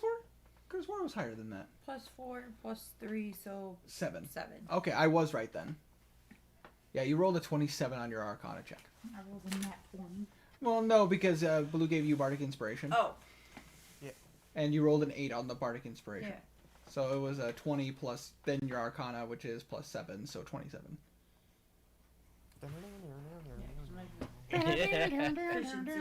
I feel like that's about to become an inside joke to us. As you guys leave the shop and start making your way downtown, walking fast. Just past hometown. Exactly. You start making your way. It doesn't take you too long, Blue. You do remember the road to get from the bar, the Grey Mirror Inn, to get to the Scorched Hornet. Well, once you do, it looks exactly the way it did when the last time you were here. Winter? Yes. Along the way, I'm going to just pick up a few stones off the ground and store my bag of holding. Absolutely. You pick up a few spare stones on the cobblestone streets, and you put them in your bag of holding. Pick up around I want to pick up around 30 of them. Oh, so you're stopping. You're you find a pile and they're like, we're going. Hold on, I found some very smooth, shiny stones. Yeah, it's just for a bit of something that's gonna help people that don't have and Fair enough. stuff. Fair enough. You pick up about 30 stones and you put them in your bag of holding. Blue pokes his bag of holding. Which bag of holding? Alright. What? Your own or his? His. You I- po- His. Henrik's. Boke. Okay. Why are you touching my bag? It's normal. Blue goes inside the Scorched Hornet. Okay. Okay. Oh, which by Okay. the way, Herma. Yep. For finishing that potion, you did get paid 100 gold pieces, just so you know. Sweet. So you can add that to your inventory. 430 gold. Jesus. There you go. Well, hey, you're a potion maker, and we both, me, you, and everybody under the stars do know that potions cost a lot, and the people who prepare them properly get paid a lot. True. Okay. Pretty much any game, if you make potions, you make bank. It's true. Okay, back into game wild. You Is the person Blue knows at the desk? You open the door and you are immediately recognize this nice-looking, very well-kept room that has a variety of items on the walls. You see a bunch of baubles and a bunch of different tools around, and you see a woman behind the desk. Welcome to the Scorched Hornet. How may I be of service? I reach into my bag of holding, pull out 300 gold and hand it to Bimp. And then I go up to the... Blue hands desk. you a bag of 300 gold pieces. Okay. And you, I go up to Phil. alrighty.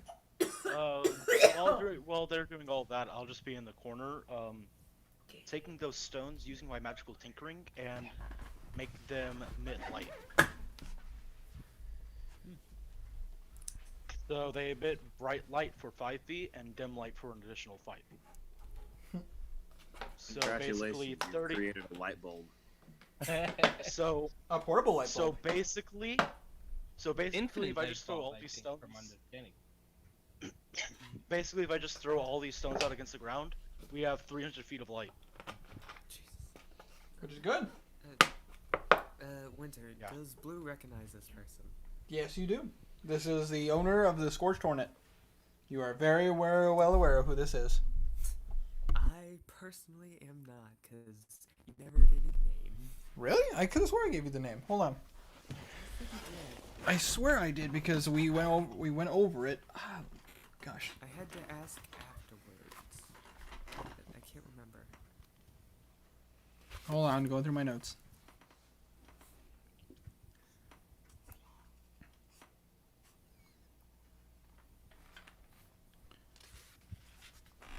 Oh boy. This is gonna take a second. Hold on. Oh, I'm holding on. Holding on. My cat Holding in my on. hand. Let's see.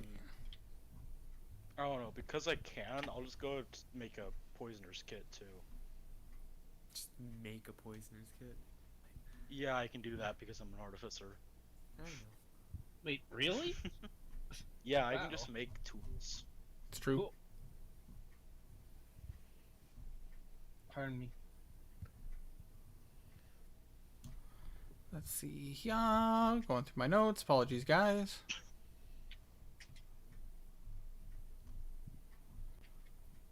Alright. Important? It's a female human, or appears to be in her late 20s. Long blonde hair. Very, very blonde. Super blonde. And she wears a pair of bifocals. And her name is Michelle. Nice.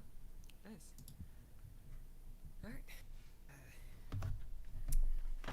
Lou goes up to the counter and smiles. It's been about 6 months. Possibly over. Wait, Blue Guy, you're Hey, native here. Winter. Yeah? Are we doing Alyssa and Garnet's training session this session or next? We could easily do, but I say, depends. If you are exhausted and you want to go to bed, we could always talk tomorrow. I am very tired. If you want to, we could easily do that. Take care of that tomorrow.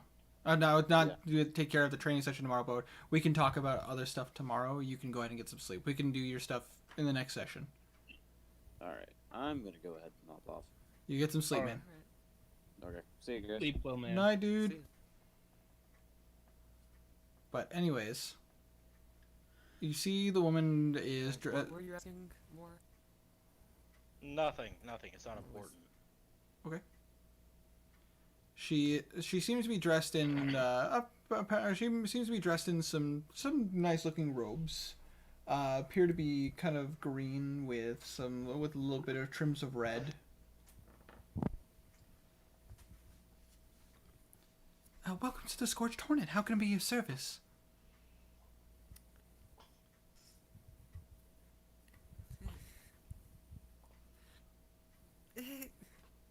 It's been only.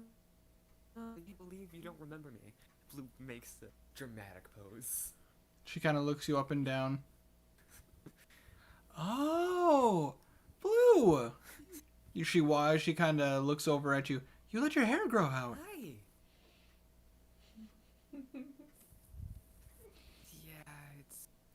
since I've actually sit in a place for long enough.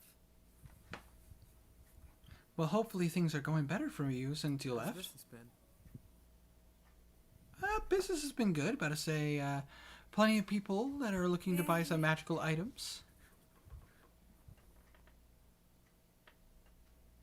Were you in the market looking for some magical items? Depends on what you have, to be honest. I actually have a... I've made a lot of friends over my adventure. I have a wizard friend. He points to Bimp. I believe she's in the market. I was looking if you could give her a discount, anything.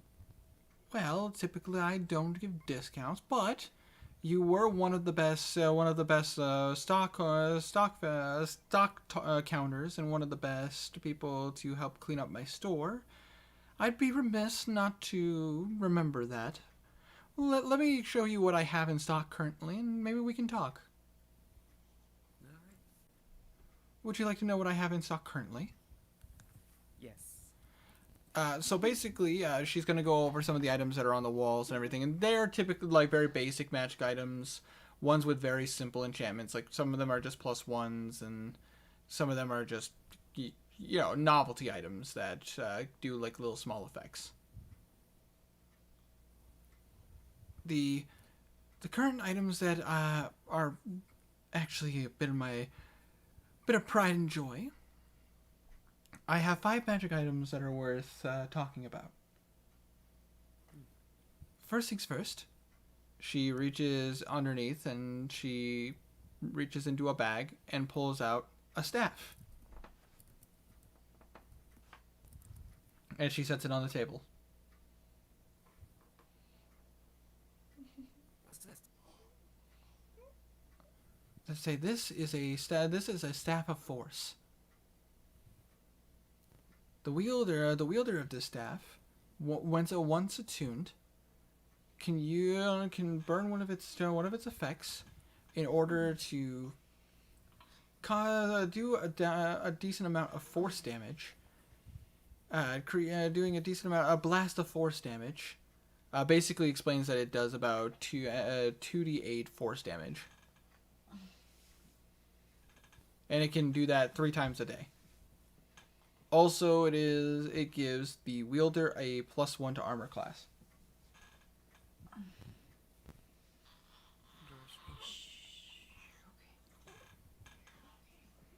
Would you like to see the other items? Yes, please. She reaches down and pulls out what appears to be a robe that has a bunch of weird items imprinted on it. This is called a robe of useful items.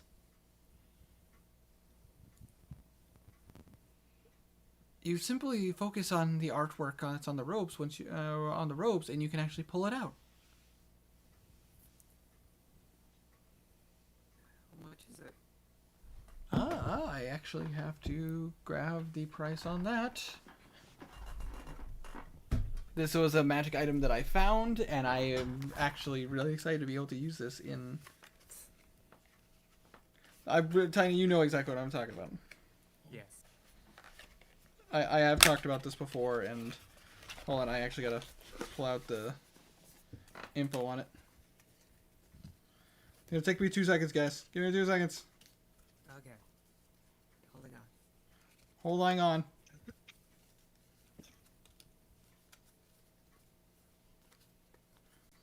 Bag of holding, various belts, axes, boots.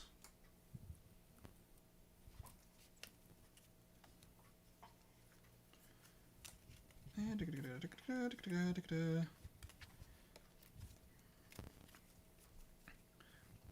a second, I'm almost there. Let's see.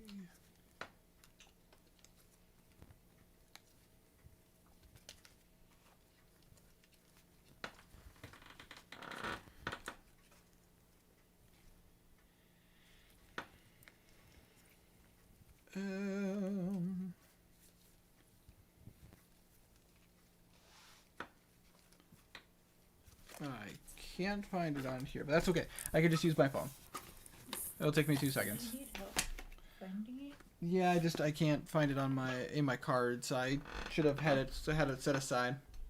It happens. And your cards I apologize for interrupting. I just have one quick thing to say What's up? about Kazir wasn't following them along this time. He went to look for work, quotation marks. Oh, ooh, good to know. We can do something with that next session at the start, or whenever, you know.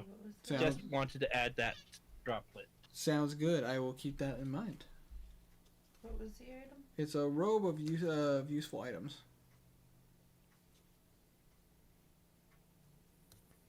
Here we go. I have it pulled up on my phone. Very useful. Yes.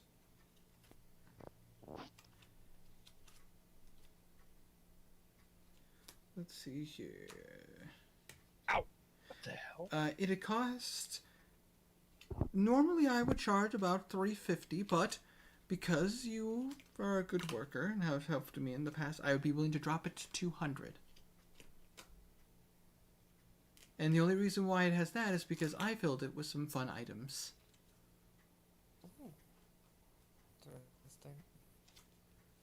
As she does point out, so on there, would you like to see or know what pictures are on there? Yes. There appears to be a patch. So one of the patches seems to be a bag of gold. One of the patches appears to be an iron door. There seems to be several gems on it. A couple ladders. A riding horse with saddlebags. A pit. Some potions with red liquid. A rowboat. What appears to be some kind of scroll. 2 mastiffs. Hey, that's useful. Jesus Christ. A window. And what appears to be some kind of ramming device. That's it. Oh.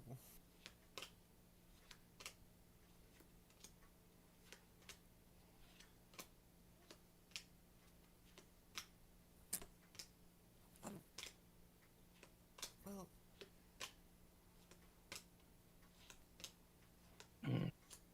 I would actually like to ask you to hold that for me.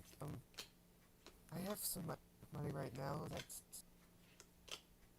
because I was coming here to just look around because we plan on doing some quests for the town. Okay. That seems fair enough. I can easily put that aside. I can only hold it for a week, though. That is fine. Also, I forgot to mention there appear to be some lanterns on it and also some rope on it as well. Nice. Now wait, can I ask a quick question about how the rope works? Sure. From what I'm understanding, a picture of a horse, it's like a robe of patches, and you rip the patch off and throw it, and it becomes what the picture is. That is correct. So what is that, say, the horse would actually turn into a horse? That is correct. So will that animal stay alive, or will it be just like a magical effect that lasts X time? It is a conjured magical. It's a conjured magical steed that will last for. Hold on 1 second. Apologies. Actually, let me double check that. I'm pretty confident though. Until killed.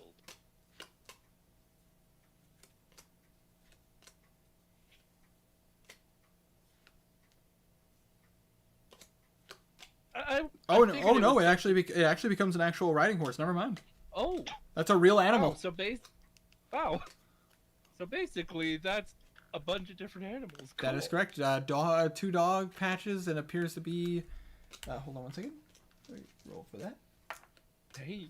Three. That is a Three. It appears to be 3 horses on it. Wow. And you don't have to attune to it. All right. Sorry for interrupting. Just No, wanted to make no, sure it's all good. She then reaches down and pulls out a what appears to be a bag. What's that again? Oh, I was talking to because Stray had some questions about how the robe works, especially about the ones the animal patches, and then I was even surprised when I found out that no, those are real animals. Yeah. Like you pull off the patch, and you release the horse with the saddlebags and all that stuff, and that's an actual horse with saddlebags. Yes. And it does not disappear after X number of times. Like they are permanently in the real world. Well, until killed, technically. Yeah, but technically. even then, technically still in the real world. Technically.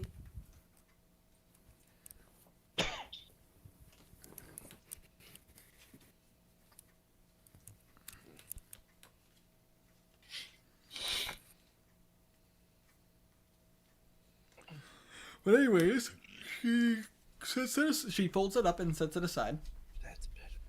She then reaches. She pulls out what appears to be a bag. This is a bag of holding. This is worth about 1,000 gold pieces. But it is a bag of holding as she opens it up, and it appears to be like a satchel.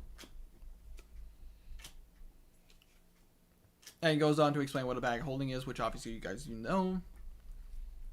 As Halfway between her explaining, Blue kind of motions towards his own bag of holding.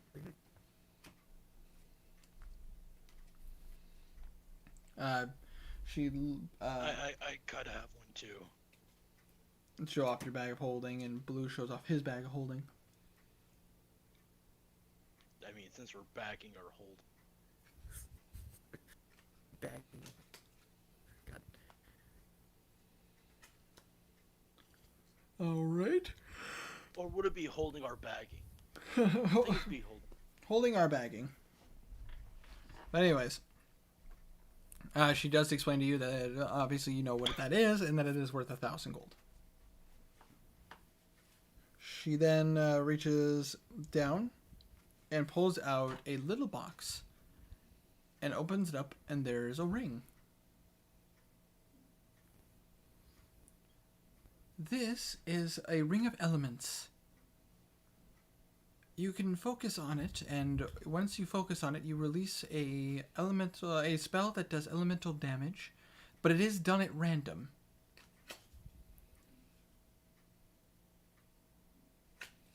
This is a pretty valuable ring, and thus it does cost 1,200 gold pieces.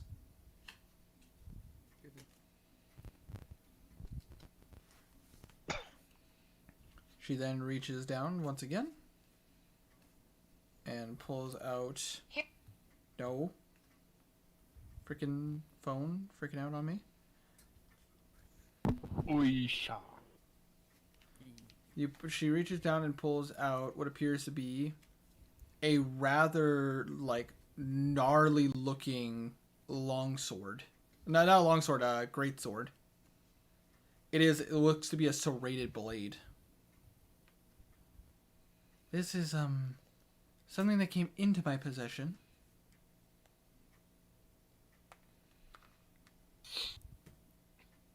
Interested. She kind of outstretches the blade, and you can see it. Just put a description on this. Picture like if Michael Myers was carrying a murder weapon. Oh God. That's what it looks like. I would like to inspect it, see if I can figure out what its property is, I guess. She looks at you and goes, "This is something that we got from. Well, originally it was brought in after the execution of some members of the Ulnuk tribe. It is a well, the best way to explain it is that it is a sword that feeds off emotion. I don't recommend this weapon to anybody who can't control themselves. It's known as a sword of frenzy.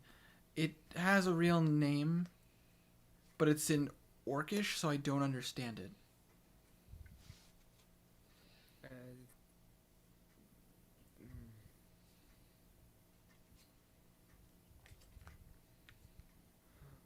But she'll try to pronounce it, and blue in in Baroque Orc. As you know, not a lot of humans practice the Orc language. It is in Orc. It is the Ravenger. Blue says the actual name. Oh. Ravenger. Oh, I didn't know what it meant. I don't speak Orc, unfortunately. One of my downcomings. I speak about 6 other languages, just not Orc. Interested on that. More about the sword right now. Oh, basically what it does is when you use it, essentially it deals an additional. It would do normal greatsword damage, so it would do 2d6. But if it makes contact with a creature, and is able to draw blood, it deals an additional d6 damage every hit. And if the weapon were ever to be damaged, if it makes contact with blood, it actually starts to repair itself. Wow. That's a pretty good Did way. you have more magical items? It is. What's up? Did you have more? Yes.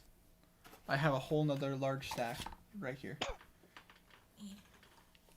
It also. So kind of. Go ahead. Just a tiny bit like Craven.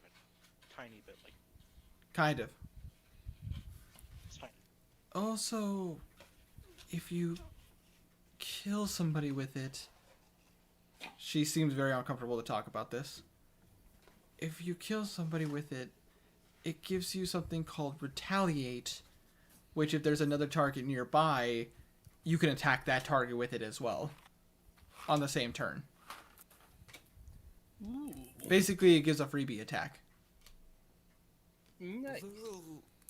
Blue's current emotion is he looks frightened. Yeah. Blue, I would say that this would be a weapon that the Ulnuk tribe would use.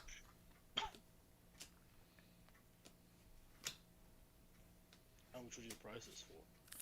Well, the thing is, I don't like it. It is ugly. It is scary looking. And for some orcs, it reminds them of a bad time. Normally, a weapon like this would cost like 1,000 gold or higher. But because I personally don't like it, I'm selling it for half of that. I'm selling it for 500.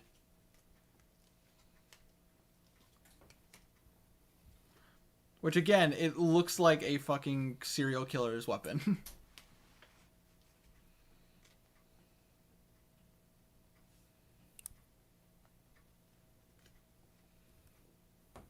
Well, great swords aren't exactly my thing. Anyone in your wacky adventuring group that use this? Bimnotten kind of goes, well, yeah, actually, Garnan, our group's larger gentleman. Here it is. Thank you. He could probably use a weapon like this. Does he have any emotional issues? Yes. Yes. And you said something about motions, not about being able to control emotions, right? Yes. The weapon can cause the person to go into a frenzy, and start wailing at anybody nearby. Blue. How would that work? Well, it seems that when you attune yourself to this weapon and become connected, it's almost as if an orc's bloodlust comes in and actually makes you go into a wild rage. It is a very powerful weapon, and it can help out a lot, but you gotta be careful.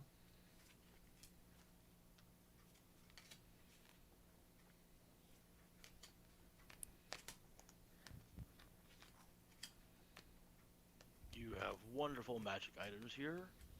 I cannot afford that sword, but maybe one of them can. No promises. Well, I mean, it'll be here. I don't expect this blade to sell. I do have one more. I do have. Go I ahead. don't want it to sell.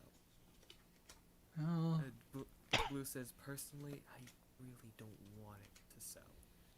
I don't trust anyone. Despite its grotesque features, you cannot argue. I have to agree with. I have to agree with the gentleman here. It is a nasty weapon, and it could be potentially very dangerous.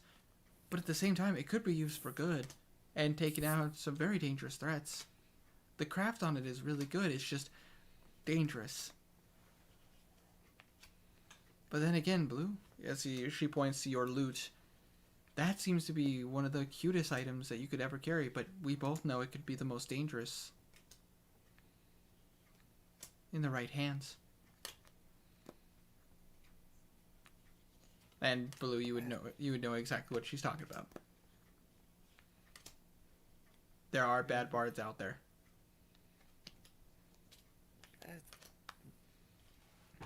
We've encountered at least one bad bard. Have you found what you wanted? Blue is staring at the sword. You said you had another magic item in stock? Yes, I do actually. It's actually something I've been working on recently, and I'm actually kind of excited. She goes into the bag, and then she comes out, holding a pretty long-looking case.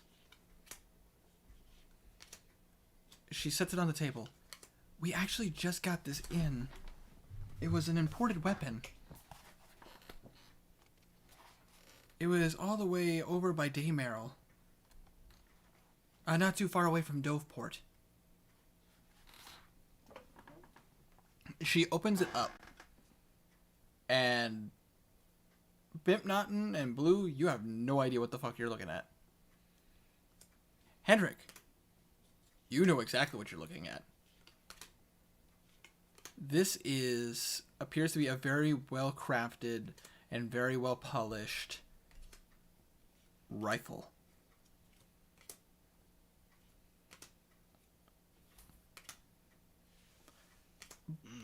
Blue, even in the city, you have never seen this weapon. Henrik has already taken it up and he's starting to aim down the sights.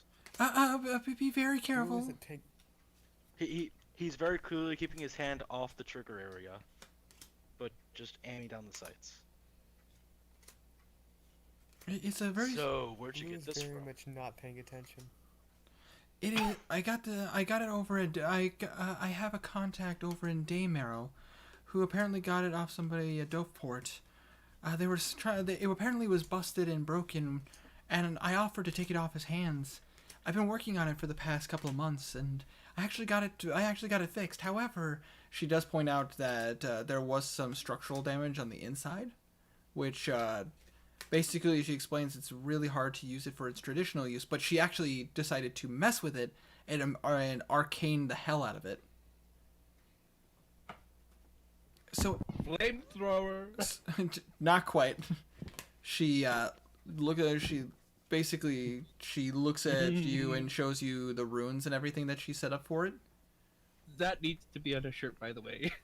Arcane the hell out of it. Fuck yeah. That would be perfect on a shirt. But she points it out and she says, I call it a magic missile rifle. When you use it, you can actually shoot 3 magic missiles at a time firing this weapon. However, if you use it at long range, and she shows you that there is a mechanism on the side that actually triggers it, and the barrel actually twists a little bit, and actually turns and extends slightly. If you fire it in this mode, she points it and kind of narrows down the sights and everything. It can be used. I'll take that. I'll put that down. It can be used as a gun. It can be used as a weapon that shoots magic bullets that are concentrated wind magic.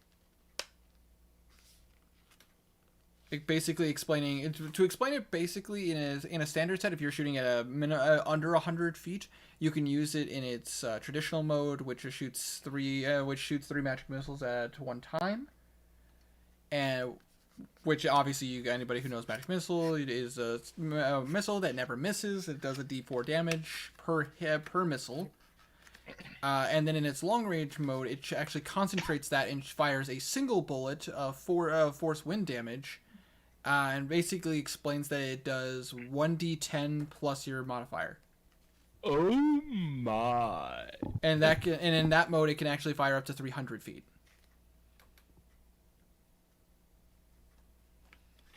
Wow!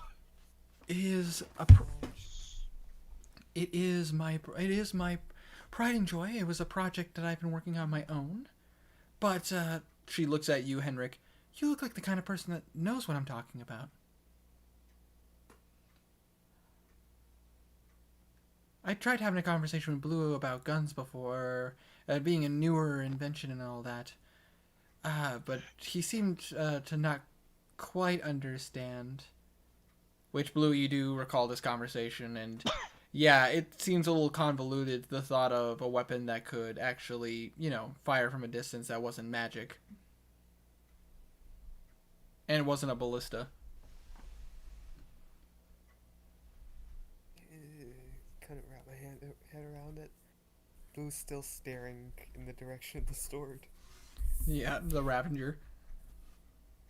Yes. So afraid for when... So, Go ahead. how much would it take for you to part with this? It is my pride and joy. I'd probably... The thing is, this is a weapon that I created, and I would say... I could easily recreate it. If I got my hands on another rifle, which wouldn't take too long. I would say, unfortunately, it's going to cost at least 2,000 gold.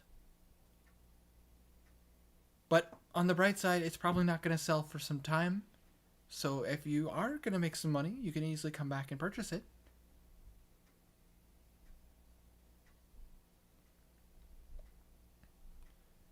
And then, just so we're clear, this does not take ammo to fire, correct? No, it does not. It is magically charged.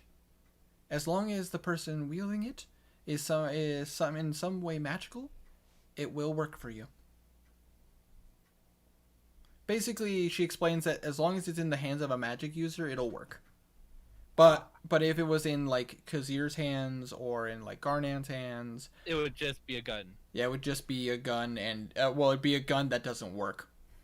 Oh yeah. Ooh, it wouldn't even club basically. Yeah, All that. it would be good for beating somebody with the butt of the gun, but like that's it. Dang. But for I was sitting here thinking maybe getting Kazir a rifle.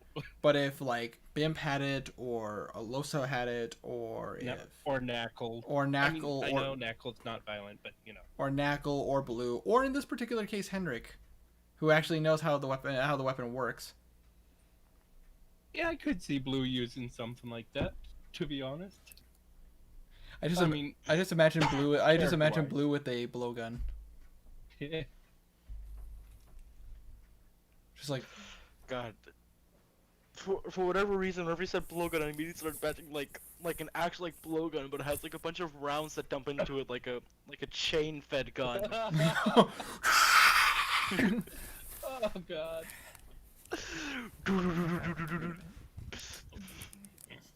no, I understand. Wow, it's getting. How Yeah. long has the stream been going? About to say, a while. Don't worry, we're just about done here.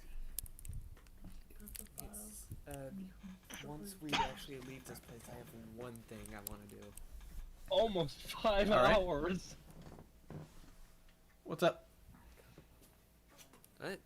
You said you wanted to do something before you head back. Once we actually leave this place, I want to go to somewhere that isn't that crowded.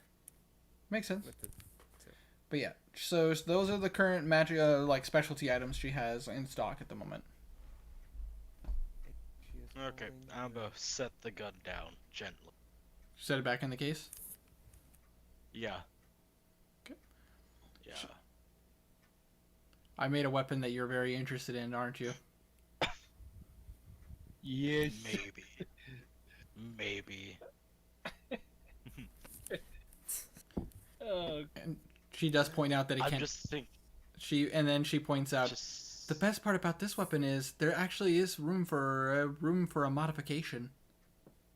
Yeah, that's what I was thinking about, modifying it a bit more. I don't know, maybe replacing Magic Missile with Scorching Ray. Possibly. Uh, You would need to fiddle with it. have you found out what you wanted? Bimp is kind of looking around. I mean,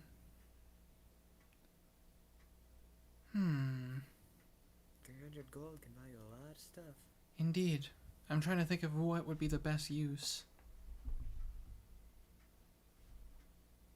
I think I'm gonna hold on to the money for now, and if depending on how much we make with the missions that we do, I might use that to get something really nice. In other words, I'm saying this as Bimp Naughton because Abby fell asleep and I don't care to use her character's money without her permission. So, understandable. so I honestly just gave it to her to buy paper. But which she probably will use to buy paper, but again, she's not in the room, so I'm not gonna push it. just Yeah. all right. Well, as a filler, I'll probably do a little bit of shopping with her and with you guys in the room, and you guys will know what she purchased. I look at my shelf. Is there anywhere I can go here that doesn't have many people?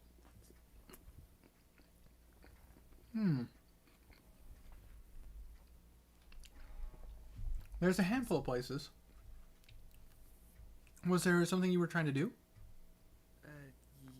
Yes. I want to try something out. Something that I have a good view of the sky. Oh, well, if you head that way, as she points west a bit, there are some parks and everything that don't have like a ton of people in it.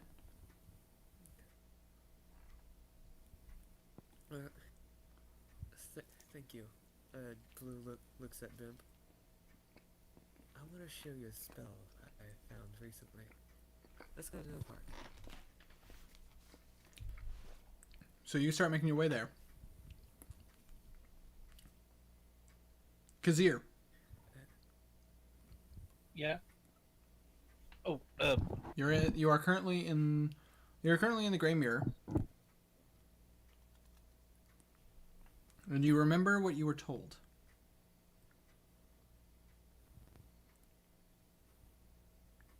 yeah. Do you remember? Oh, right. Takes the dagger and whispers, what was it? Let me check my notes. May 9 lives guide you.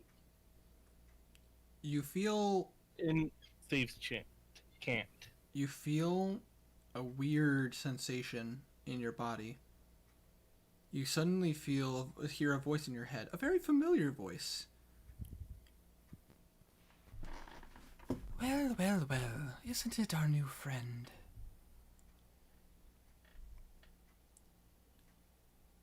Are you in trouble? I was wondering if I could get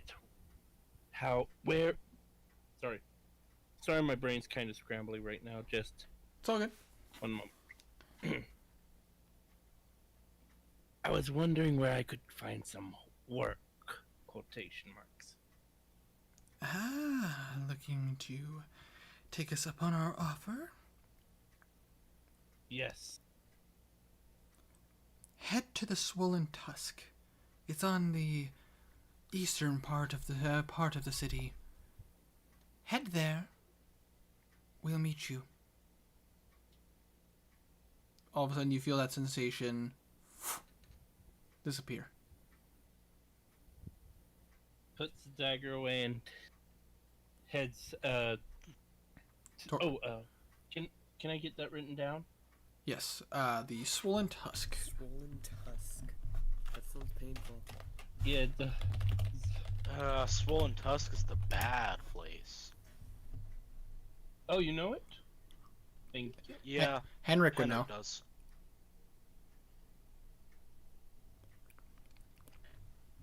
All right. So I assume you take a little bit of time, maybe ask some people where the swollen tusk is. Yeah. People seem a little shy about talking about it. They're not like outright saying like, "Oh no, don't go there. That's awful." But it's like they're kind of like, it's a little dangerous. Are you sure you don't want to go to Grey Mirror? I hear the hen house is pretty nice. Cool. So you start. Yeah. Sorry. So you start making your way there, and when you do, you get to this. At best, you probably assume this was an abandoned building. At worst, it was a building that got massacred. It's a gnarly looking building that looks like it's taken some damage. And there you see a sign that says the Swollen Tusk on it. You get close to the door and you hear, "And stay out!" And you watch a person just thrown out the doors.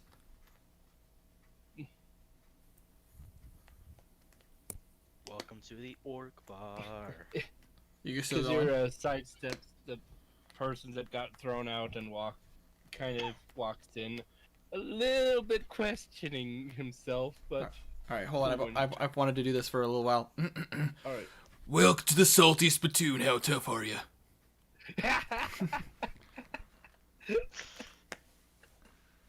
How tough am I? I ate a bowl of nails for breakfast. So? Without any milk. Oh, no, sorry. Yeah, go a ahead. while since I've seen that. I love how milk was the one that was, without milk was the big thing. It's like, Without milk. with milk, go that ahead. still sounds painful. Winter, have you ever eaten cereal without milk? It's terrible. But it's manageable. It kind of depends on what kind of cereal and how. It's worse than cereal with water. Oh, No, that's awful. That's awful. No, I'd rather eat dry No. cereal. yeah, dry cereal. I used to really like dry cereal because it was like a sweet popcorn, basically, to me. It's just a snack. Yeah, about to say in college when I was living off like the most basic stuff, we used to buy boxes of cereal, and that was our snack. Yeah. But anyways, you walk in and it is because you've been in some pretty shady places with your past and the things you've had to deal with. Yeah, you've been to a decent amount of shady places. This is probably one of the shadiest places you've been since you left Uskar. No. This is like above Festival Henhouse Oh, quality. wow. Yeah, you've been to some shady Alright, places. This is a shitty place. Yeah, it looks like there are some broken tables around. There are some pretty rough-looking fellas just kind of fighting. You see a couple of people getting into a fist fight, and you just see a bunch of people surrounding them going, "Fight! Fight! Fight! Fight! Fight!" Just like to summarize, this is the place that Winter said was where the monstrous races hang out. Oh shoot! I should have remembered Yeah, that. so You do remember orcs, you, gnolls, goblins, tabaxi. you do still see some humans, and you do see some Goliaths and everything that seem to be enjoying the place quite well. But in the behind the bar, you see an orc man cleaning some glasses, and in the corner, you see a very familiar black-furred tabaxi.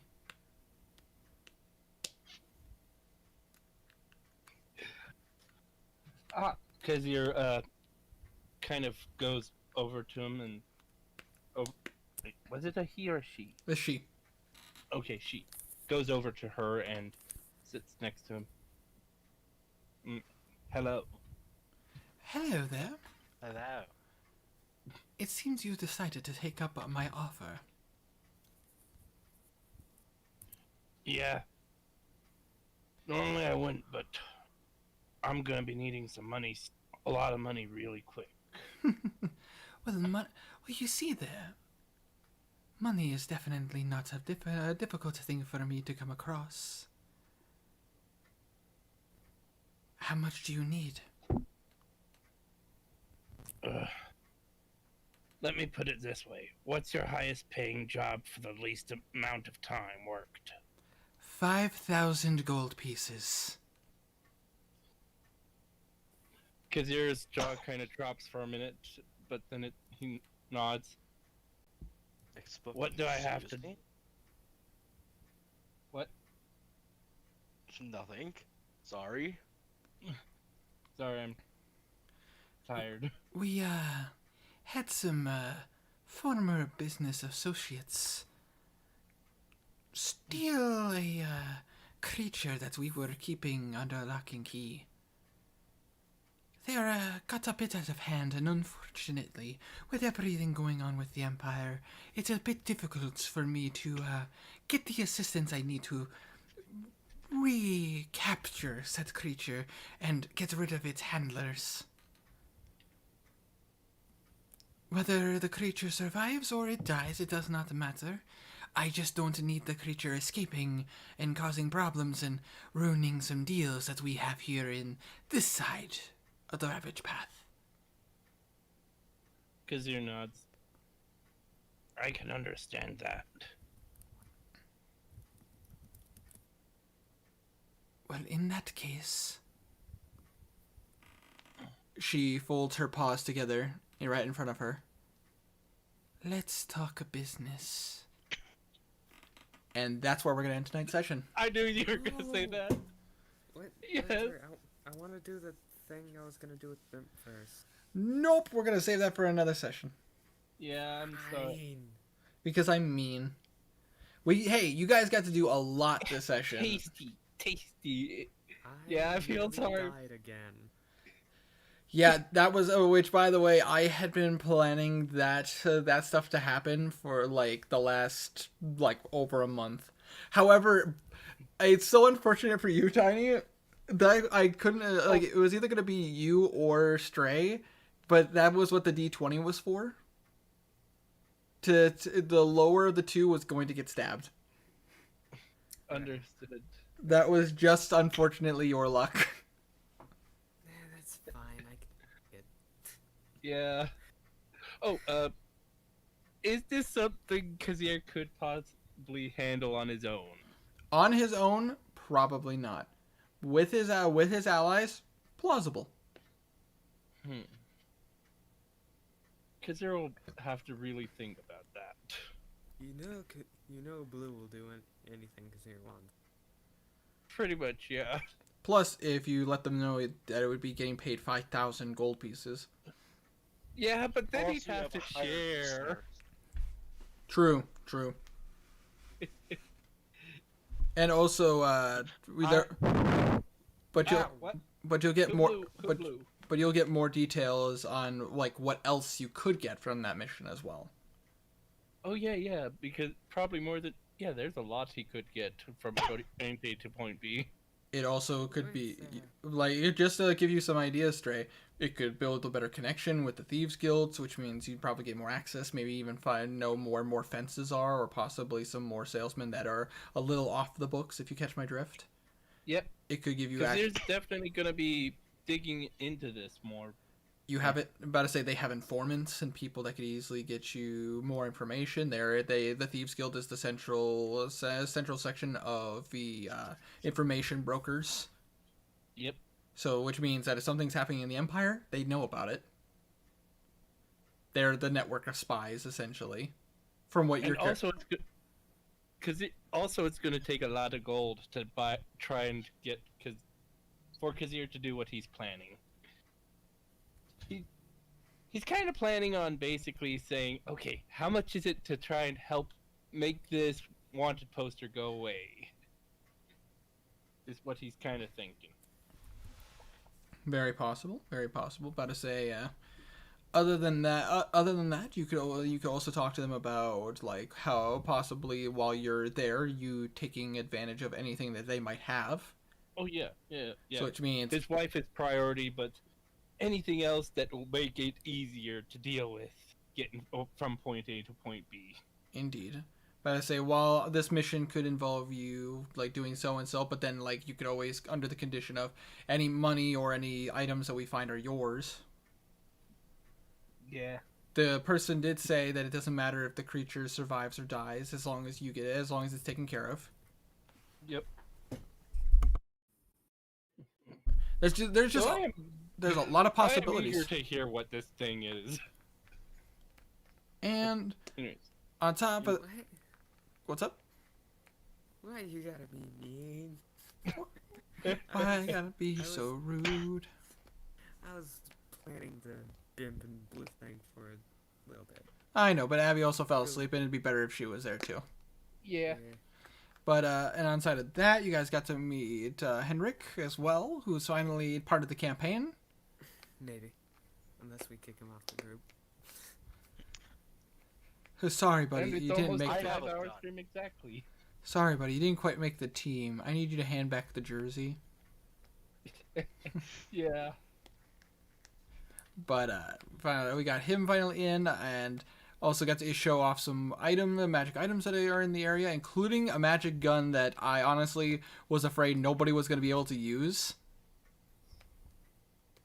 Because this was her pride and joy. This was her pride and joy before Henrik became a thing. Oh, that worked well then. I mean, the only person I would see possibly buying it would be Bimp, but that's like, not not her Bimp style. with the sniper rifle. But I say, Yeah. could have seen, in all honesty, a weapon like that. Magic style. I would see that probably being something more like something blue would have, maybe a Losa.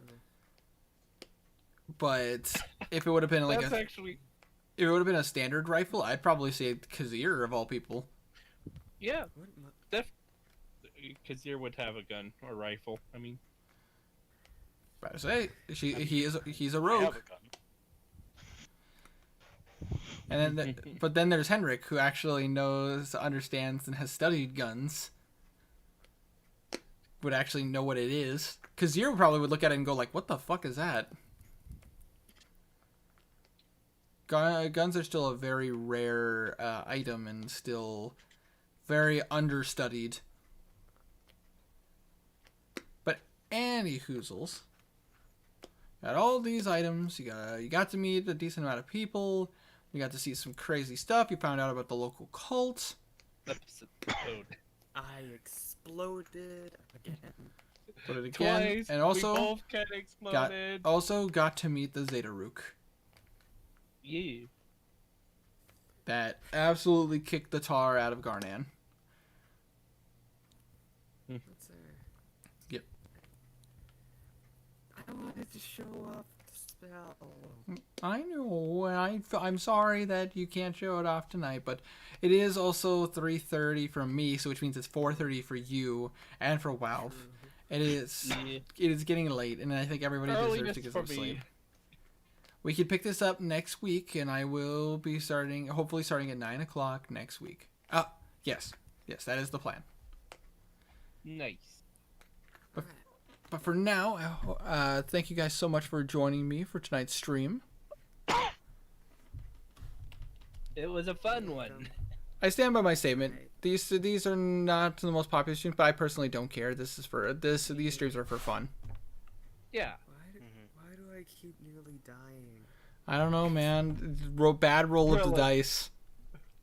Well, Yeah, I mean, Garnet- since Garnan Skolvin three- left, I feel like Skolvin luck transferred to blue. Because he's But blue. I mean, Garnan came razor's edge to dying. From what I saw, from what I think he said 3 points left. I rolled a 20 on performance.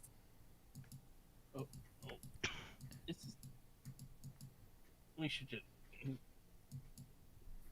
But anyway, Brain's broken. but That's either how I'm gonna get the money for the robe. I'm just gonna do one performance. See what happens.